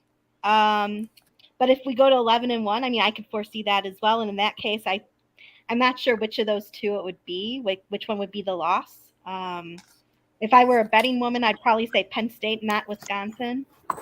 Reason being, as we talked about, Wisconsin's getting used to a new scheme, and that doesn't happen overnight, and we beat them last year. So I'm getting some hate from Dick Pohl. I'm sure that's a real name. And he's let's the same guy who said that Iowa City's no fun, or however he said it. So I don't think he knows very much, and I don't think he's serious. And let's actually go through the schedule if you guys want to give me some grief on this. Let's go through it. First, and let me just say, first of all, that they don't play Michigan or Ohio State. So let's start there. Two of the hardest games in the entire Big Ten gauntlet, Iowa doesn't play and won't play until probably the Big Ten championship, and then they probably will. But let's look at this. So they start off against the Utah State Aggies in Kinnick. I think that's a win. Yeah. Right? Anybody disagree? Nope. Okay. I don't know anything. I don't know enough about them, but they're not very. So I looked them up on a previous week where we discussed this, and I think they went I think it was 6. Let me see. I'll pull it up. 2022, Utah State. Let's see, football. Somebody in the chat will probably get there first. But they went 6-7 and lost 10-38 versus Memphis in the First Responder Bowl. They're strong basketball, Blake, but their football team isn't great. Yeah, traditional. I didn't realize that Blake Anderson used to be the Arkansas State coach. Is their coach now? Blake Anderson. Really matters. Yeah. Oh, that's interesting. I mean, they've some good teams here and there. They used to, Gary Anderson had some good teams. Yeah, they did go 11-3 the year before. I'll give them that. Yeah, but they're going to Kinnick. Yeah. Yeah, I mean that's the problem I have with 11-1 with Iowa is they seem to play so many games so close, and I just like I don't see a lot. I don't see many guaranteed L's on this roster on this schedule. Maybe not. I mean, okay. Well, how about these first three? I mean, at a very weak Iowa State. Mike seems to think that the Cyclones have a chance in the chat. Mike seems that's ridiculous. There is no way Iowa State. No way. They have not won like any recruiting battles. There's no way. But like for I think Farron's first like 15 years. But I think for Farron's first like 15 years at Iowa, I think he had like an 8-7 record against Iowa State, and Iowa had a far superior program over that time. But the game was always close. But if you look at the history of the entire like competition between Iowa State and Iowa, we've beaten them 66% of the time. Like this is a no-brainer with the new pieces we have on our offense. Yeah, and listen, Iowa State, they went 7-6 in 2021. They went 4-8 in 2022, and I don't see them doing better than 6-6 this year. I think. Yeah, this is the Matt Campbell setup right here. No one expects anything from them, and they just whenever expectations rise for them, they always underachieve. Whenever they're low, they always surprise you. Well, that's in their track record. Iowa ends up being underdog in a lot of games, and we win a lot of those too. I mean, yeah, Yeah, but regardless, Iowa State, like. I don't think you guys understand. They have like nobody on their roster. Like, anyway, okay. This is not to be like offensive, but to me, this game, Iowa State seems like a 10-7 type of game. That's not offensive. I mean, I just think true. that's yeah. I mean, it's very realistic. I don't think it's. How can I say this? It's not offensive. I understand why it's being said because. Like I've said so many times, P-Trash has wrecked our reputation offensively. And, that's what you saw from him during his era was not a typical Iowa offense. And I'm not saying that Iowa's some powerhouse offensively because we're not. But that being said, we're usually like pretty average, which with P-Trash we weren't. And it showed. So Casey Mallory, also friend of the show, Iowa fan, says that Iowa wins by a field goal. So, yeah. I mean, that sounds about right. Like a 3 to 6 point victory, defensive game. That sounds about right. So we're seeing a 3 to 6 point victory over what we agree is probably a very bad Iowa State team. Sounds right, and yet we're also predicting them to go 11-1. Well, I don't think. First of all, I don't think it's going to be that type of score for this year. I mean, I can understand why you're saying it, like I said, but. I just don't think it's going to be that type of what Mr. Nick said. Iowa State is more likely to the playoffs than Iowa for sure. Nick, no offense, but with your shower curtain comparisons and all that, I don't think you know very much. So maybe read up a little bit and then come back and talk to us. Nick knows Michigan football. We'll say that. Well, we're not talking Michigan right now. I don't think he knows anything now. So let's go to Western Michigan. Speaking of Michigan, I think that's probably a dub for you guys. Yeah. Yes. And then we get to a tough game, and this is my most controversial. This is my most controversial take, I think, out of this whole schedule. That I think Iowa is going to beat Penn State at Beaver Stadium, and for those of you who haven't heard the take yet, I'm going to explain why. First of all, Cade McNamara and Eric Gall have beat Penn State before. They made the play to beat Penn State in 2021. Iowa's defense is top 5 to 10 in the nation. And also, as Erica has pointed out, last year, with a much worse quarterback, Iowa did beat Penn State. So there's the historical proof as well. But I'd love to hear everybody. So we'll start with Erica, and then we'll go around.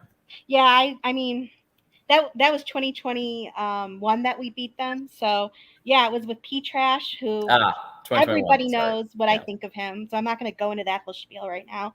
But I think I'm not going to say it's a definite win at all, because I don't think that's true. But I think we can pull it off. And I think in general this year, we're going to show a lot of people how much our offense has changed. And a lot of people in the chat are already doubting us. So I want to say to you, just like Cade has said to the media, keep doubting us, because we're going to prove you all wrong this season. We're not going to be, dominant on offense or anything, but we're going to be much improved. And, that's all there is to it. And I think we could win. I will say, to Argraw's point, Penn State fan, of course, commenting back in the chat, McNamara also got pounded by Penn State. He never brings that up. Okay, fair. He did. And yet Cade made the game-winning play to Eric All, which caused Michigan to win that game. So I think that they could do a similar thing. And remember, now you have Luke Lachey on the other side, too. Yeah, Luke's pretty awesome. I'll say I'm picking Iowa to win in Happy Valley is a bold take. I do kind of like how they match up with them, though. Penn State has been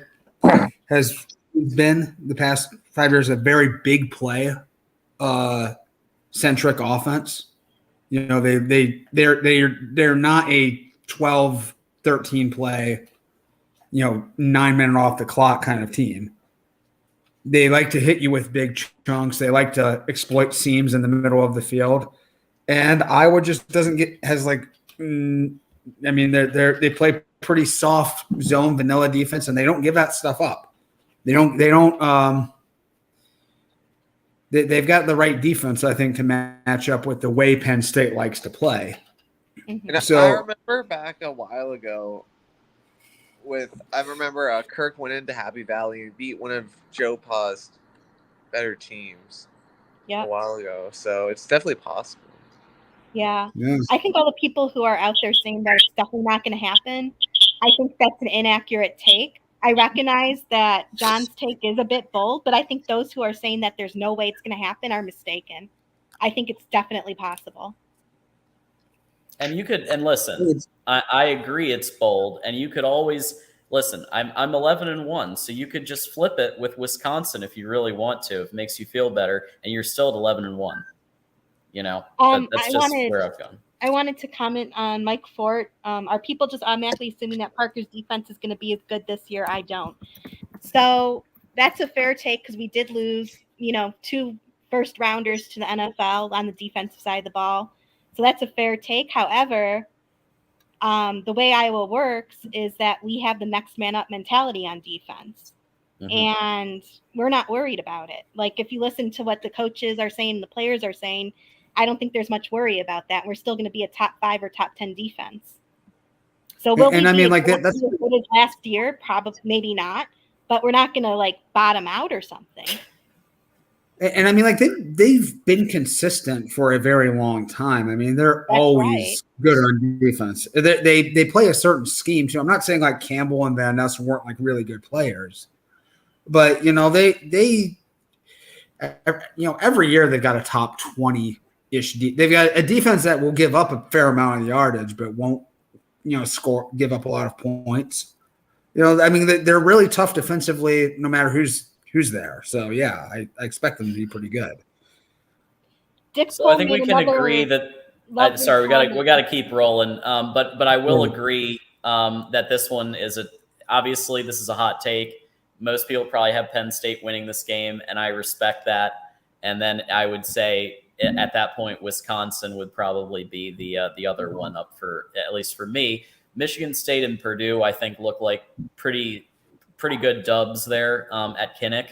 Yeah. So really, you get to this final stretch. Doesn't look that hard after Wisconsin. Oh my gosh. Your Minnesota at Kinnick. I think that's a dub. I know that Minnesota people are high on Minnesota. Some people, but at Kinnick, I just don't think so. Then you've got Northwestern, Rutgers, Illinois, and at Nebraska Cupcake as the City. final stretch. This is what I'm saying, Will. This is why I'm saying I'm so high on them. I mean, I It's feel like not- Nebraska might be tough, but I have to say, I don't know. I'm liking this schedule for the Hawkeyes more and more. I mean, I feel like they match up well against Fickle because like Iowa doesn't really give up big plays, so I feel like that's a winnable game as well. Very winnable. Yeah, at Lincoln, that might be another one that's pretty tough. No, But I'd see Iowa. I could see Iowa winning in a defensive game. I could see that being a defensive struggle that Iowa pulls ahead with Cade McNamara. What did you say about the Illini? Is that a win? Nick, yeah, Will's nodding yes. I'm sorry. I asked what you think about the Illini. They're coming to Kinnick this year, so I think it's going to be a win for sure. Yeah. Illinois at Kinnick, and they're probably going to be down a bit. Iowa's probably got that one. So yeah, I mean, I think the two possible losses you've got, I think they're Wisconsin or Penn State. Choose your adventure. But either way, I just don't see it. I mean, again, 10 could be possible, but I'm going bold. I'm going 11-1. I'm sticking to it. That's my story. And I'll say this again. I said it earlier, but there's just too many losable games for me to see them going 11-1. I mean, they're going to have to eke out some tough victories over. I mean, Northwestern and Rutgers and yeah. I mean, maybe like they beat like South Dakota State by 4 last year, right? True. That's true. I mean, that's so here's the thing. A lot of people don't realize we've picked up a bunch of pieces in the portal. We've picked up 2 O-linemen. We've picked up, obviously, Cade McNamara, Eric All. We've picked up pieces on the defensive side of the ball. So, I mean, I think that Kirk has a reputation for not using the transfer portal, but this past season or this past offseason, whatever, he has broken that, and he has actually used the portal a lot, and he's used it successfully. So I think that people should look up what he's done. And, I'm very tough on Kirk. Everybody who's listening or listens frequently knows that, but I have to give him credit where credit is due, and he did a good job in the portal. So we're going to have a lot more pieces than what we had last year and the previous year. So I think that people should give it a chance before they automatically poo-poo on it. Yeah. Did they get an offensive coordinator in the portal? No, unfortunately not. That's what I wanted out of the portal that Kirk did not get. Yeah, and I mean that's going to be the issue for me until I've proven otherwise. Like this scheme is Stone Age. I feel like I'm watching. I feel like I'm watching 1950s football when I'm watching Iowa play. First of all, we're still winning. Even with P-Trash, we won games. So Yep. I mean, and now we have better personnel. And the offensive coordinator, his excuse was he didn't have the personnel. So a lot of people are saying. I mean, my opinion on Brian Ferentz is I already don't like him. Like, I already have an opinion on him. But some fans who are homers who don't want to see the real picture are saying, well, now before he was saying he didn't have personnel. And now he's there, he has the personnel. So what's his excuse going to be now? So we'll see, we'll see how that turns out. And, some people are saying that if Brian leaves, so will Kirk. And there are people like Corey has said on his show too, for those of you who watch Corey's show, that this could be Kirk's last year if Brian walks away. Yeah. And at first when he said that, I was like, I don't know. I don't know about that. But I thought about it more and listened to Corey's arguments and just, read up in general about what's going on in Hawkeye land and everything. And I've come to kind of agree with that. If Brian goes, I think Kirk also goes. And then that opens up a whole nother, can of worms. Like, is Phil Parker going to stay? Because he and Kirk are tight. And the only way Parker's ever going to leave is if he retires. So that's a whole nother debate too, is who the new head coach should be and all that. So yeah, I mean, I was watching the 1973 national championship game between Notre Dame and Alabama, and I'm like, hey, this looks like a lot like Iowa's offense last year, man. I mean, So let's go to Maryland, and this one I also might get a little hate for, but it is 13th hardest out of 14 according to CBS Sports.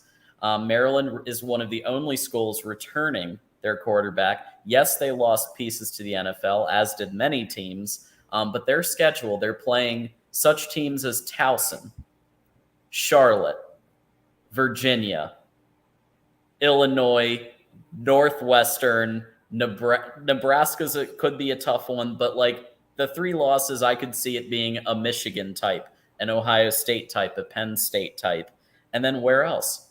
I mean, yeah, you can make a case that Illinois could beat them, but I just think with the returning personnel that they have, even with Josh Gaddis as OC, this is a big prediction for me with Josh Gaddis as OC. So people who know me know I'm not a fan.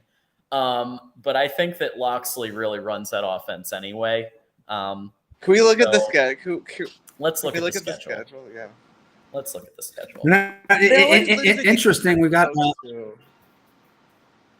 interesting. We got Loxley, Gaddis, and Tagovailoa. That last time those 3 names were together, they were tearing up the SEC in at Alabama. So here's the barn burner first 5 games: Towson, Charlotte, Virginia, at Michigan State could be maybe slightly tricky, but I think they win like they did last year, and Indiana, who's a joke. So that Virginia game is going to be fun. I think the crowd will be into that one. It is going to be fun. That's a great. Virginia was. They were really bad last year. Yeah. Has anyone been to Maryland Stadium? It's actually a really fun time. I've been to it, but not for a football game. I want to go. I've been meaning to go. Yeah, it's a fun time. It's underrated for sure. Yeah, I don't. Oh, it's a Friday game too. That makes it. Oh yeah.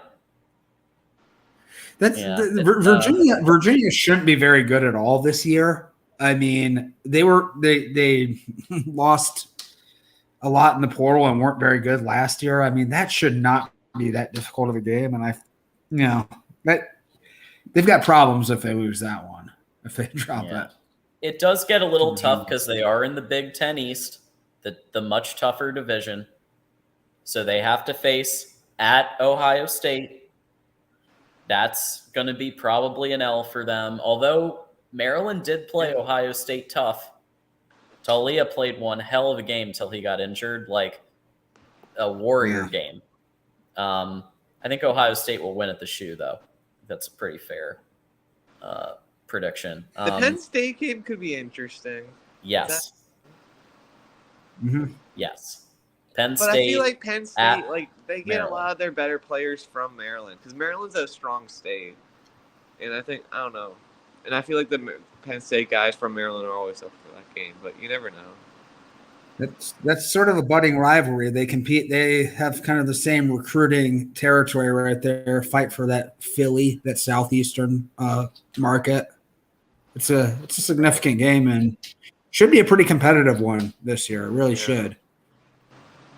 My question with Maryland is always, you just physically, how tough are they going to be? Because I feel like that's where they end up losing a lot of these games. Yeah. I feel like they've always got good skill, speed, and even they have good schematics a lot of the times. But man, when they just have to get a stop, they never can. When teams can run on them and control the clock against them, and it just that's just always been the issue with them since they've joined the Big Ten. They're just not a physical Big Ten football team at all.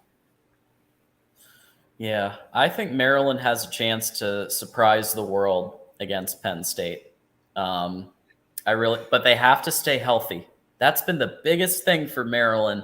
They come into September and they're winning games they shouldn't. And then by the time they get to November, they're depleted. And so if they want to beat Penn State, even though it's at Maryland, they're going to have to – I hope they have bumped up their strength and conditioning because that's been their biggest thing, I think, is they keep dropping people in October and November. So it's possible. Yeah. Argraw does point out, of course, the Penn State perspective. They lost 30-0. Yeah, that was pretty rough. They also won. They also lost by 7 points and kept it a nail biter against Michigan. So There's that too. Yeah. Play Ohio so State again, post-game. you've got Nebraska. Northwestern's a dub for Maryland. For everyone. Nebraska's probably a dub, even though it's at Lincoln. And so Penn State, Michigan, and Ohio State are the 3 question marks. And even if they lose them all, my prediction would still stand at 9-3. Yeah, I mean, the Nebraska one scares me just because of, like, the fullbacks and stuff. But they should win. Yeah, I mean, I think any of their wins against the big 3 would be a big surprise. And I don't really trust them to run. I could probably talk myself into saying they're better than everyone else on the schedule. I just can't put any confidence that they're going to run that table. Yeah, like I think 8-4. Yeah. That's fair. Yeah. I can buy 8-4. I mean, that's what they went last year, I believe. It's 8-4.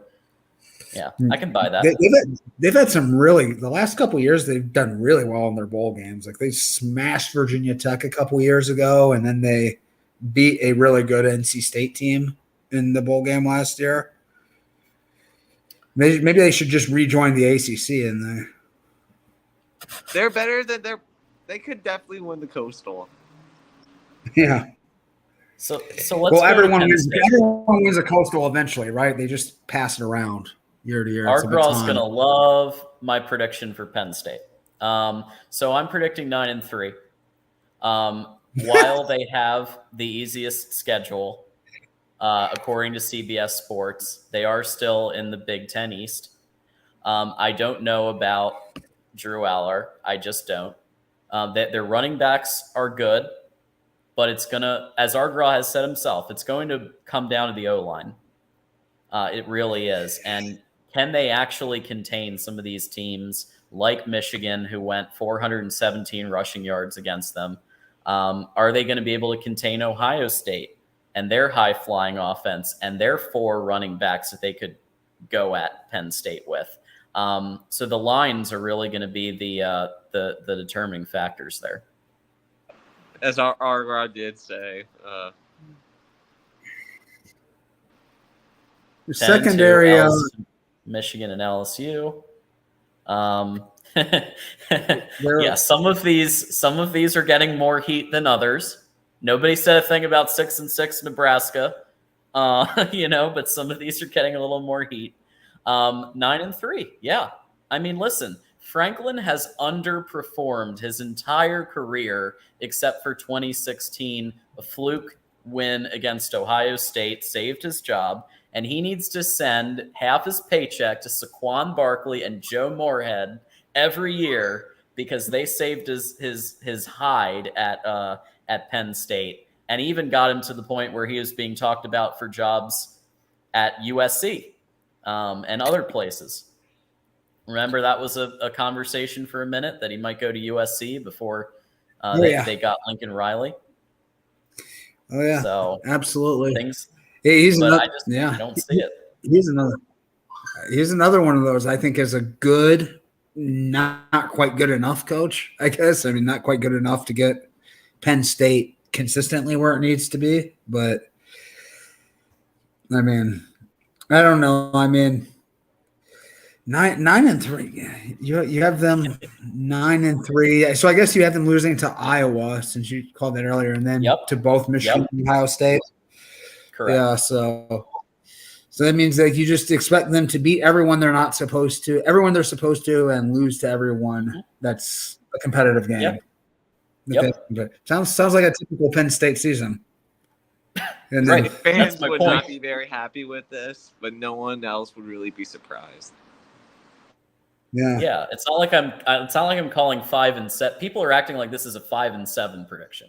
Like 9-3 is very possible with the games that they have. They're good. This would mean that they lose to Iowa and Ohio State and Penn and Michigan, or maybe Maryland sneaks in there and is one of the 3 losses.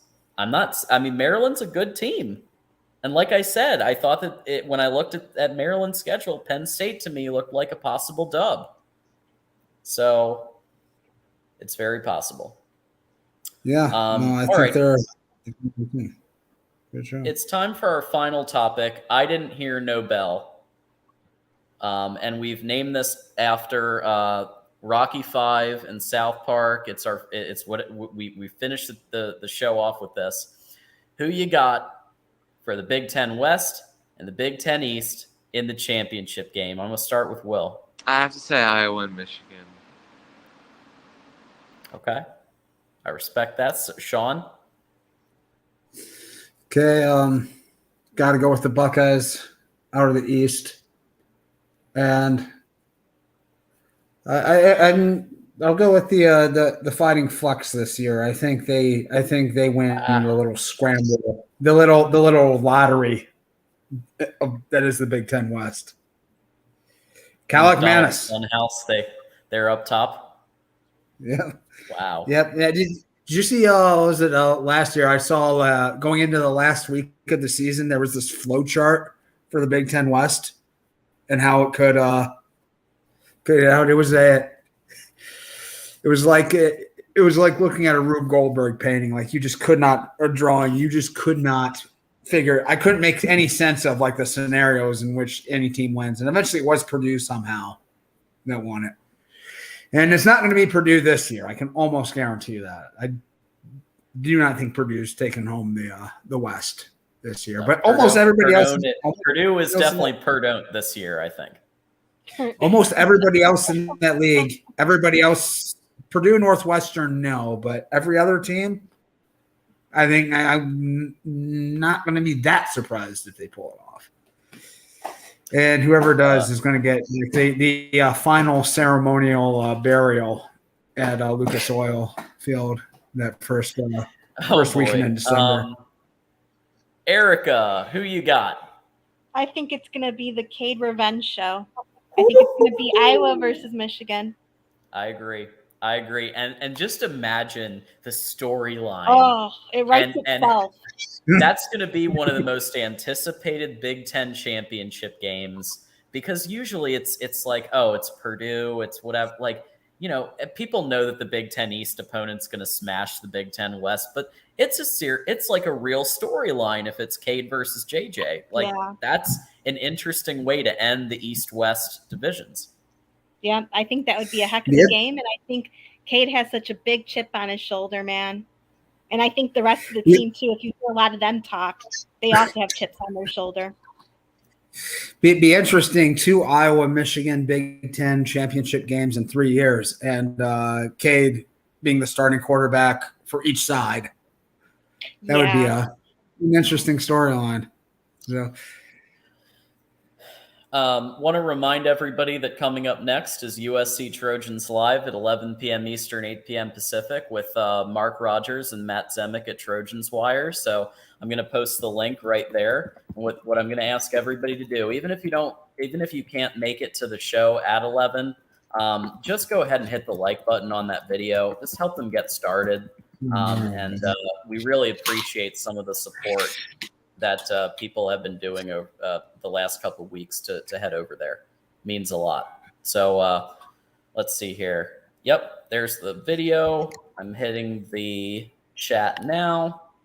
USC Trojans live at 11 p.m. Eastern, 8 p.m. Pacific. There's the link. Boom. All right, so everybody check that out. And now we're going to do what we always do for our panel, which is everybody's going to get a final thought and where can people find them on the internet. And we're going to start with Will, who I believe you've been on the longest, and we appreciate you for calling Mark and then calling back in for our whole show. So you've been hanging with us, and thank you for that, Will. Really excited that Justin Scott is getting crystal ball to Notre Dame. 5-star defensive lineman out of Chicago. Wow. We need to land these guys out of Chicago, and really excited. Yeah, I mean, Miami was trying to throw the money at him, but I guess the money's not that important to him. So really excited if it actually goes through and we land him. But yes, hopefully he won't be as good as Manti Te'o, but hopefully like similar impact. So just out of curiosity, so he got one new crystal ball to Notre Dame. Mm-hmm. Well, yeah, Okay. and also on my Notre Dame message boards, people that are subscribed to Miami message board that are like subscribed to like the 247 message boards are saying like the Miami guys are thinking that they're fading with them too. So that's what makes me have more confidence, and that he's actually going to go to South Bend instead of Coral Gables. Okay. Interesting. Yeah, I think he's still in play for quite a few schools. Obviously Michigan is in play for him. But I know that our friend Michael Campbell is very high on him going to Notre Dame. So we shall see. But I think it's possible. So we'll see if he can pull it off, get this commit.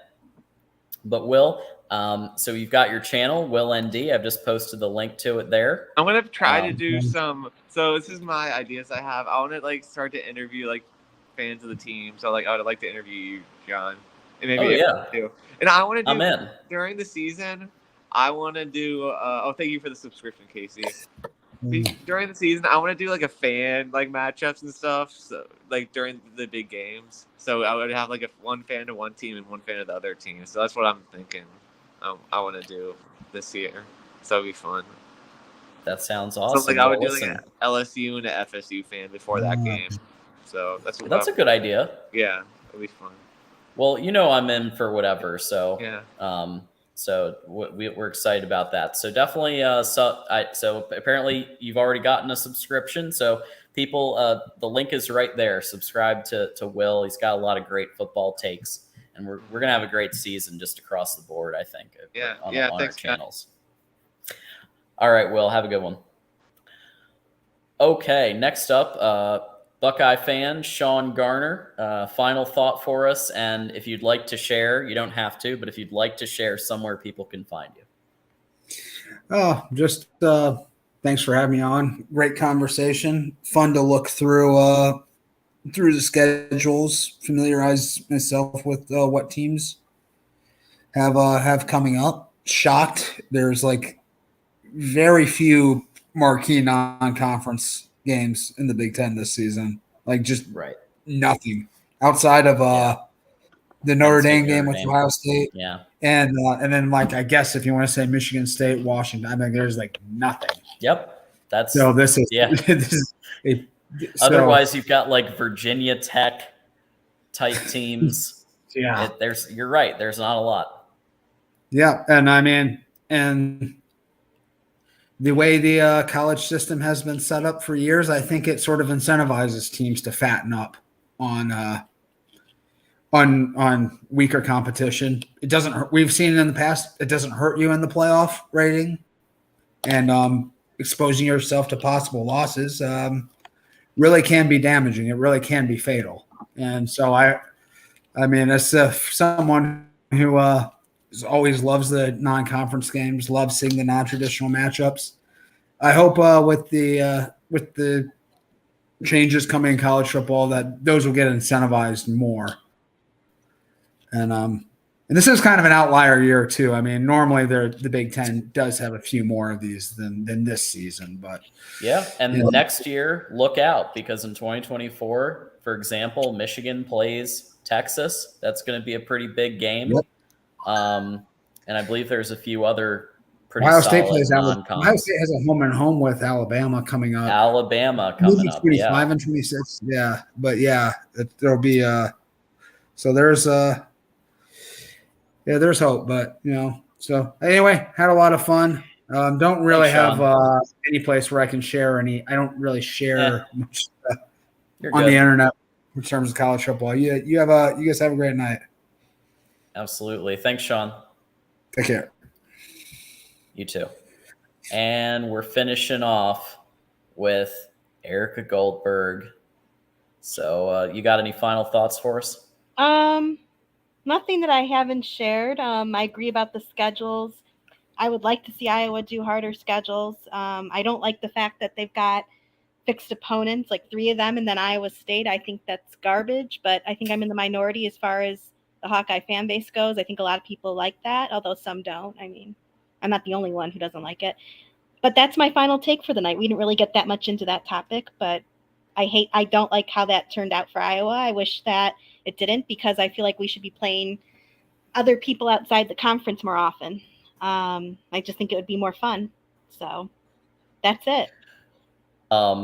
Yeah, I'm sorry, homie D Clown. I am not going to apologize for the prediction. I do like your by name it. though, homie. Very interesting name. Yeah, I think yeah. I'm not going to go there. It writes itself too well. I'm not going to go there. But that's all I have to say. If you want to follow me on Twitter and have respectful conversation about football or dogs or traveling, politics. There it is. Yep, there's the link. Feel free to follow me if you want to have sensical debate. I don't have any tolerance for nonsense. Just putting it out there. So thanks for having me as usual, and go Hawks. I'll give you a go Hawks, and enjoy your night. Hope to see you again soon. Yep. See you later. Bye-bye. Whew, what a show this was. So I want to thank everybody for coming on. I have a few housekeeping notes to go through for those of you who want to bear with me. So we do remind everybody that when you're doing your shopping on Amazon, hit the link in the description section. It's in every single video, and all we ask is that you hit the bookmark. You just bookmark it. All right. It takes 2 seconds to do that. And then if you shop on Amazon, and I know not everybody does, but if you do, then send Mark Rogers a couple of bucks. I mean, come on. You're getting your stuff anyway. Might as well. It's something that you can do, and it's so easy. And if you're going to shop on Amazon anyway, you might as well. Every day we are talking in our Discord chat about college football. So join the Patreon at patreon.com/MarkRogersTV. It's $5, or join our YouTube membership for as low as $2.99 and get yourself some exclusive content. We do plan to do a 2016 The Game watch party very soon. So if you're signed up to one or the other or both, you're going to get the link to join in on that. Either be on the panel or just watch as we do our watch party. So that's cool. Got our call-in schedule, Mondays at 6, Wednesdays at 8, and Fridays at 10. So Mark Rogers has an official schedule now. So Wednesday at 8 will be the next show for call-ins. But of course, tomorrow we have a show coming in about 30 minutes. And then tomorrow you'll have your Iowa and Nebraska shows as well. But the next call-in show will be Wednesday at 8 p.m. Eastern. Unless Mark feels like going tomorrow, in which case we'll go tomorrow, but probably Wednesday. Shop the merch store. There's something for everybody. And there's always new things being added. If you haven't looked at the merch store yet, I'm going to put the link right in the chat and just give it a look. Not only is there stuff for the main channel and the top 25 that actually makes sense, but there are multiple team channels included, including Michigan, Miami, USC, OU, Iowa, and West Virginia. So we've already got quite a few of the team channels represented there. So check it out. We want to thank Aura. Protect yourself online. Get yourself a 2-week free trial. And with that, my final comment again, I'm John Diadamo. Check me out on Twitter at John Diadamo. And I host Big Ten Live every 8 p.m. Eastern. It's the Ocho. And then I also host Michigan Wolverines Live at 5 p.m. Eastern on Wednesdays with Mark Rogers, voice of college football. We have a lot coming up this season. I can't wait. Whether it's post-game shows, whether it's what I'm doing with Buckeye Mike. We're going to be doing a show called 30-Minute War, which I'm very excited about. So those of you who haven't heard of that, every week we're going to be bringing you the Michigan and the Ohio State perspective. So I'm doing that on Buckeye Mike's channel. So we're all doing stuff on all the channels, but keep it here at Voice of College Football, because in 30 minutes, 28 minutes now, USC Trojans Live is going to be happening 11 p.m. Eastern, 8 p.m. Pacific with Mark and Matt Zemek. And I'm going to post a link to that one more time, so people can go ahead and hit that like button. Boom. All right, let's see some final comments. LBC, thanks for coming by. Erica, couldn't care less about ND history. Yeah, I mean, ND has a lot of history, but recently, kind of questionable. Let's see.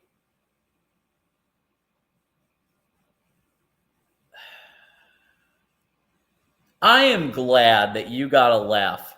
I'm so happy. You know, laughter is the best medicine, they say, and I'm glad you got a laugh. I stick by the prediction. They have, as CBS Sports said, CBS Sports has ranked Iowa's schedule the 12th hardest. In other words, basically one of the easiest schedules in the entire Big Ten. Cade McNamara, Eric All, Luke Lachey, O-line with transfers coming in, transfer wide receiver coming in from Ohio State, Caleb Johnson at running back, and Phil Parker's top 10 defense. And come on, it's very possible. And those who say it's a joke, it isn't a joke. I'm putting my name on it. You can laugh at me if they wind up going 7 or 8 wins. I'm sure everybody in chat will say you got that one wrong, but I'm still, I will not apologize for having tough and strong opinions on things, and they're going to be well reasoned and well thought out. So that's how it is.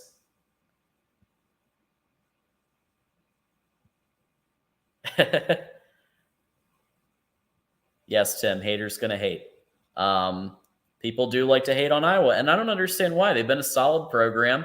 Offense has struggled, but defense has been top 5, top 10 elite every year, the last couple of years especially. Top 5 at many points in the country.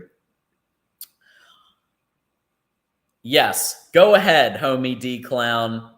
Timestamp it, write it down, come back to me in November, and laugh at me if you want to. Can't wait. All right, everybody. Go hang out over at USC Trojans Live in about 25 minutes. I'm going to go walk my dog and then listen into that show. So thanks all for coming by. Thanks for hitting the like button. Those of you who subscribed, look at all these people giving super chats. Look at that. We had quite a few super chats today, and we thank everybody who donated any amount of money. Nick, with your very interesting super chats, but we thank the contributions. And Erica and Dave and Badger, and Erica again. we thank you, Erica, Troy, Cole, David, Greenshield, Dr. Buckeye. So thank you all so much for your contributions. And until next time, I'm just going to say, go blue. Thanks and have a great night.